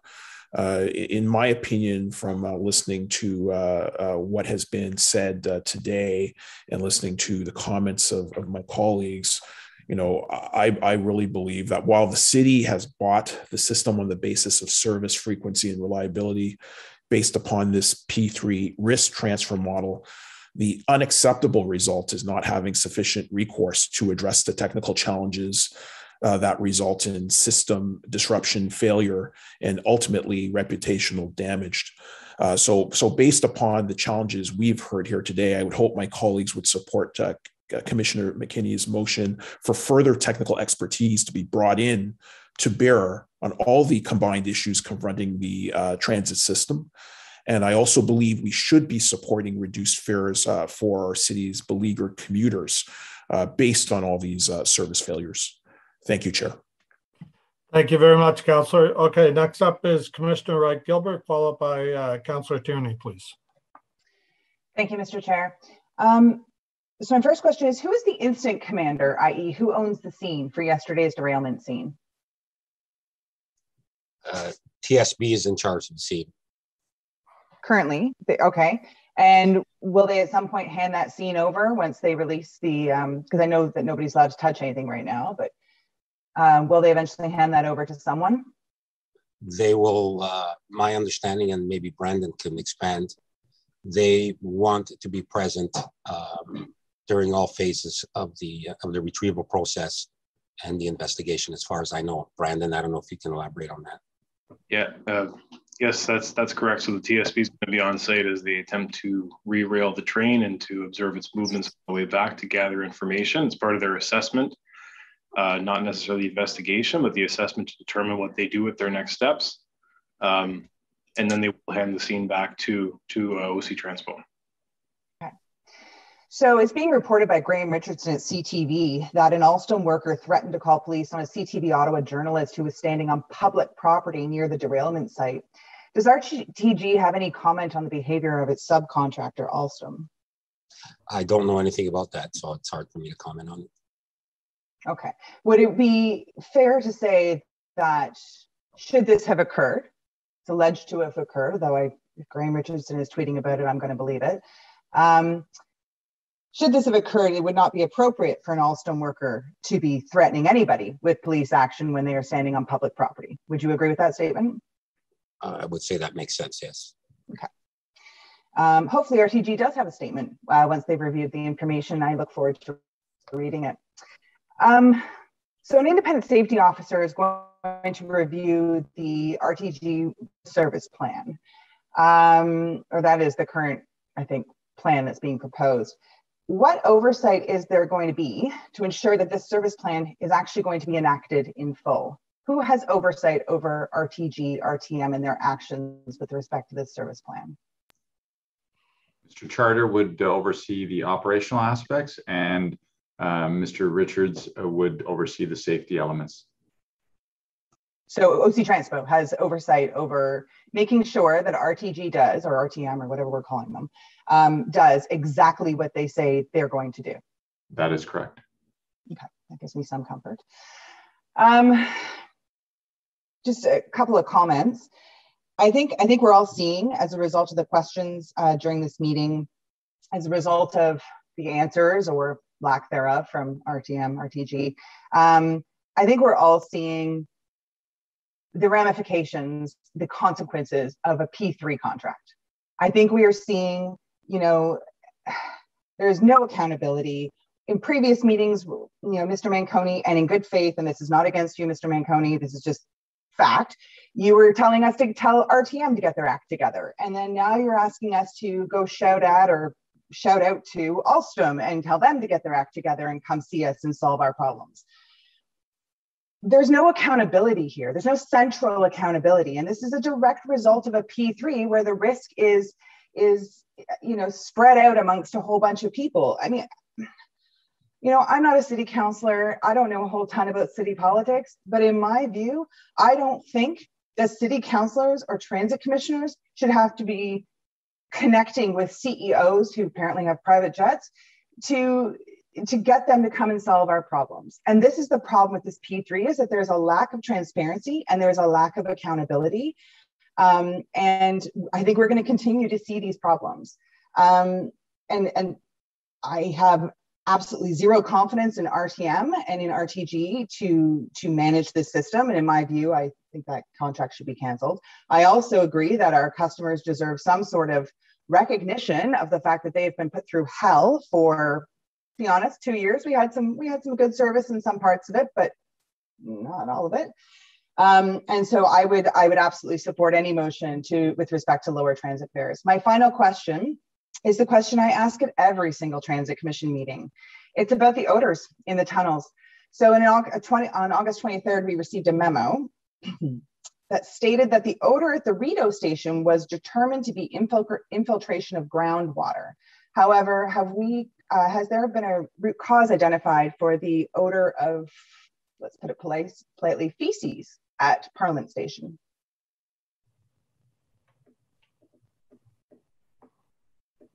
Mr. Chair, as I said, there has been identification of the groundwater at Rideau Station, but at Parliament Station, no, there's not a root cause that's been associated with that yet. It is believed that as we continue to do more injection grouting to seal some of the water seepage, that the smells may dissipate. Staff have noted that they've been out quite a bit. They're out every day. I've been going out twice a week. Haven't noticed a reoccurrence of it. Not to say that it won't come back, but so no definite root cause. But we do believe, anecdotally at least, that the issue seems to be reducing in frequency and as well as in degree of smell, to put it that way. And then they continue to do the injection grouting, which is one of the reasons why you do see some chipping of the paint. When they do that injection grouting, it's a wet material that needs to cure, needs to dry. Obviously, that needs to happen before the paint can adhere to it. So, but as they see more of these locations, as we continue to close off those areas where there's some minor water seepage, anticipate that it'll continue to improve. But we need to see how it's not an exact science in that regard. But that's what the belief is right now. 1 minute. I will say this, that I have had people contacting me nearly daily talking about the odors at Parliament Station. So while others may not necessarily smell it or not smell it as bad, the public's still reaching out. It's a public confidence thing. It's also really disgusting, let's be honest. I have two final questions. Number one, what is causing the water infiltration in our tunnel system? Chair, as I've mentioned before, every single tunnel in the world leaks when you go underneath a river or a water table.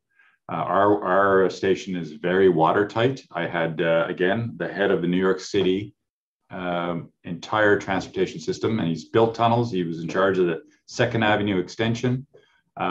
He was very impressed with our tunnel and how dry it is. Many of you were down there for the tour, even before service started to run.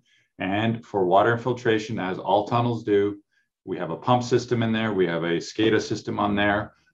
You are going below underneath the Rideau Canal. And so you will have water, and there are other cities that have a higher degree of water. We're very fortunate so far.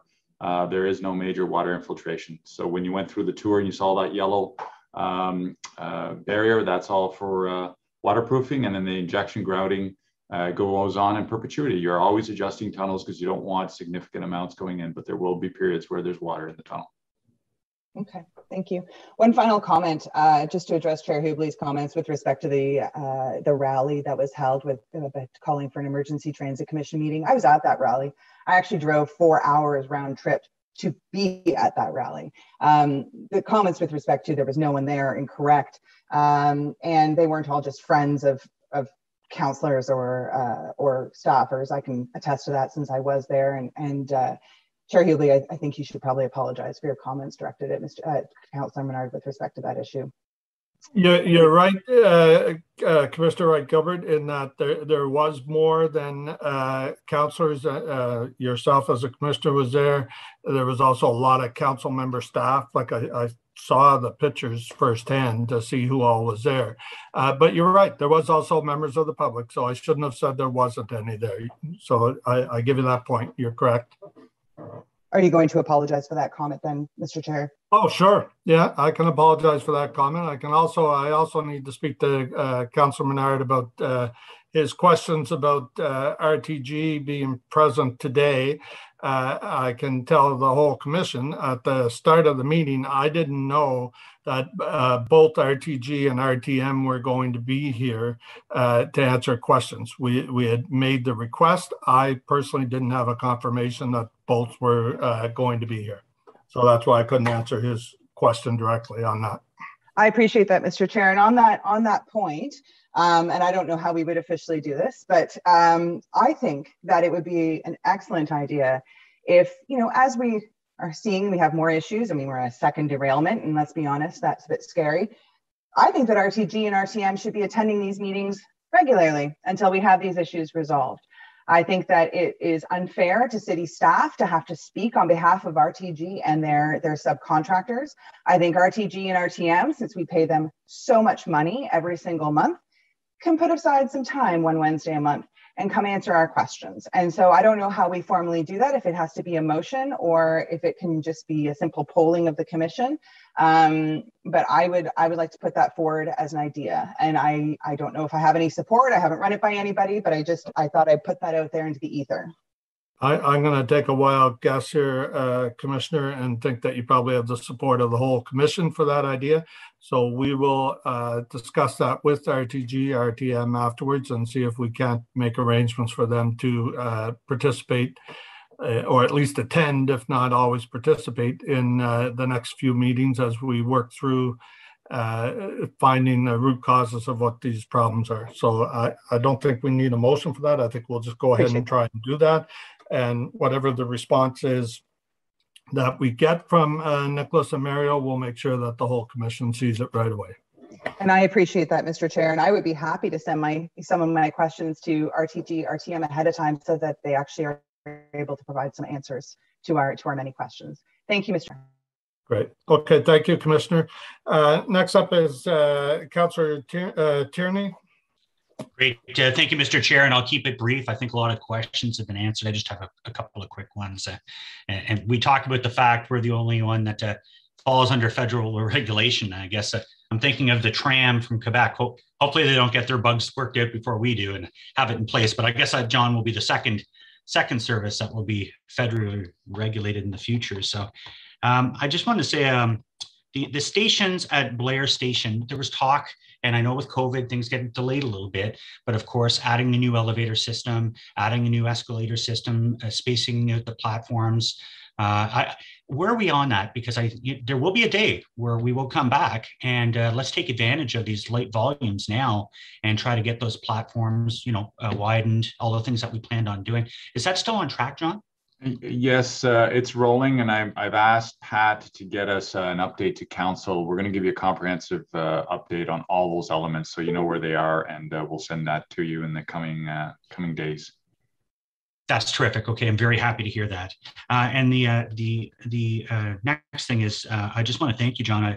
I feel like we're all learning on the fly, and even though we're building on the fly. But I just want to say, I've been on Transit Commission since I started politics. I've been on 11 years, and I've watched change of leadership, and the leadership that you brought forward has been absolutely amazing. I remember cutting the milk runs, and you're sitting on a stage in the East End, and Diane was there, and we remember people were pretty lit.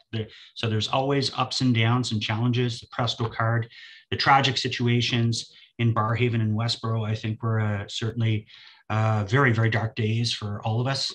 Again, we're at a bit of a low right now, not to understate it. It's a big low, but I want to thank you. You've put up with us all for many number of years, and certainly have big shoes to fill. I look forward to what's coming in your next adventures, but I just want to personally thank you. You've always responded to anything I've ever sent to you, and that's it for me, Mr. Chair. Thank you very much. Thank you, Chair. Thank you, Councillor Tierney. So next up, Councillor McKenney, you're next up, but I wonder if you would like Councillor Dudas to go first, and then you can wrap up and speak to your motion and everything if you wish. Is that amenable? Sure. Yeah, no, that works. Thanks, Chair. Okay, then Councillor Dudas, go ahead, please.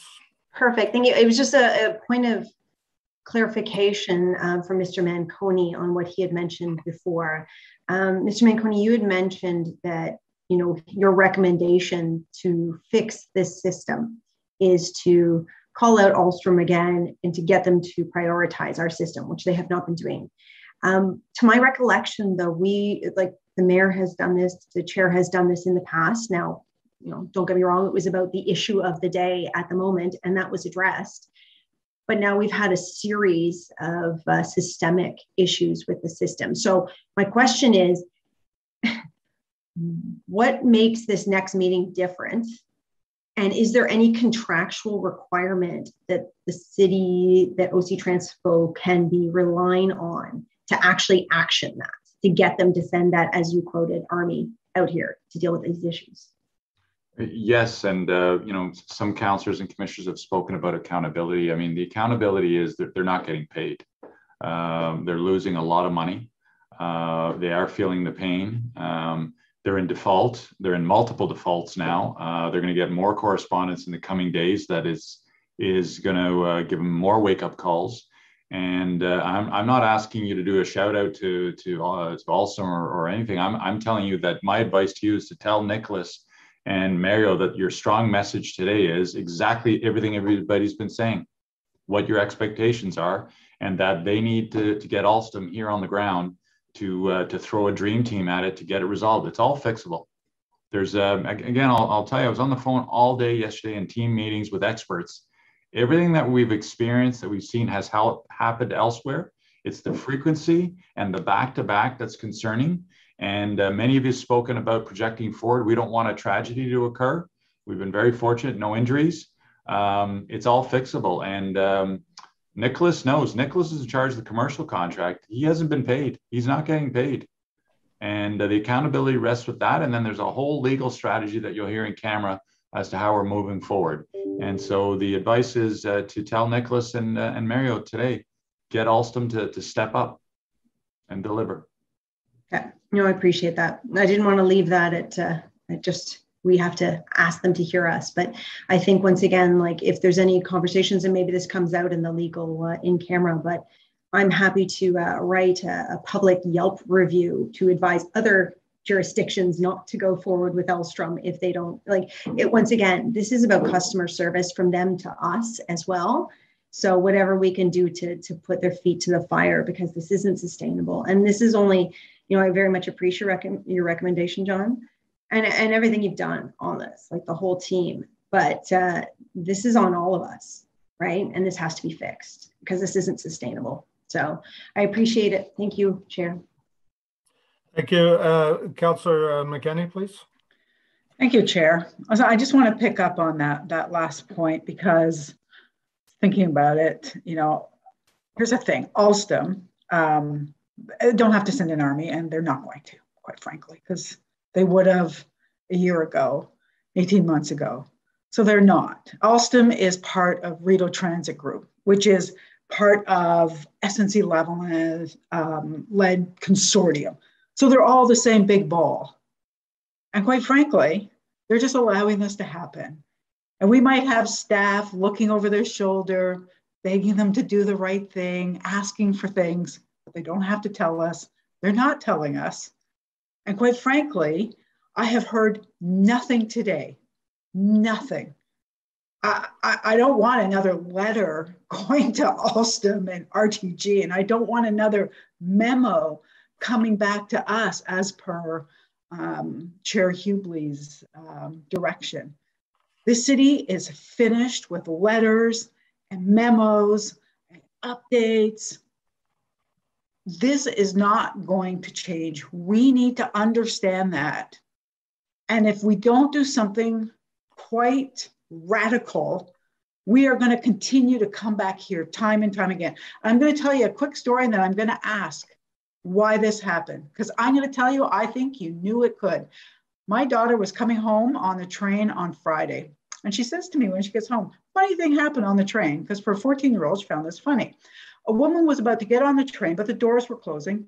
She was holding a jean jacket, and the train doors closed on the jean jacket. PA system came on, said, clear the doors. Nothing happened, and the train left, and it dragged. Kids thought it was funny that there was a jean jacket flapping in the wind. This is from Herdman coming back this way, coming west.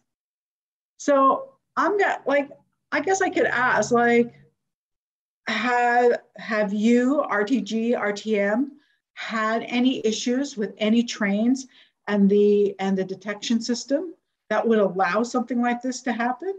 Does this cause any alarm for you that this could have been somebody's scarf and they would have been dragged by that train? Because this just happened on Friday. And I'm going to guess you knew it could happen. Like, I don't think that this is out of the realm of possibility, because you have been inspecting trains, inspecting wheels, inspecting tracks. Everything continues to be inspected. And we keep sending out vehicles that are not safe. They are unsafe. They are leaving the tracks. The door detection system is not working. It's a terrifying thought that could have been somebody dragged by that train. So I'm going to ask you just point blank, any idea, if I went back and looked at all of your paperwork, could you tell me that you had absolutely no notion that there was no train that had an issue with its detection system on the doors? Councillor, I don't know what you'd like to hear today. Those are a lot of I'm asking RTM, RTG. Oh, I'm sorry. I'm guessing they're the ones doing. Councillor, I will comment, because there's a lot of comments here about credibility. For OC Transpo staff, and I'll let RTM speak, there is nobody on my team that knowingly puts out any service. That double-decker that Mr. Greer pulled the other day, that was in consultation with me within minutes, and he was on holidays, by the way. So I'm defending my team and the organization, because on safety, nobody at OC Transpo would ever do what you've suggested, put vehicles Okay, that are well, not you weren't listening to the beginning of my question. I said quite specifically that, you know what, our staff have got nothing to do with this. I don't even think that you're allowed in the room half the time. I want to know from RTM, have you ever had an issue? Do you have any concerns about any one of our trains having a door detection fault in it? And can you please comment on your thoughts on a jean jacket getting caught in the door of a train and being dragged to the next stop? I can't comment on a specific incident. I haven't been made aware of it, but I can certainly look at it. As far as safety is paramount for all of us. I'm talking about door detection systems. Have you ever had, as you are inspecting these trains today, has there been any train where that has been brought to the attention of whomever, the inspectors at RTM, that there is an issue with any door detection on any one of our trains? 1 minute.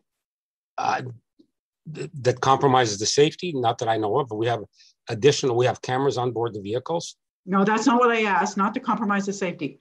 I want to know, have any of your inspectors brought to the attention of anyone an issue with door detection on any one of our trains? We've had a lot of issues with doors. I wouldn't want to speculate.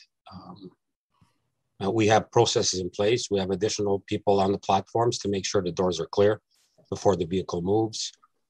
So we've taken several steps to ensure the system is safe. We would never knowingly put a vehicle in service that's not safe. Chair, I'll quickly wrap up and speak to my motion if you don't mind.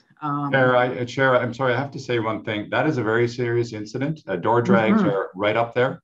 Councillor, I would encourage you to please send us to Troy Charter the date and the time and the location. We have cameras everywhere. If that occurred, we immediately will want to look at that. So I would ask that that be reported immediately to us, please. Thank you.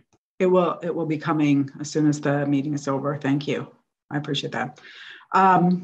So just to wrap up, Chair, I know I don't have a lot of time, but this motion goes far beyond your direction. Your direction is just for our regulatory officer to appoint one expert to come back with a safety plan. This is about a task force that is made up of expertise, of independent rail experts that will give us a full assessment of our entire system delivered to date. We need to know what has gone wrong. Why did we get a system that is not functional and that is not getting better, but is getting worse over time? It is breaking down more and more frequently. It had a few good months, I'll give you that, but only when nobody was riding it. And the second thing it asked for is another independent panel, again, comprised of leading rail experts that will advise us on a way forward, that will make so that we can understand what do we need to do so that we can get safe and reliable service on and long term. We've paid out billions of dollars, $2.1 billion for this system. We need to get that independent analysis from a panel of experts. Without that, I think somebody listed off, we have Transportation Safety Board, we've got our rail officer, our compliance officer, CSO, we've got McDonald Report, our own Auditor General, RTM who's here, but nothing. We are no further ahead than we were a year and a half, almost 2 years ago, when we were asking for real action to be taken. So I really would encourage members of this commission to accept my motion. If nothing else, it ensures that we are going to get expertise and independent expertise, and not just one expert coming back to us from someone who we've appointed. It's got to be comprehensive.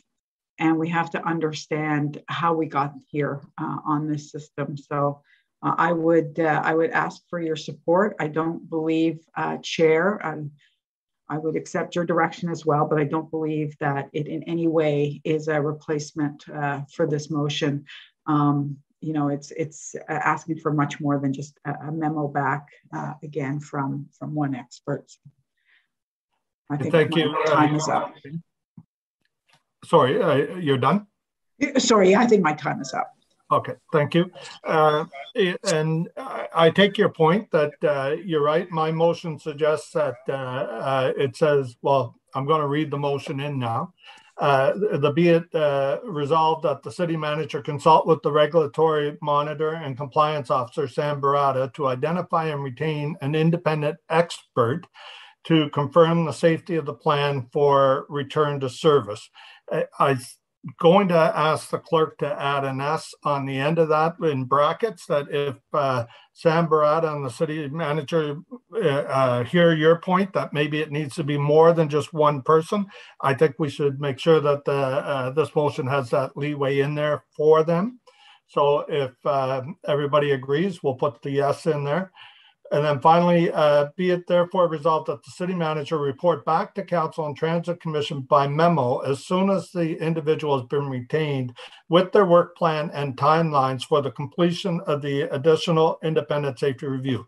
So to clarify that, Councilor McKenney, I'm asking for a memo to let us know as soon as they hire someone, because we're not going to, I hope nobody wants to just put together a meeting just to discuss who was hired, but I fully expect that this will become an agenda item on future meetings, that we will be getting briefings on how the review is going, or maybe they're going to wait till the end and come back to us when it's all wrapped up. But that will certainly require in-person meetings for sure. And so I hope I'm capturing a lot of what you want to do in there as well. Just I'm asking for this to be done right away. I want to give the narrow scope of the review to the last little while so that we can get it done very quickly. If the results of that come back and suggest that we need to go back 20 years, well, then so be it. But so this is the motion that I'm asking the commission support for. Be it resolved that the city managers consult with the regulatory monitor and compliance officer, Sam Barata, to identify and retain an independent expert or experts to confirm the safety of the plan for return to service.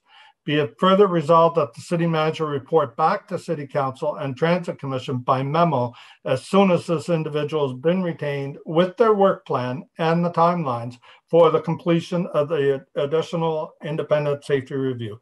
So can we call a vote on that? Is it carried, or do we want to do yeas and nays? Sorry, Mr. Chair, can I just ask a quick question, just so I understand just so I vote correctly. Your motion really has no impact whatsoever on Councillor McKenney's motion, correct? They are two separate issues. Yours is specific to the return to service plan, whereas Councillor McKenney's is specific to the entire system and the contracting process. Would that be a fair assessment? How about we get the clerk to weigh in and give us some advice on that, okay? That would be helpful. Thank you. Can the city clerk comment on that, please?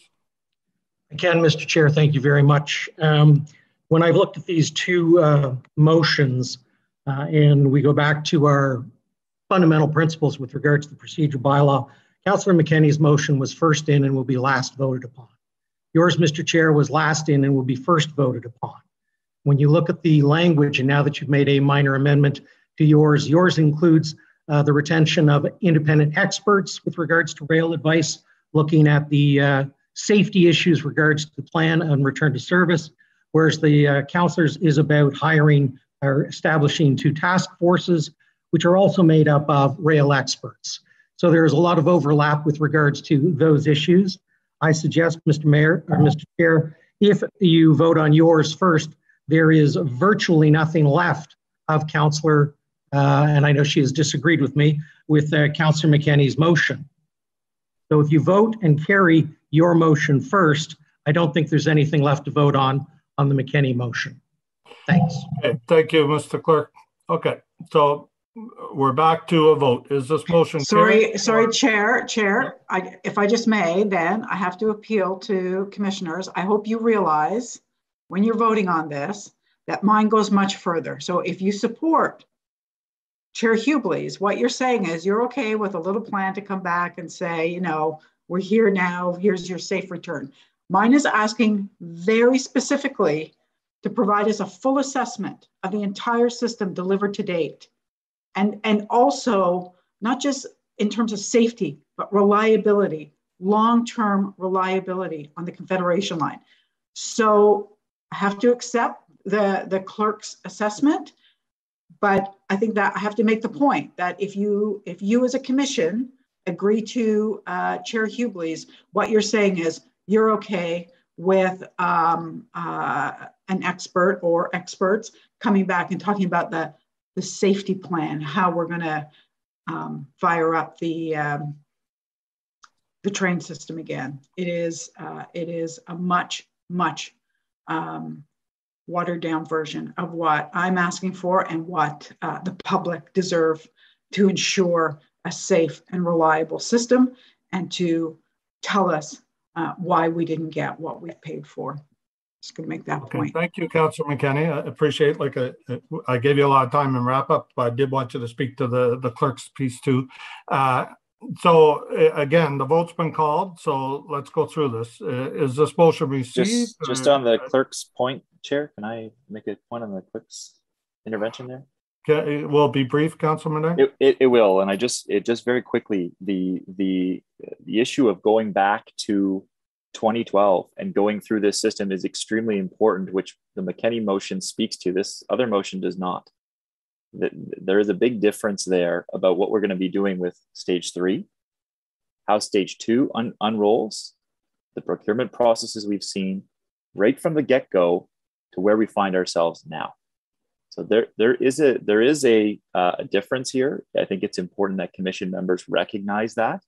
The other thing with Councillor McKenney's motion is there's involvement, as I understand it, with council members, people that can be part of these discussions. So I hope that people want to be part of these discussions. If you want to show leadership about moving ahead as a city and restoring trust, it's going to be more than just the chair's motion on the table.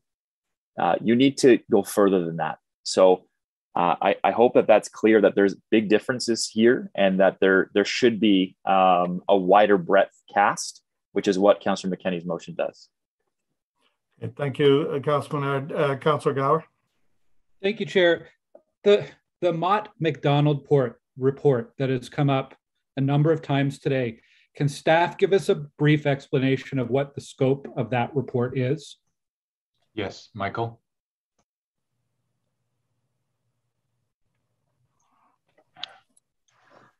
Yes, the Mott report is, Mott's been retained by external legal counsel to do a review of the circumstances that led to the default and to provide guidance on next steps. Again, that's being led by our external legal counsel, so it is that work currently is protected by privilege, and we'll be sharing any information we can with council at the next in-camera session.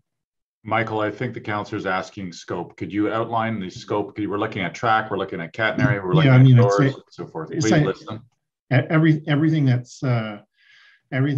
could have or might have led to the default, and an overall look at the maintenance practices, and an overall look at the sustainability of the system going forward. Okay, so I think there's a bit of overlap between the two motions. I think they are distinct in what they're asking for. There's a bit of overlap. The thing is, this task force idea from Councillor McKenney, we're already achieving that through that Mott-MacDonald report. Mr. Morgan, how long has that report taken to put together? When are we expecting to get the results from that? It's ongoing. We've been working on it for the better part of a year now. We have some preliminary results that could be shared. And there's more, some additional work that we've asked them to do, including an independent wheel-rail interface study. So that will take additional time.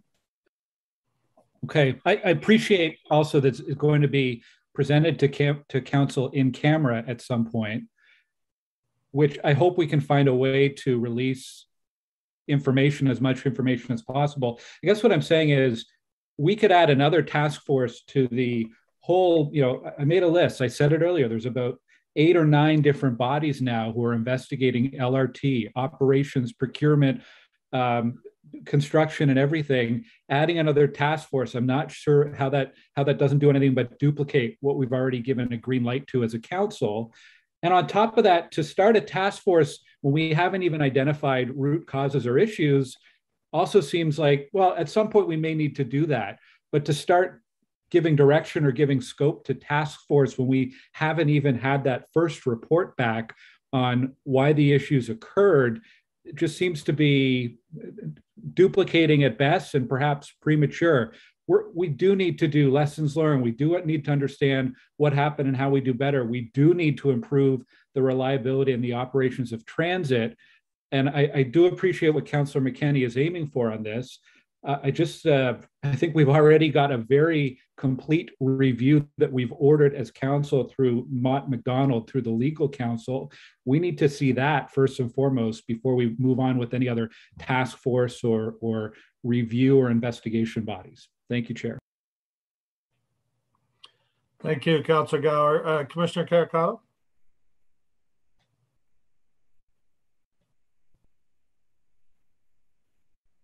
You're on mute there, Tony. Oh, so sorry. I would like to hear staff's opinion of the two motions. And normally we have the luxury of hearing from them before we vote on a motion, and I would appreciate that, if possible.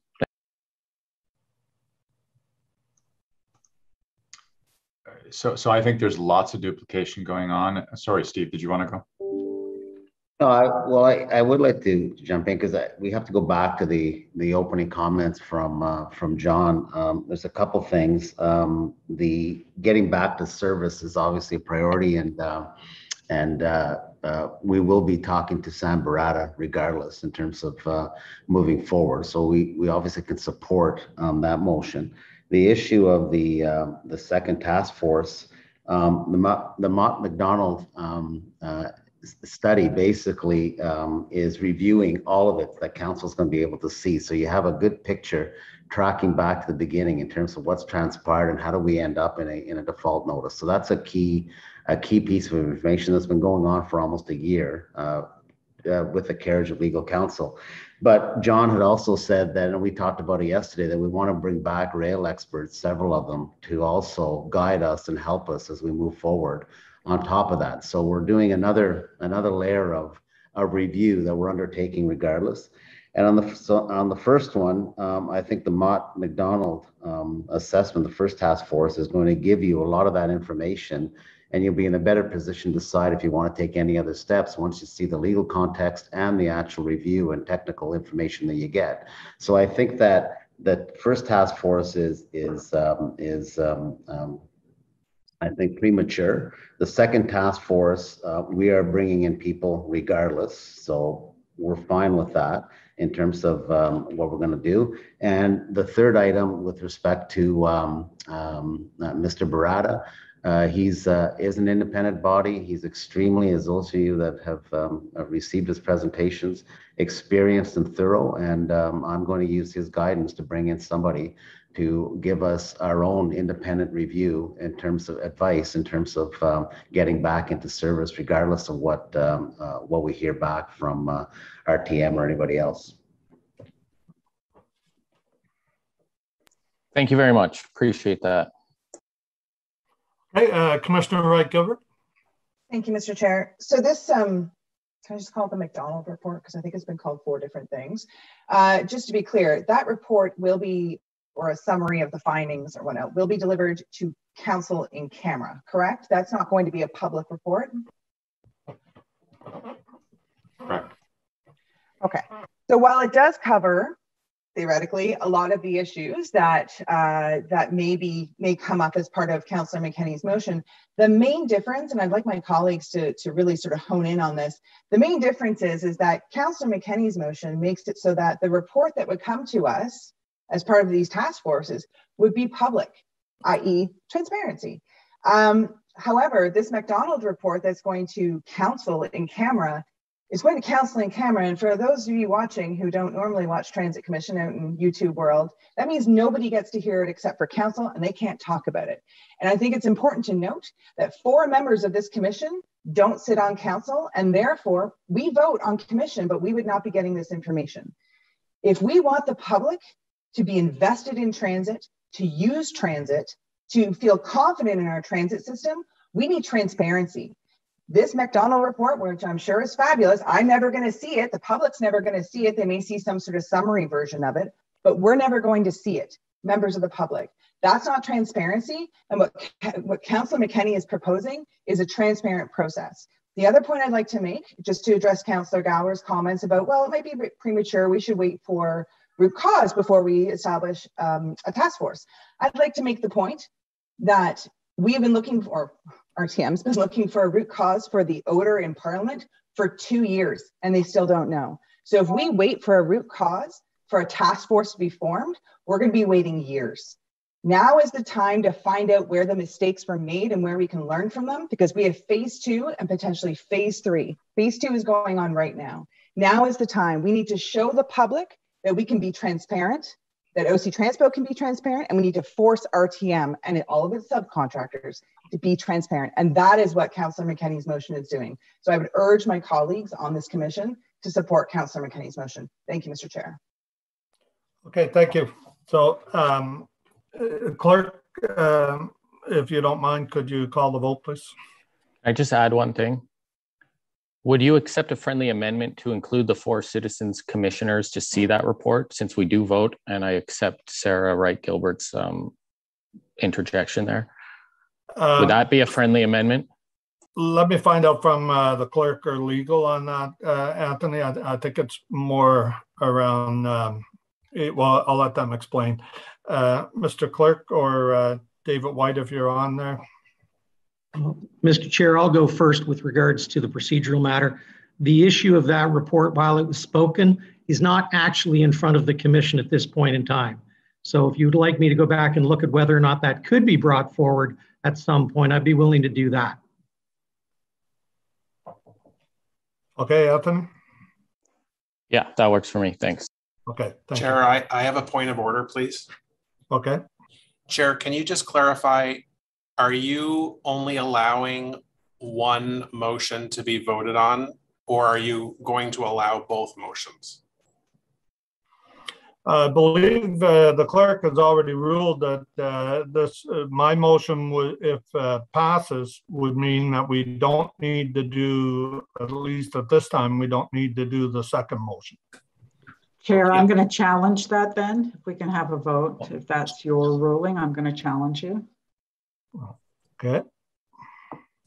So you need 2/3 of the commission.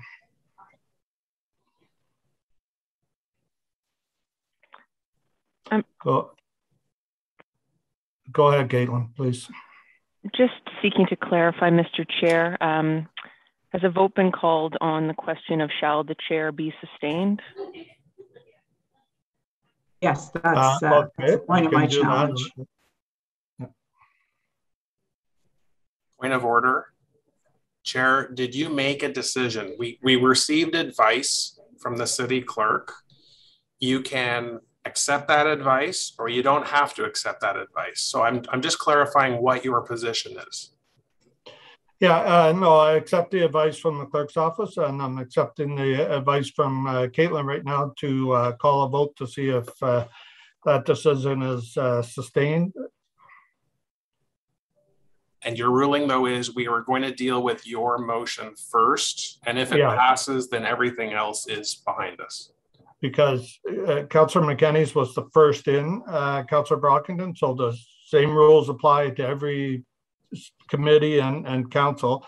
Last motion in is the first to be dealt with, so that's what I'm following here. That's not my ruling. It's the procedure we usually follow. Thank you. Just seeking clarification. Councillor McKenney has challenged the chair, so I'm calling for a vote on her challenge. On the question of whether the chair shall be sustained, Commissioner Brockington? No. Commissioner Caricato? Yes. Commissioner Gower? No. Commissioner Kavanaugh? No. Commissioner McKenney? No. Commissioner Olson? Yes. Commissioner Suds, Commissioner Tierney, Yes. Commissioner Williams, No. Commissioner Wright Gilbert, No. Vice Chair Cloutier, Yes. Chair Hubley, Yes. 5 yeas, 6 nays.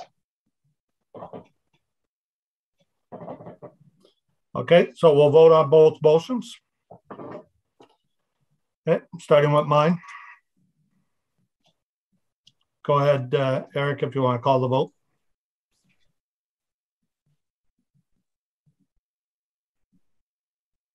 On the Hubley motion, Commissioner Brockington, Yes.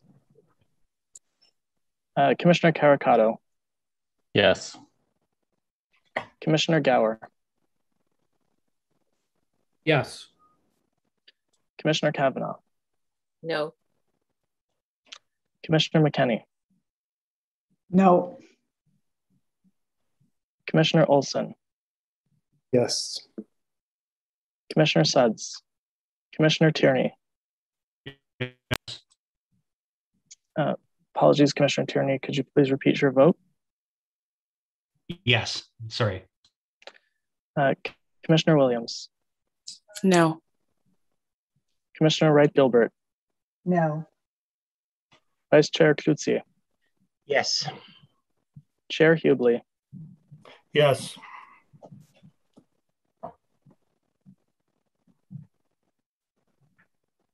seven yeas, 4 nays. Okay, and then on the McKenney motion. Point of order, Mr. Chair. Okay. Go ahead. Procedurally, can we split the two be it resolved? Are you open to that, Councillor McKenney?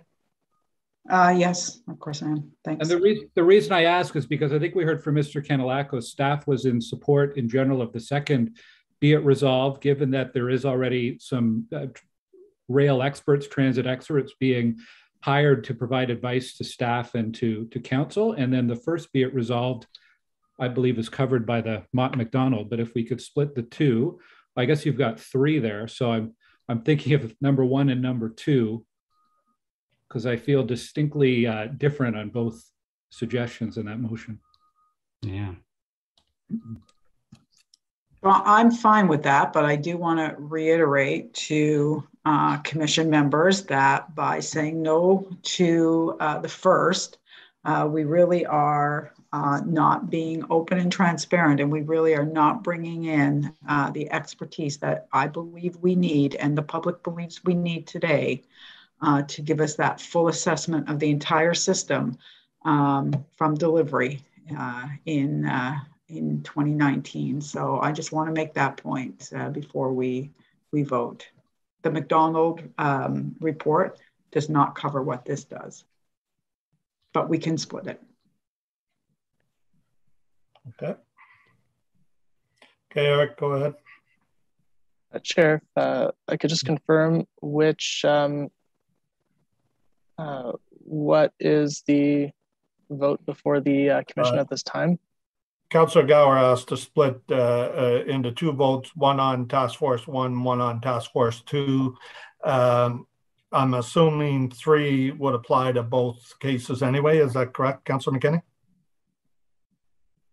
So we don't need a separate vote on 3. That's correct. Either one would be supported by city staff and funded from the transit reserve. Okay. Chair, so Chair, I have to interject again, because this is a problem I'm having with this motion. Task forces shall be supported by city staff and funded from the transit reserve. I wonder if the work that Mr. Canalacos was referring to is in fact being charged back to RTG. This is where, we've got a new motion. I don't know. I'd like more clarity, I guess, on before I'm ready to vote on this, because it's an important motion, it's an important idea. I want to make sure everyone on this commission understands the implication of supporting or not supporting this. So perhaps that number 3 in terms of the funding source could be an issue if the rail experts that Mr. Kanellakos was referring to are going to be funded by another funding source. Our plan, Mr. Chair, is to charge it back to RTG and not use a transit reserve. City staff will obviously be involved, but I just want to be clear for task force number 2, I felt it was redundant because we're hiring individual experts to work with us to do a look at the way forward. So I just want to put that on record because I think I might have left the impression that I thought that this was the second bullet was something that should be moved forward. Mr. Manconi stated at the front, we discussed it yesterday, we were moving forward on that anyways, and that we'd be seeking funding from RTG, but as you know, they may challenge that and not wish to pay, and then we'll have to deal with that through the dispute resolution process in the PA. Okay, thank you for clarifying. I'm going to vote against the entire motion because, as I was trying to express and articulate earlier, I think it is a duplicate or redundant towards processes, reviews, assessments that we already have started as a city and as a council. So thank you, Chair, for allowing that clarification. So do you still want it split, Councillor Gower, or no? I don't need to see it split. No. Okay. Okay, then let's vote on the motion in its entirety. Yeah, let's just go ahead and do the vote. Commissioner Brockington. Yes. Commissioner Caricato. No. Commissioner Gower. No. Commissioner Kavanaugh. Yes. Commissioner McKenney. Yes. Commissioner Olson. No. Commissioner Suds. Commissioner Tierney. No. Commissioner Williams. Yes. Commissioner Wright Gilbert. Yes. Vice Chair Cloutier. No.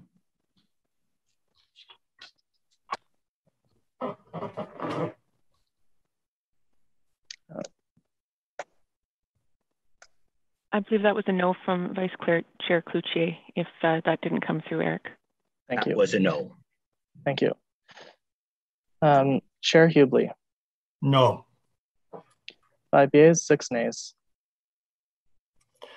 Okay, thank you. Okay, everybody. Let's see here where we're at. That's concludes the update on the Confederation Line and bus service. We don't have any in-camera items. Are there any notices of motion? Councillor Kavanaugh? This is not a notice of motion. I didn't get a chance earlier to say goodbye to Mr. Manconi. This is not a great way to end it. I wondered if he did have any final words. It's his chance to say it now. Okay, Councillor Kavanaugh, if we can go through the agenda, if you don't mind, the motions. I believe, Mr. Manconi, you're going to speak at council, is that correct? I will speak wherever you'd like me to speak. Okay, thank you. So back to the agenda, is there any notices of motion? So Mr. Chair, it's Sarah here. Just wanted to confirm that our earlier conversation that you thought that most people on commission would be supportive of RTM, RTG attending, see if we could have them attend the next meeting. So there's no motion needed unless someone wants to speak up and disagree, and that this will be done, correct? I just want to confirm that we're going to try to get them in the seat. We're going to try, we're going to ask and see if we can make this work with them. If there's any problem with doing that, then we'll come back to the commission with whatever the results are. And we can decide at that time if we want to do motions or something to the effect of doing it. So you don't need to do that today. Like for now, we'll try and get this resolved without it. Okay. I appreciate that. Thank you. Okay, thank you. So next, is there any inquiries? Okay, no inquiries. Is there any other business? Is the meeting adjourned? Do we have a motion, Vice Chair, to adjourn? motion that the Transit Commission meeting of September 20th be adjourned. Okay, and now the next regular meeting will be on Wednesday. Carried. We should vote. Okay, sorry. Carried, Anthony, appreciate that. The next regular meeting is scheduled now for October 20th, 21. The media avail will begin at 3 o'clock. And thank you all for your participation today. It's very much appreciated. Thanks, Chair. Thank you, Chair. Thanks, Chair.